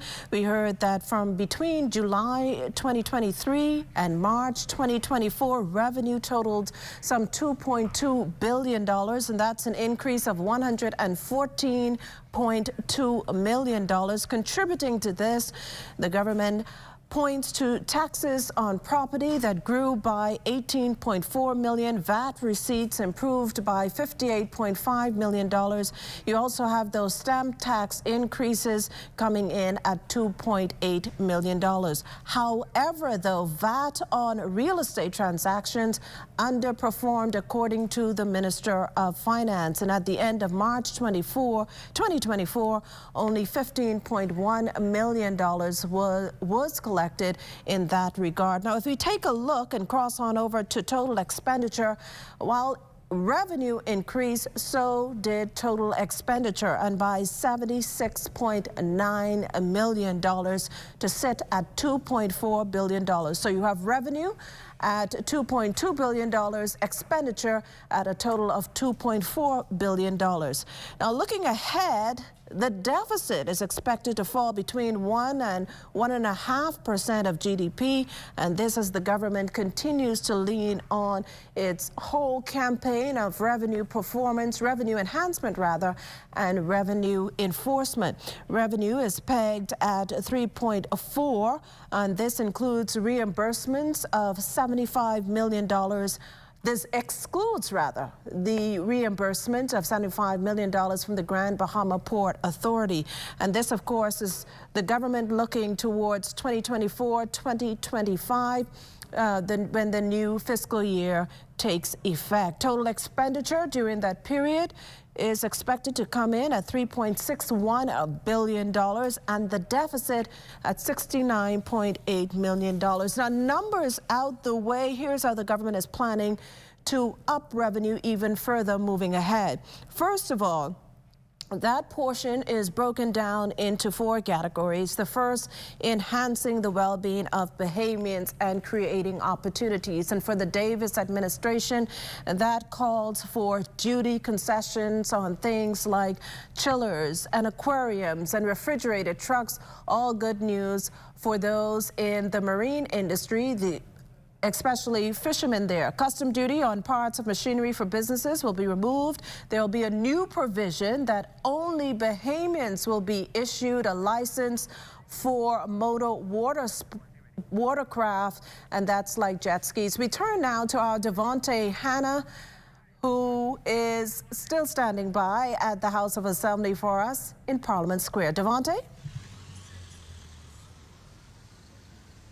Well, Makushla, that was the end of the communication, the budget communication, that is, from the Prime Minister today here in the House of Assembly. But several key takeaways that needs to be discussed. Obviously, the government touting a significant increase in revenue and a decrease and a slash, that is, in deficits. In fact, the Prime Minister said that there would have been over $1 billion knockoff in those deficits over the past 3 years. But let's look at some of the areas that were discussed, particularly education. We saw where there was a $12.8 million injection into the University of the Bahamas and $8 million into BTVI. Of course, as this government has continued to put students first, they also said that free breakfast program will be expanded throughout the Family Islands. We move over to healthcare. Of course, the government is doing all that they can to build up those hospitals in New Providence, in Grand Bahama, and of course they're doing their part, and that construction is set to get completed in this next fiscal year, we are told by the Prime Minister, according to his communication earlier today. We talk about energy. Obviously, we were expecting a pretty big announcement on energy, but while he did not say much about it, he did say that BPL and its aging systems are a cause for concern, and that is something that this government will look to address, especially as we look into the next budget debate, as budget debate actually begins next week here at the House of Assembly.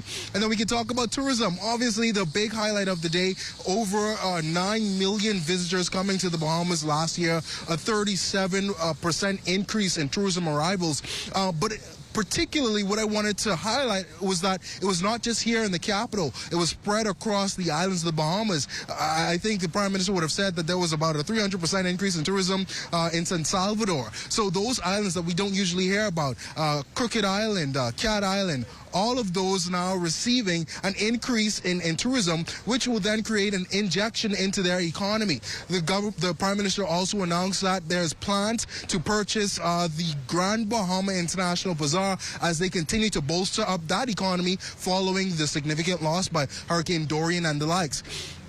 And of course, all of these things have been pretty exciting. A lot of customs fees that have been waived. I know some things that we are particularly excited about in the media. Drones will now become in duty-free. Digital cameras will now be able to come in duty-free, as well as CMOS for healthcare, laundry, detergent, paper kind. All of those will be coming in duty-free, and a lot of reduced tariffs. We saw where there was an announcement that the injection or the fee for permanent residency would be heightened from $750,000 to $1 million. So there are several things across this communication that lasted 2 hours and 15 minutes, if you could believe us. It was a lot that we can dissect and piece apart. And in my short moments here, there's not even enough time to speak about what the Prime Minister would have just spoken about out in the House of Assembly. But of course, in just a few moments, we'll get ready for the opposition to find out what they have to say about this budget, and then from there we'll begin the reporting, and of course the debate will continue, or commence, that is, next week here at the House of Assembly. So from outside of Parliament, where the Prime Minister would have just laid the fiscal agenda for the 2024-2025 budget year, fiscal year that is, I'm Devontae Hanna, sending it back to you on the deskish. Well, great overview, Devontae. Now, while the adults in the room pay close attention to the details of the annual budget, do you think our younger generation did the same? Digital media manager Dejaro Hudson visited several schools here in the capital to find out.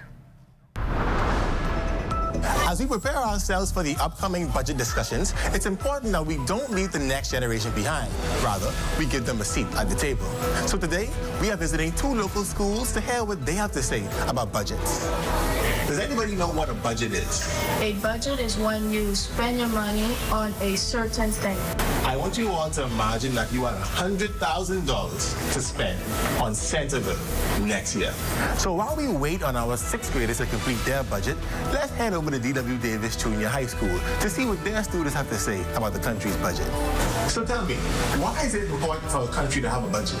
I feel it is important for the country to have a budget because it shows where the money is going and where we are investing. And what is something you would like to see the government invest more money in? Well, one thing I want to see the government invest more money in is education, because it would enhance students that want to explore new things and want to have a better experience of life outside their own country. If you were the Prime Minister on Budget Day, what would you wear to the House of Assembly? I wouldn't spend too much money because myself, as the Prime Minister, I have to be an example and teach people how to budget. So I wouldn't show up into nothing too fancy or anything like that, but I would probably show up in some Chanel, but not too much. The cheap set, the beautiful set, it gotta look good. All right then. Well, now that we've learned more about the budget and why it's important to the country, let's head back to Centerville Primary School and check on our 6th graders. Okay, so what did you guys do with your $100,000? Here's what we're gonna do with our $100,000. We have many activities and many things for the school. My favorite one is the movie and game show because it's a multi-purpose. You could use this for studying, gaming, lounging, or watching a movie, and you can let go of your stress. Awesome. Good stuff. Good job, y'all. Good job. Well, as we await the announcement of next year's budget, I want to encourage everybody to think about the impact that budgets have, not just on the country, but in the home as well. For the Fiscal Blueprint, I'm Dejaro Hudson. Now, just to pull a bit more from the budget communication this morning, as read by the Minister of Finance, in the upcoming fiscal year, we can also see fire extinguishers, drones, laundry detergents in the form of paper sheets, CMOS for health benefits, as you heard from our Devontae Hanna, all be duty-free. There will also be duty on cotton sheets, bed linens, compostable bags, paper bags, and levy on kayaks will all be reduced. And the Prime Minister has stressed that the ATM skimmer machines will now be prohibited. We can also tell you that provisions have been made to have passports couriered to residences abroad, and this would save those people living abroad. Let's say he used the example of in Canada, those in Ottawa having to go to perhaps Toronto to collect their passports, or even having to come back home to do so. Immigration fee will be expedited. An expedited immigration fee will now be 10% of the actual cost of the work permit. We can also expect that there will be a trusted traveler program to speed up immigration processes, and the fee $200. So that lends to the ease of doing business here in the Bahamas, which has been a sore point for local and foreigners, mainly for foreigners trying to work here in the Bahamas. Amendment to the VAT Act to be exempt credit unions from paying the business license fee. That is, if they pay their central bank regulatory fees. International business income tax is expected to yield an additional $140 million, but that's not to be seen until the following fiscal year of 2025-2026. So all this lending to the local business community. Expenses, well, the government will limit, according to the Minister of Finance, subsidies for state-owned enterprises. And there you have your Water and Sewage Corporation and those others that fall in that category. Funds have also been designated, we can tell you, to implement a public sector salary review, and that's good news for some of you who have been waiting for this to happen. That includes accountants, that includes nurses, teachers, police, defense force officers, immigration, corrections, and customs officers as well. And according to the Prime Minister's, funding has also been allocated in this new fiscal year for continuation of training for mid-level public officers through the University of the Bahamas. The government is also looking at a succession plan, and that comes in the form, that comes with the help, rather, of the National Apprenticeship Program and the Notice of Vacancy Policy Empowerment Unit. Sports enthusiasts, well, sports tourism promotion is part of enhancing tourism going forward. You'll also have education, $12 million to be invested in the University of the Bahamas to gain additional accreditations, and another $8 million to be invested in BTVI. Healthcare, little said about healthcare, but we know of the government's plans to build a new hospital here in New Providence. We also know of their plans. We also know that a new hospital has started, groundbreaking for a new hospital in Grand Bahama.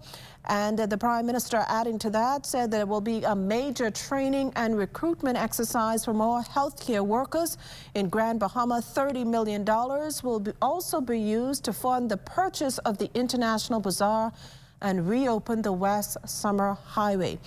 A comprehensive energy reform. What that comprehensive energy reform will look like, well, we'll have to wait until the budget debate begins next week, as the Prime Minister will only say that $1 billion is needed to get the Bahamas Power and Light back on track. The details again of how and when and who will be steering that ship the details are being kept close to his chest, but of course that will all come out, we hope, during the course of this debate, be it from the Prime Minister himself or his Energy Minister.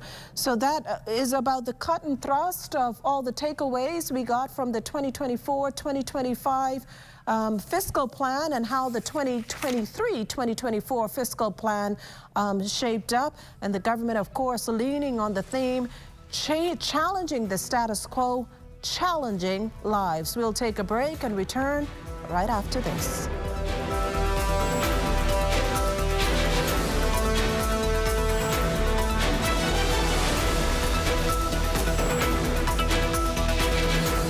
Hello, I'm Mario Nuri. It's never too early to prepare for a hurricane, and we want to make sure our community is always ready. So we invite you to join us for A Familiar Walk, Steps Towards Hurricane Preparedness, with special guests Edison Sumner, President of the Bahamas Red Cross, Dr. Trevor Johnson, Disaster Risk Committee Representative, Wayne Neely, Meteorologist, and Charles Johnson of J.S. Johnson Insurance Agents and Brokers. Do join us.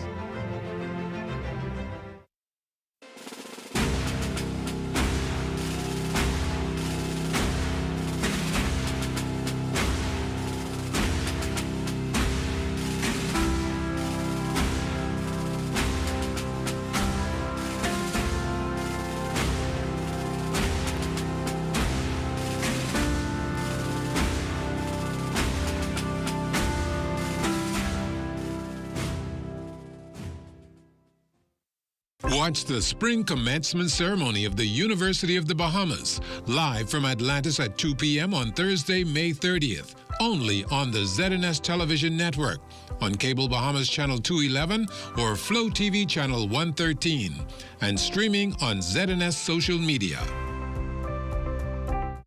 The thought of colon cancer never really crossed my mind until 2019, when a very good friend of mine was diagnosed with stage 4 colon cancer. I was shocked.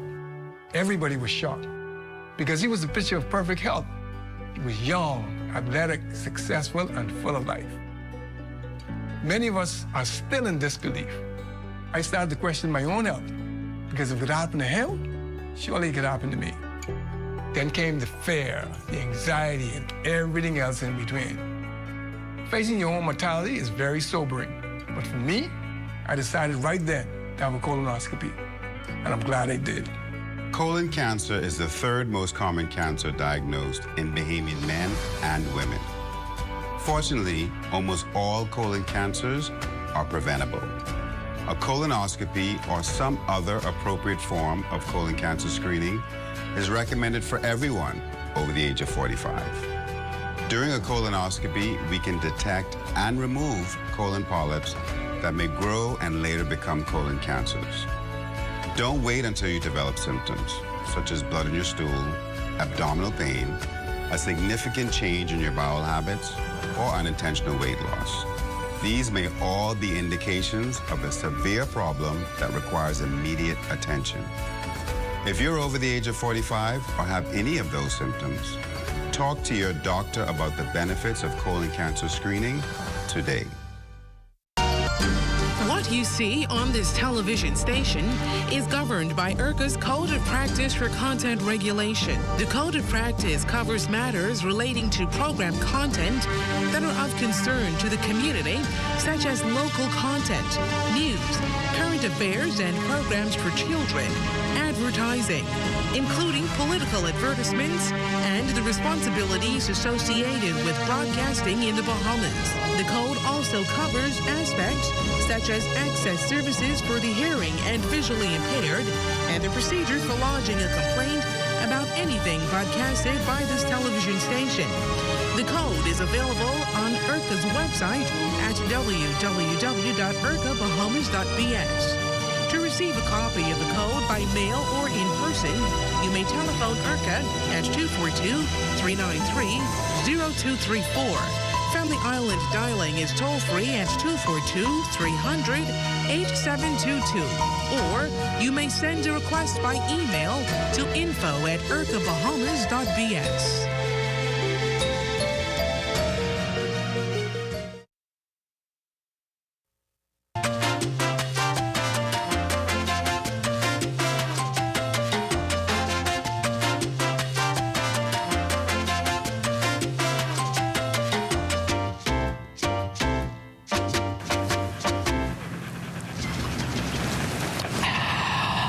Well, what about me? What about you, what? Well, I thirsty too, you know. You want to see all the water out there? Well, why you don't give me your water, and then you go try and drink that salt water? You crazy, eh? I ain't the one talking to a dog, you know. Ain't nobody can drink salt water. Then why you won't give it to me?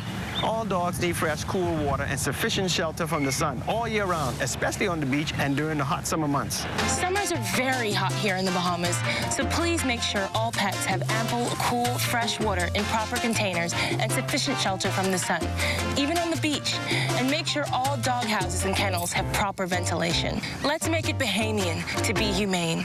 This message has been brought to you by the Bahamas Humane Society and the Broadcasting Corporation of the Bahamas.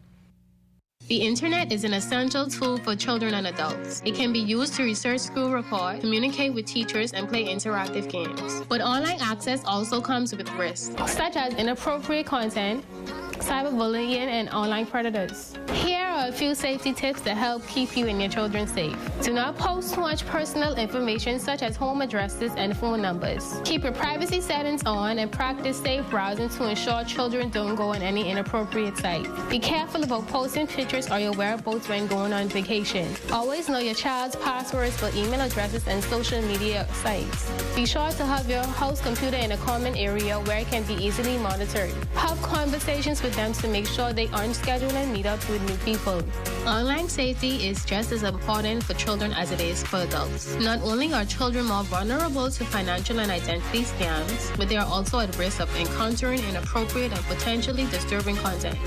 I am Police Cadet 80 Jamara Rule, reminding you that safety is everybody's business. So let us do our part and continue to create safer communities.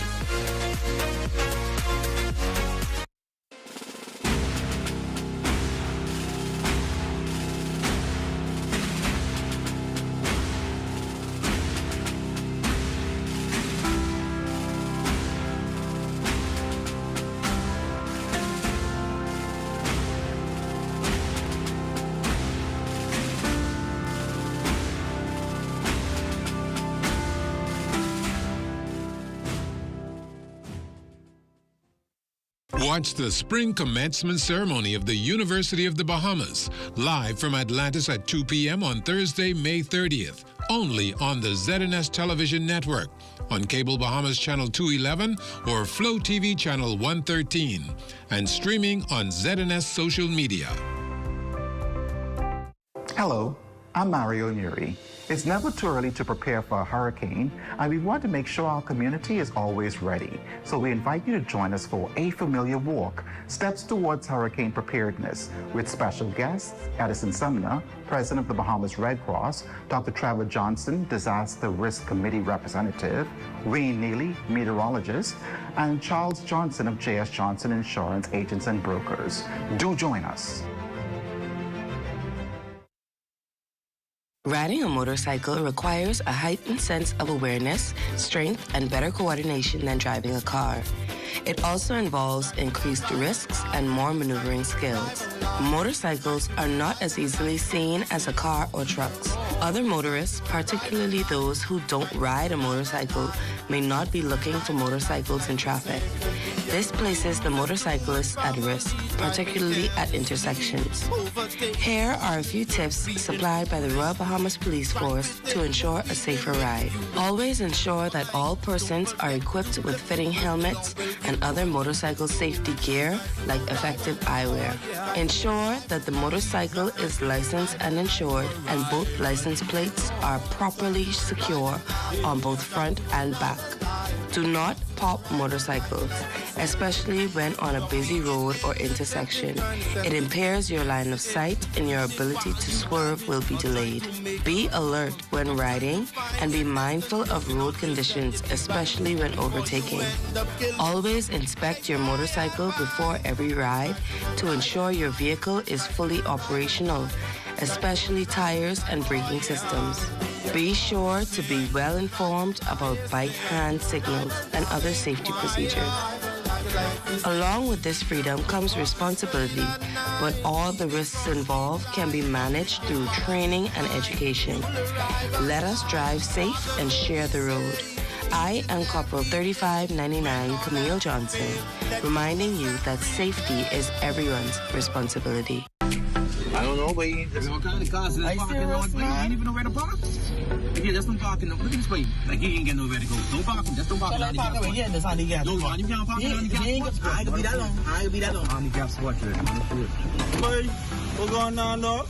I tell you we shouldn't park here now. This way parking, bro. I tell you we shouldn't park here. Don't get one of these things.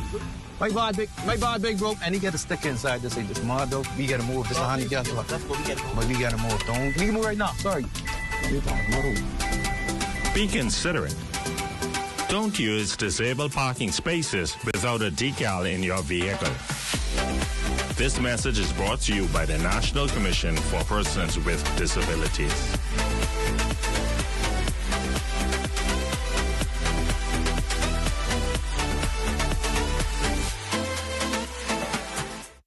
Diabetic eye disease is caused by changes in the blood vessels of your retina.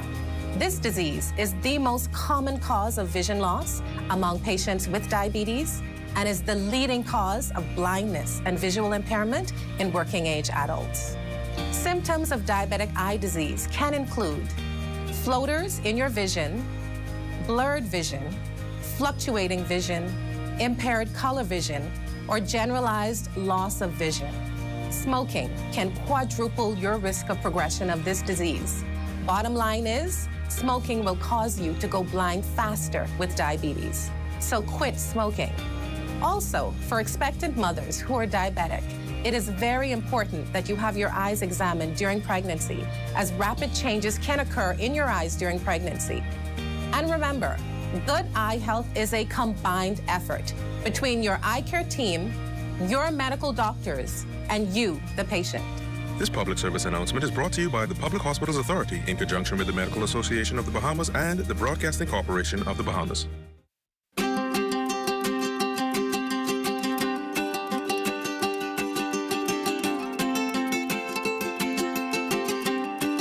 I'm here at the Dixon Hill Lighthouse on San Salvador to let you know that marine protected areas make dollars and cents.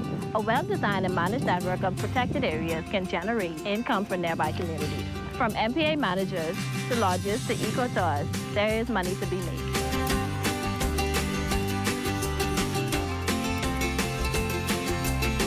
Healthy marine ecosystems help to protect our islands from climate change and other impacts that we cannot control. Healthy coral reefs help to break down big waves, and mangroves absorb storm surge and help to protect our coastline.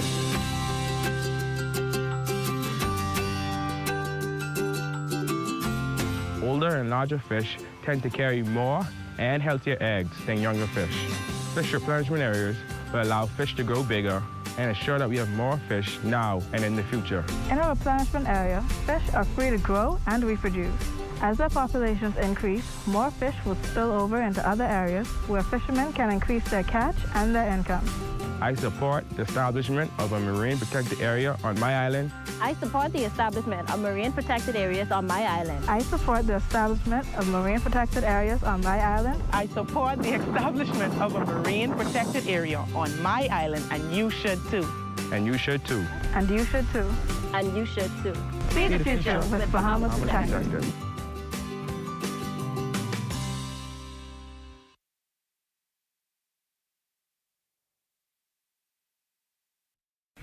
This public service announcement has been brought to you by the Bahamas National Trust in conjunction with the Broadcasting Corporation of the Bahamas. For 60 years, we have been here, the voice of the environment. Here, speaking up and for your national parks, all across the islands of this nation. The places God visits for vacation, spanning over 2.5 million acres of land and sea. How delighted then he must be to see a sea of pink, as flamingos mingle and haven like jingles play where queen counts still sleep. And if you listen, you can hear it. The words of gossiping parrots awaiting the diction of the day. All 365 of them, that's every day and every year, 15,000 children share in the beauty of this playground. Our name is yours. And we have been yours for years unnoticed. Don't forget us. Support us. Your national parks. The defenders of your environment. Join us. Remember, our cause is yours. The first land and sea park in the world is yours. Heritage.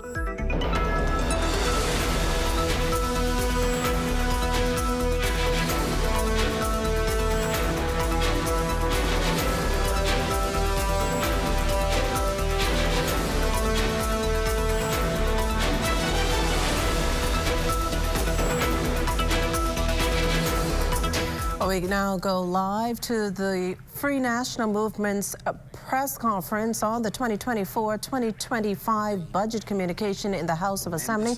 That press conference being held at the office of the leader of the official opposition, Parliament Street. Listen in. We expected that he would have addressed a number of key concerns raised by Bahamians, members of the opposition and the private sector, and non-governmental organizations. Certainly, there was an expectation that he would have addressed cost of living issues. Clearly, the cost of living has gone up under this administration, notwithstanding their constant boast of revenues being ahead of projections, which the numbers themselves show are not true. And so we are going to examine in detail all that he has had to say. We will also look at the documents that were laid. We are very much concerned that all of the documents were not ready at the time the House adjourned. One of the particular documents that of keen interest to us is a document that would have authorized the government to move funds from the capital budget to the recurrent budget, which they did not do during the midterm budget, that would have authorized them to spend, I believe it was in the vicinity of $10 million. to spend those funds would be absolutely illegal, and we would challenge them on it in court if they fail to do so. And we did not hear initially whether or not that was laid. So they continue to do exactly what they've been doing for quite some time, and that is to make big promises, grand announcements, on the hope that Bahamians will forget the long list of things that they have promised. They'd failed to honor much of the commitments they've made in multiple speeches from the throne, and we intend to hold them accountable. The government recognizes that Bahamians are increasingly becoming frustrated because they have failed to address the stubbornly high inflation, the high cost of electricity, the high murder rate that we are experiencing as a country, and the failing health system. Bahamians have also been outraged because of their lackluster performance relative to the persistent immigration crisis. And what we heard this morning is yet another set of disappointing and inadequate policy plans by the Davis administration. It comes across clearly that they are out of touch with the realities, the hard impact of the cost of living on the average Bahamian. You would recall that the government had projected previously that they would meet their deficit targets. They would be able to account for why spending is substantially ahead of the revenues that they are earning. They have now admitted that there will be a shortfall in the deficit. In fact, at this point, I believe we are somewhere around $214 million deficit, despite the fact that we were calculating at a 9-month level. We expect that not only have they missed the mark in this budget period, they will also, in our view, bust the deficit in the next budget cycle. And I'll give you specific numbers as we continue in this press conference. One of the things that have concerned us, and we have raised it, both myself and the member for East, Mr. Thompson, that the government has borrowed $500 million in the past. And what is interesting about this $500 million that they have borrowed is that they were not legally authorized to do so. They have not explained how the government was able to borrow this $500 million, $500 million, when they had no legal authority to do so. In fact, they could only borrow the $500 million if it was if it was to roll over the debt that we had. And on this point, we want to add that the Prime Minister and the Central Bank Governor have expressed conflicting views on what this money has actually been used for. And we are disappointed that the Prime Minister does not see this as an urgent issue, that in this budget cycle, in this budget communication, he should have clarified what those funds were in fact used for. We believe that this administration is continuing to destroy its credibility, and because of the lack of candor on the state of the nation's finances. It is clear that we are having a cash crunch with this administration, notwithstanding their boast about revenue, notwithstanding their boast about how well their revenue enhancement agency is performing. They would have to explain why we are not feeling the impact of what they consider to be ahead of target revenue earnings.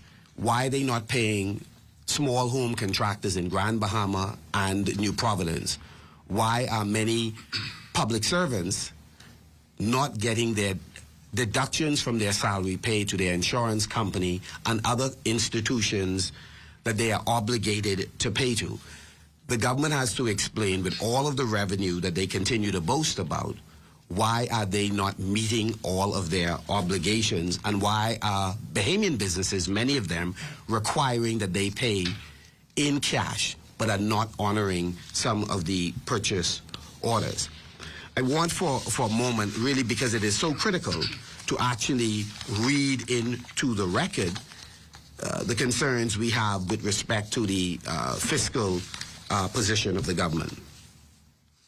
One, they have admitted they will not reach their deficit target. Two, they have admitted that they have abandoned this whole idea, and you would recall the Prime Minister boasting that they are going to have a surplus in this upcoming cycle. Well, they have obviously abandoned that particular boast. And the question is why, and I believe that they are duty-bound to explain to the public. And over the first 9 month period of this budget, it is clear that the revenue is actually behind at 67%, their own admission, when at this stage they should be at 75% of the budget revenue. Similarly, at the 9 month mark, the VAT receipts are behind, and again, it is 62.5% of the projected VAT receipts, when it should actually be at 75% at this time in the cycle. One of the things that of great concern to us is that the deficit at $214 million over 9 months is in fact beyond the $132 million that they actually projected. While we will not elaborate on this except during the budget debate, the real estate transaction tax is drastically down. The Prime Minister spent a considerable amount of time on this, but actually saying nothing that was meaningful.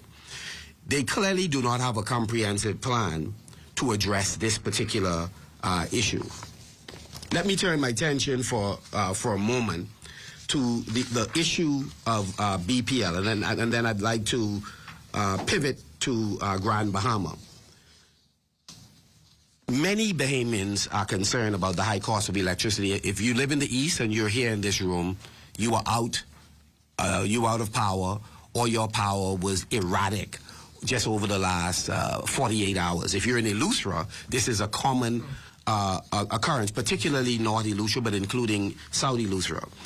So we are having a significant amount of problems with respect to BPL.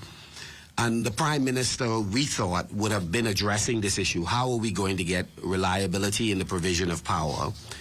What is his future plan with respect to reducing the amount of rental generation that we have? In a dramatic way, the Davis administration has increased the amount of money Bahamians are spending to a private company for rental generation. And they are losing active use of several of the engines that they found in perfect working order when they came to government. He did not address any of these issues. He talked broadly about a crumbling infrastructure, but again, laid out no plans in terms of what they would do. We believe, as the workers of BPL fear, that the government is engaging or on the path to a privatization exercise. The problem that we have that this budget communication did not address is that they said nothing about whether or not they're going to engage in a competitive bidding.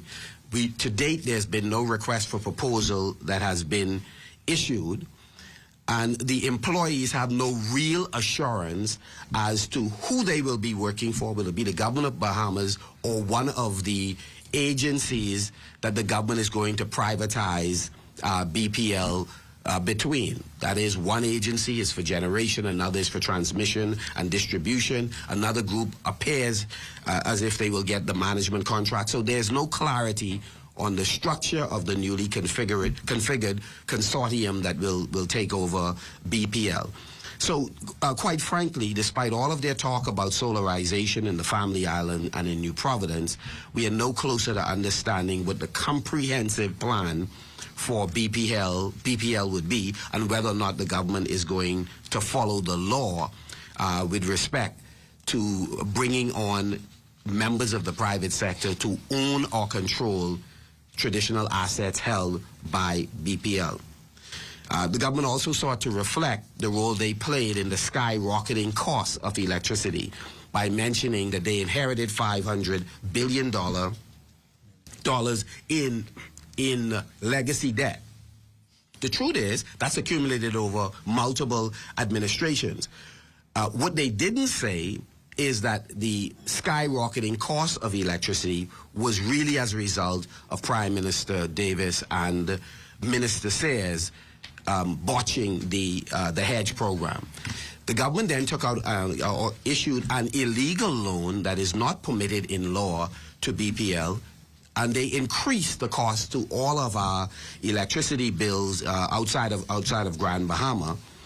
And the purpose for them doing so was to pay off the arrears. To date, they have not paid off the arrears, and the government and ERCA are duty bound to explain what did they do with all of the funds that they earned on the backs of residents as well as businesses. And so, again, we are concerned. This budget also did not address in any serious way what is going on in Grand Bahama and the challenges the community of Grand Bahama now faces. The government mentioned, for example, and we found it rather strange, those of us who live in Grand Bahama, that they intend to spend $30 million for the acquisition of the bazaar, which is quite bizarre, because the reality is, just a few years ago, the 427-acre Royal Oasis Resort was bought by Harcourt in 2007 for $33 million, 427 acres. The bazaar itself is 9.5 acres. So the question is, I mean, we don't understand the matter. There may be a logical explanation as to why the government is prepared to pay $30 million for a fraction of a massive development that again was acquired at $33 million. And so that's something we intend to investigate prior to a deeper discussion during the budget exercise. But we are very much concerned about their figures. And you would recall they were very critical of our administration with respect to the acquisition of the airport and the hotel. Right.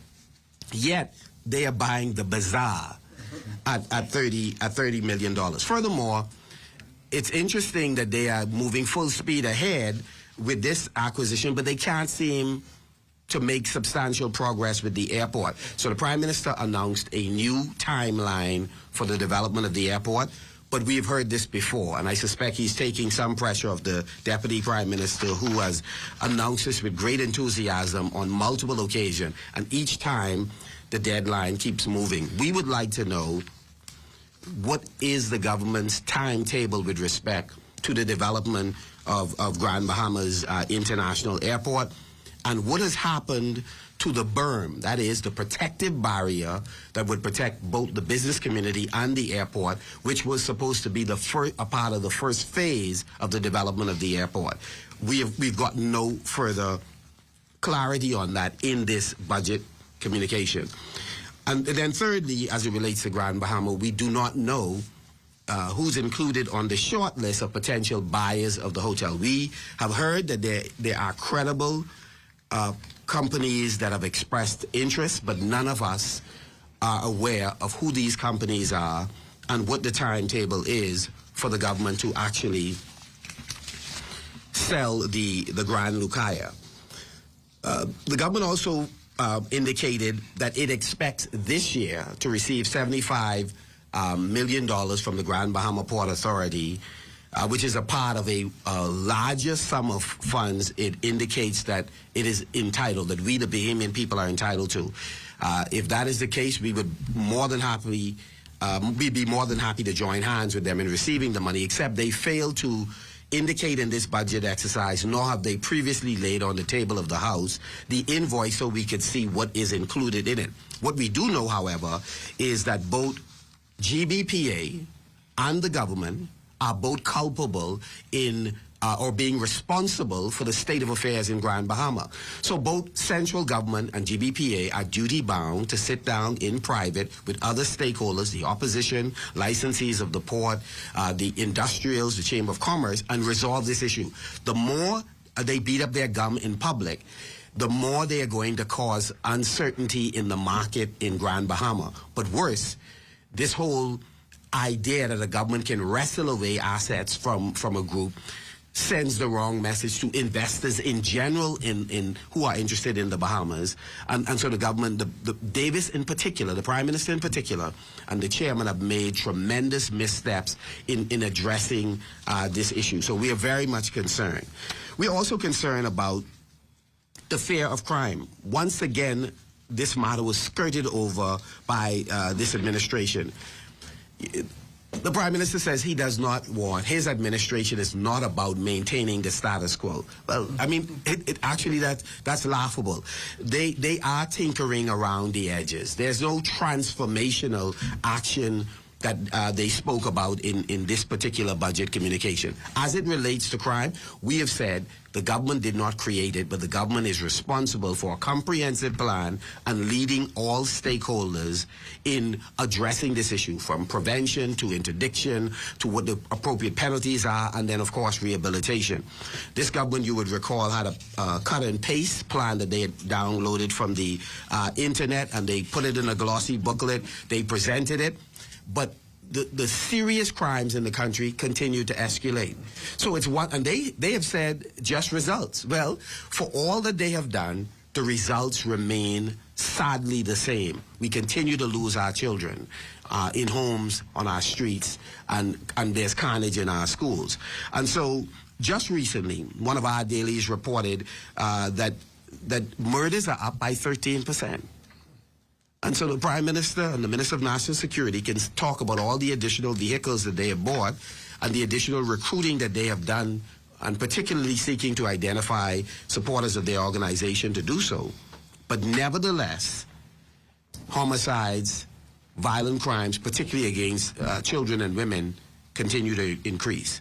And so the government has to do more than optics, and their optics is, again, introducing amendments to legislation that, again, tinkers around the edge. It does not in any substantial way move us along, as was their attempt at the Bail Act. And now they speak about the gang violence bill, which we certainly supported, even though they did not consult local experts to get their input. The question is, can you feel what this government is doing? For all of the increase they talk about in tourists, into our destination. They didn't make a distinction between cruise visitors versus stopover and what that means in terms of revenue. They did not address how that money is trickling over the hill. Why has it maybe stopped at the 66th step but didn't touch Fort Finn Castle and went down into Mason's Addition and travel all the way to Robinson Road? Why didn't it move from Nassau Street all the way over to Village Road?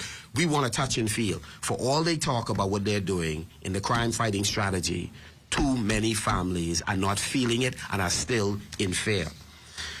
And then, of course, the government likes to boast about its interest in the empowerment of Bahamian women, but given an opportunity to address gender-based violence, they decide we're not going to consult you.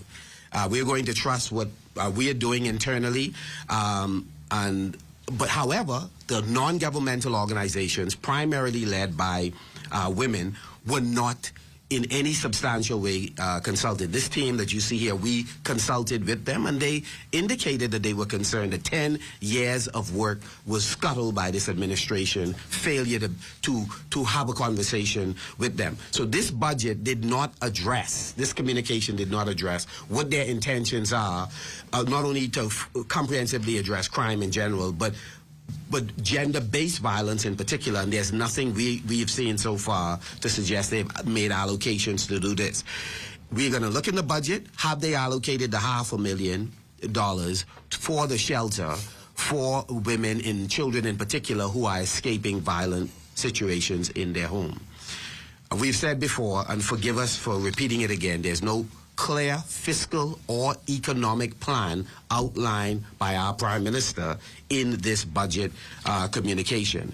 He got an economy, that was already opening, and based on the pent-up demand of people having been subjected to lockdowns due to COVID, the economy was roaring back. So he benefited from a high percentage, 14% I believe it was, in terms of economic growth. All the way down to 4%, they said we're going to grow. And now they have revised their figures to a little less than 2%. So again, what has he done really through his unique policies to help this economy grow? He has not indicated in the budget any serious tax reform that would ensure equitable tax for persons who are struggling, as well as those persons who are high-income earners.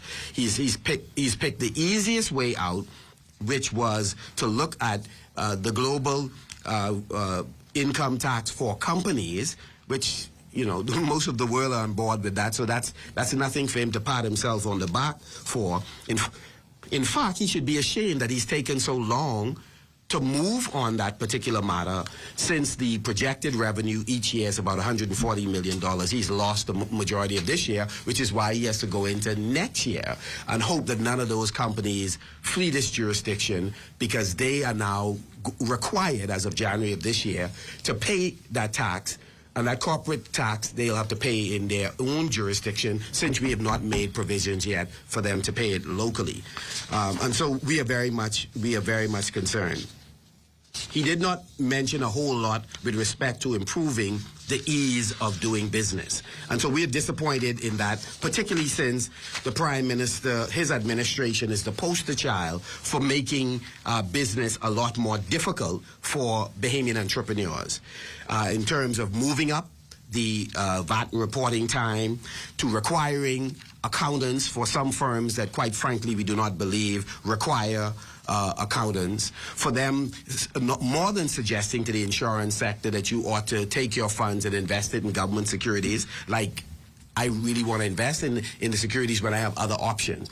People should be allowed, companies should be allowed to choose which securities, public or private, they wish to invest in. And unfortunately, this government, in its heavy-handedness, is putting pressure on them to invest in a narrow stock of securities, which is most unfortunate. And so the ease of doing business is of great concern to us.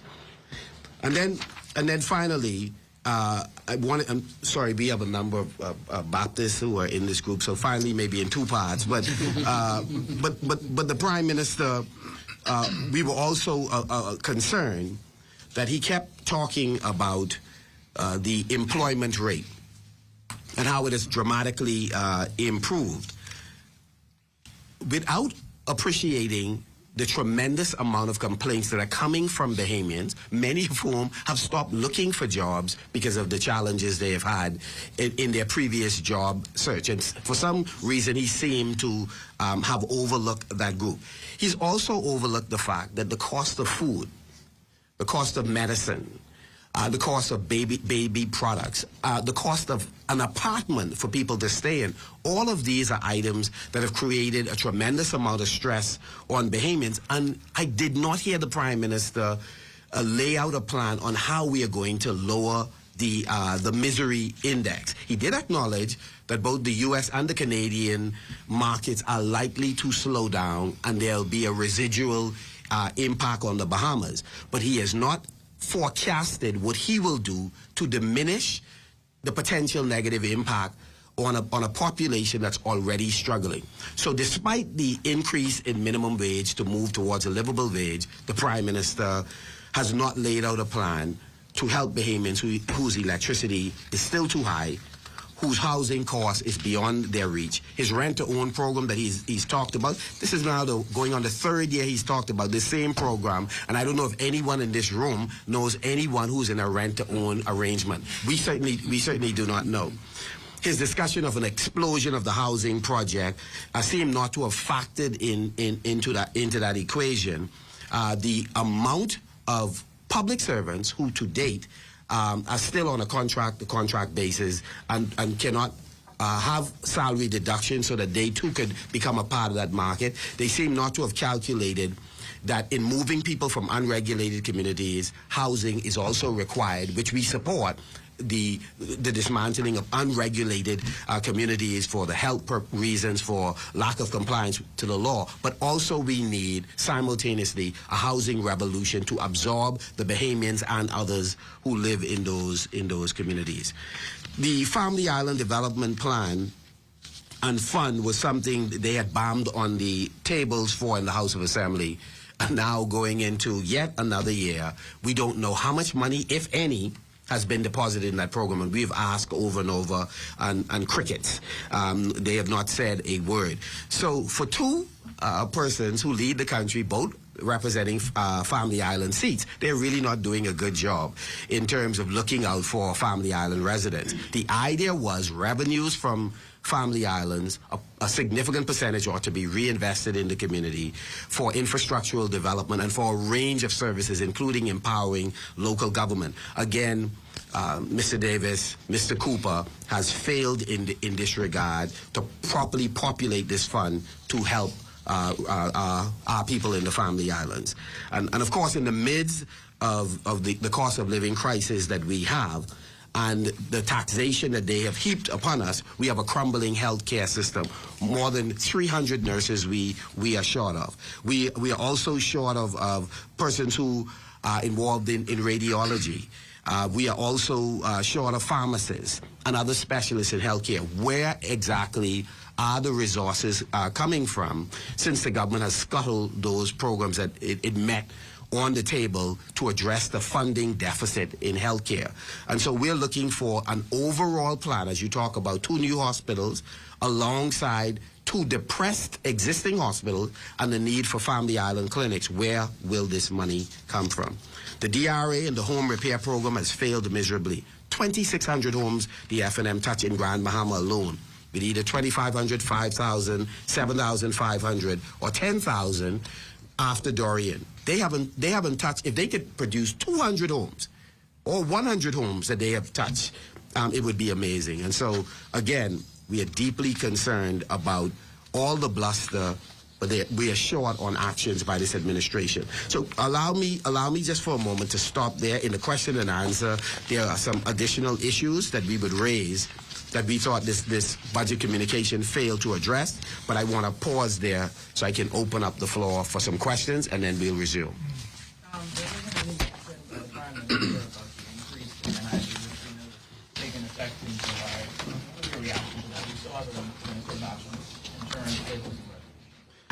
We're not surprised. You would recall that the Prime Minister has contradicted his ministers who had responsibility for NIB twice. First, it was Miles LaRoda when he indicated that there was a need for an increase to save the fund, and the Prime Minister said no, and he went to his stock answer: we will find a creative way to fund it. It never happened.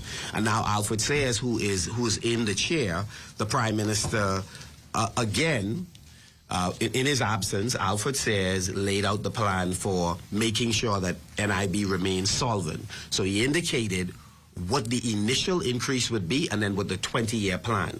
We believe that he reflected exactly what Cabinet agreed. There's no way in the world you will go in Cabinet on Tuesday, and Wednesday and Thursday you're saying something totally different that has a massive national and long-term implication. The Prime Minister then, from wherever he was globally, immediately responded and says no such thing. We did not authorize the increase. As you noticed, the minister was not fired. There was no heads rolled. 2 persons cannot be telling a story on the same matter, and both of them are truthful on it. So we are not surprised that they have avoided this subject entirely in a major way in this budget communication. But it has to be answered. How are you going to ensure solvency, since the one-time announcement of the first year of NIB increase will not be adequate to save the program over time? We're still waiting. Ms. Pindar, you were seeing there were new items added to the duty-free list, like fire extinguisher, digital camera parts, and members of the public, which I guess some are suggesting, how are these items benefiting them? I think. Your take on that? No, I think there were some items on the list that were important. A number of the products in that needed by agriculturalists or fishers to the extent that those things can be duty-free, it has the potential to benefit the fishing industry, despite all the other bad decisions that the government has made that hinders that industry in terms of them permitting foreigners to fish in Bahamian waters. Again, a bad idea. And also light manufacturing. If you are able to permit persons to import more items to manufacture products that we are serving to the tourism industry, that would be a good thing, as well as the creatives. But again, with the creatives, they didn't specify what those items are. So I don't know how they would be able to take advantage of it since the items have not been listed. With respect to the fire extinguisher, I think that was unavoidable. The Prime Minister said the country is burning. And so with him saying that, I mean, there is a need. I support the fire extinguishers, and my heart goes out to people who are affected. But again, the Prime Minister is not focused, and so I think one of the reasons persons ask what are the benefits of some of the items, because again, I don't think they took good advice from each ministry, because the Ministry of Youth, Sports and Culture could have laid out for them all of the items that the creative arts community have been asking that they could import duty-free, and I thought they should have listed those items so that you could benefit the creative industry. How do you think the government will hit the 1 to 1.5% deficit target when government usually runs about a $200 million plus deficit in B&J? Well, we have already said that they themselves have admitted they're not going to meet those targets. They will bust their budget as they usually do because they lack discipline in curtailing their spending. They will continue to buy extremely expensive cars. Today it's yesterday it was a Beamer. You know the song Lex Coupe Beamer and the band, so all my ladies and the men, keep your head. So they have other vehicles to buy. They have new countries to travel to without showing us what the benefits are, right? So no, we don't expect that they are going to reach their targets, and it's most unfortunate because what they sought to sell in this communication is that their revenue enhancement strategy was in fact allowing them to get this record amount of revenue, and so they're fine. In other words, we don't have to cut back. We're doing so well in collecting outstanding funds that we could keep doing exactly what we're doing, and it's a mistake. They have hired so many consultants, and it's extremely expensive, but they cannot show a return on investment for all these additional persons that they have hired, many of whom are not doing any public service work, but doing political work. So they are hired but strategically placed in ministries but doing PR on behalf of and this is not the core PR, public relations person, but I mean, I'm working in one ministry, but they're doing things on social media every single day on behalf of the government. And so we are concerned about the lack of discipline by this administration with spending.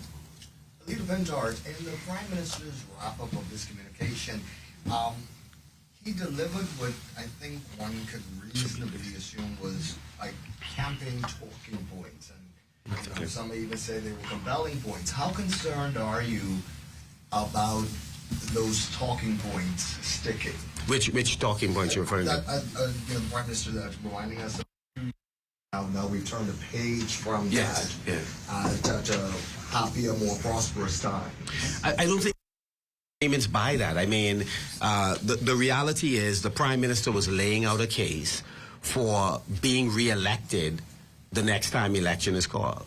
So he's been doing this, he and his colleagues, if you notice in the midterm budget, they've done this relentlessly. So clearly they are toying with the idea of going to an early election, and he is now restating all of these things that he believes Bahamians dread, and so by laying it out, he's in a position, if he decides to go early, which we are hoping, much like many Bahamians, that they would go early, and so I think those talking points will not resonate.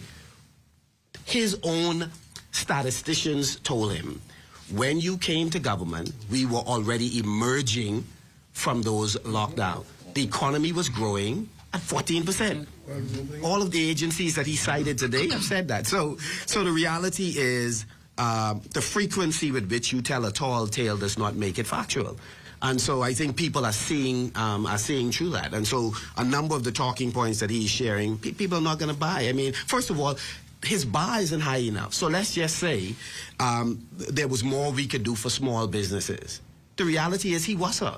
Because at the end of the day, there was $50 million spread across SPDC and other areas that benefited youth enterprise initiatives or other entrepreneurial initiatives. We can't find $50 million in his budget. So his talking point about their commitment to small and medium-sized or micro enterprises, it does not resonate because we can't find the money. If we see the money, then we can say housing. Let's go to, again, Dorian relief.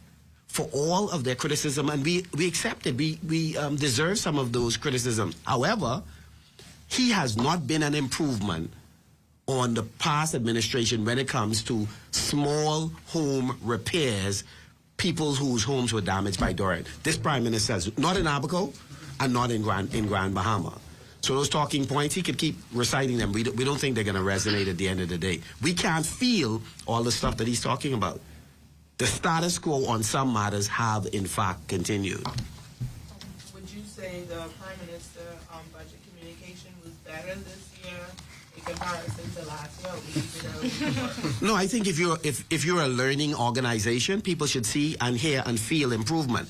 And so, again, I think it's worse. He's had a whole year to get it better and get it right, and he simply hasn't. I mean, how do you correct having failed to comply with the procurement law last year, and you come into a new period, and you have not reported on many of the big ticket items that he mentioned? When he talked about infrastructural development, you're talking about hundreds and hundreds of millions of dollars. Most of those are single-sourced. He has given contracts to companies directly with no competitive bidding, no request for proposal. So the budget communication on that score is waste. And then he talks about the Fiscal Responsibility Council. We've been talking about that. You all got tired hearing about the Fiscal Responsibility Council. Now he's saying he's going to do it. What are we supposed to do? Well, we just buy popcorn and wait and see. Because we don't know if he's going to, in fact, put it in place so that it's a watchdog on how the government spends money. He talks about, if you want information, we're willing to give you information. But he would not complete the enactment of the Freedom of Information Act. And when you ask questions in the House, they ducking and dodging. You imagine a Prime Minister getting up, dozens of times just to say, I'm not prepared to answer that question. That's mind-boggling. So, no, I think this performance is worse. I think what he's banking on are the talking points and the fact that while government is financially challenged, the PLP have plenty of money, and they are figuring when we go to election, this is the one way they really believe the Bible. They believe money will answer it all things. And they think if they go in an election cycle, their pocket donkey, they can be able to convince the Bahamian people that, vote for us because we appear to be all together as a team. And I think that's what his strategy is, but I think it's a failing strategy. Thank you. I want to thank members of the press for joining us. We look forward to more to come through the budget debate. Thanks. Thank you. Okay. Thank you. Thank you. Good job. Thank you. Well, that there ends the ZNS Network's live coverage of the 2024-2025 budget communication as delivered by the Minister of Finance, Prime Minister, the Honorable Philip Davis.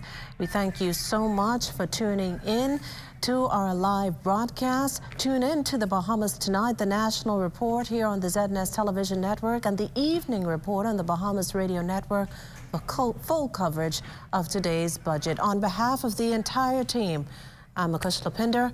Thanks for watching, and good afternoon.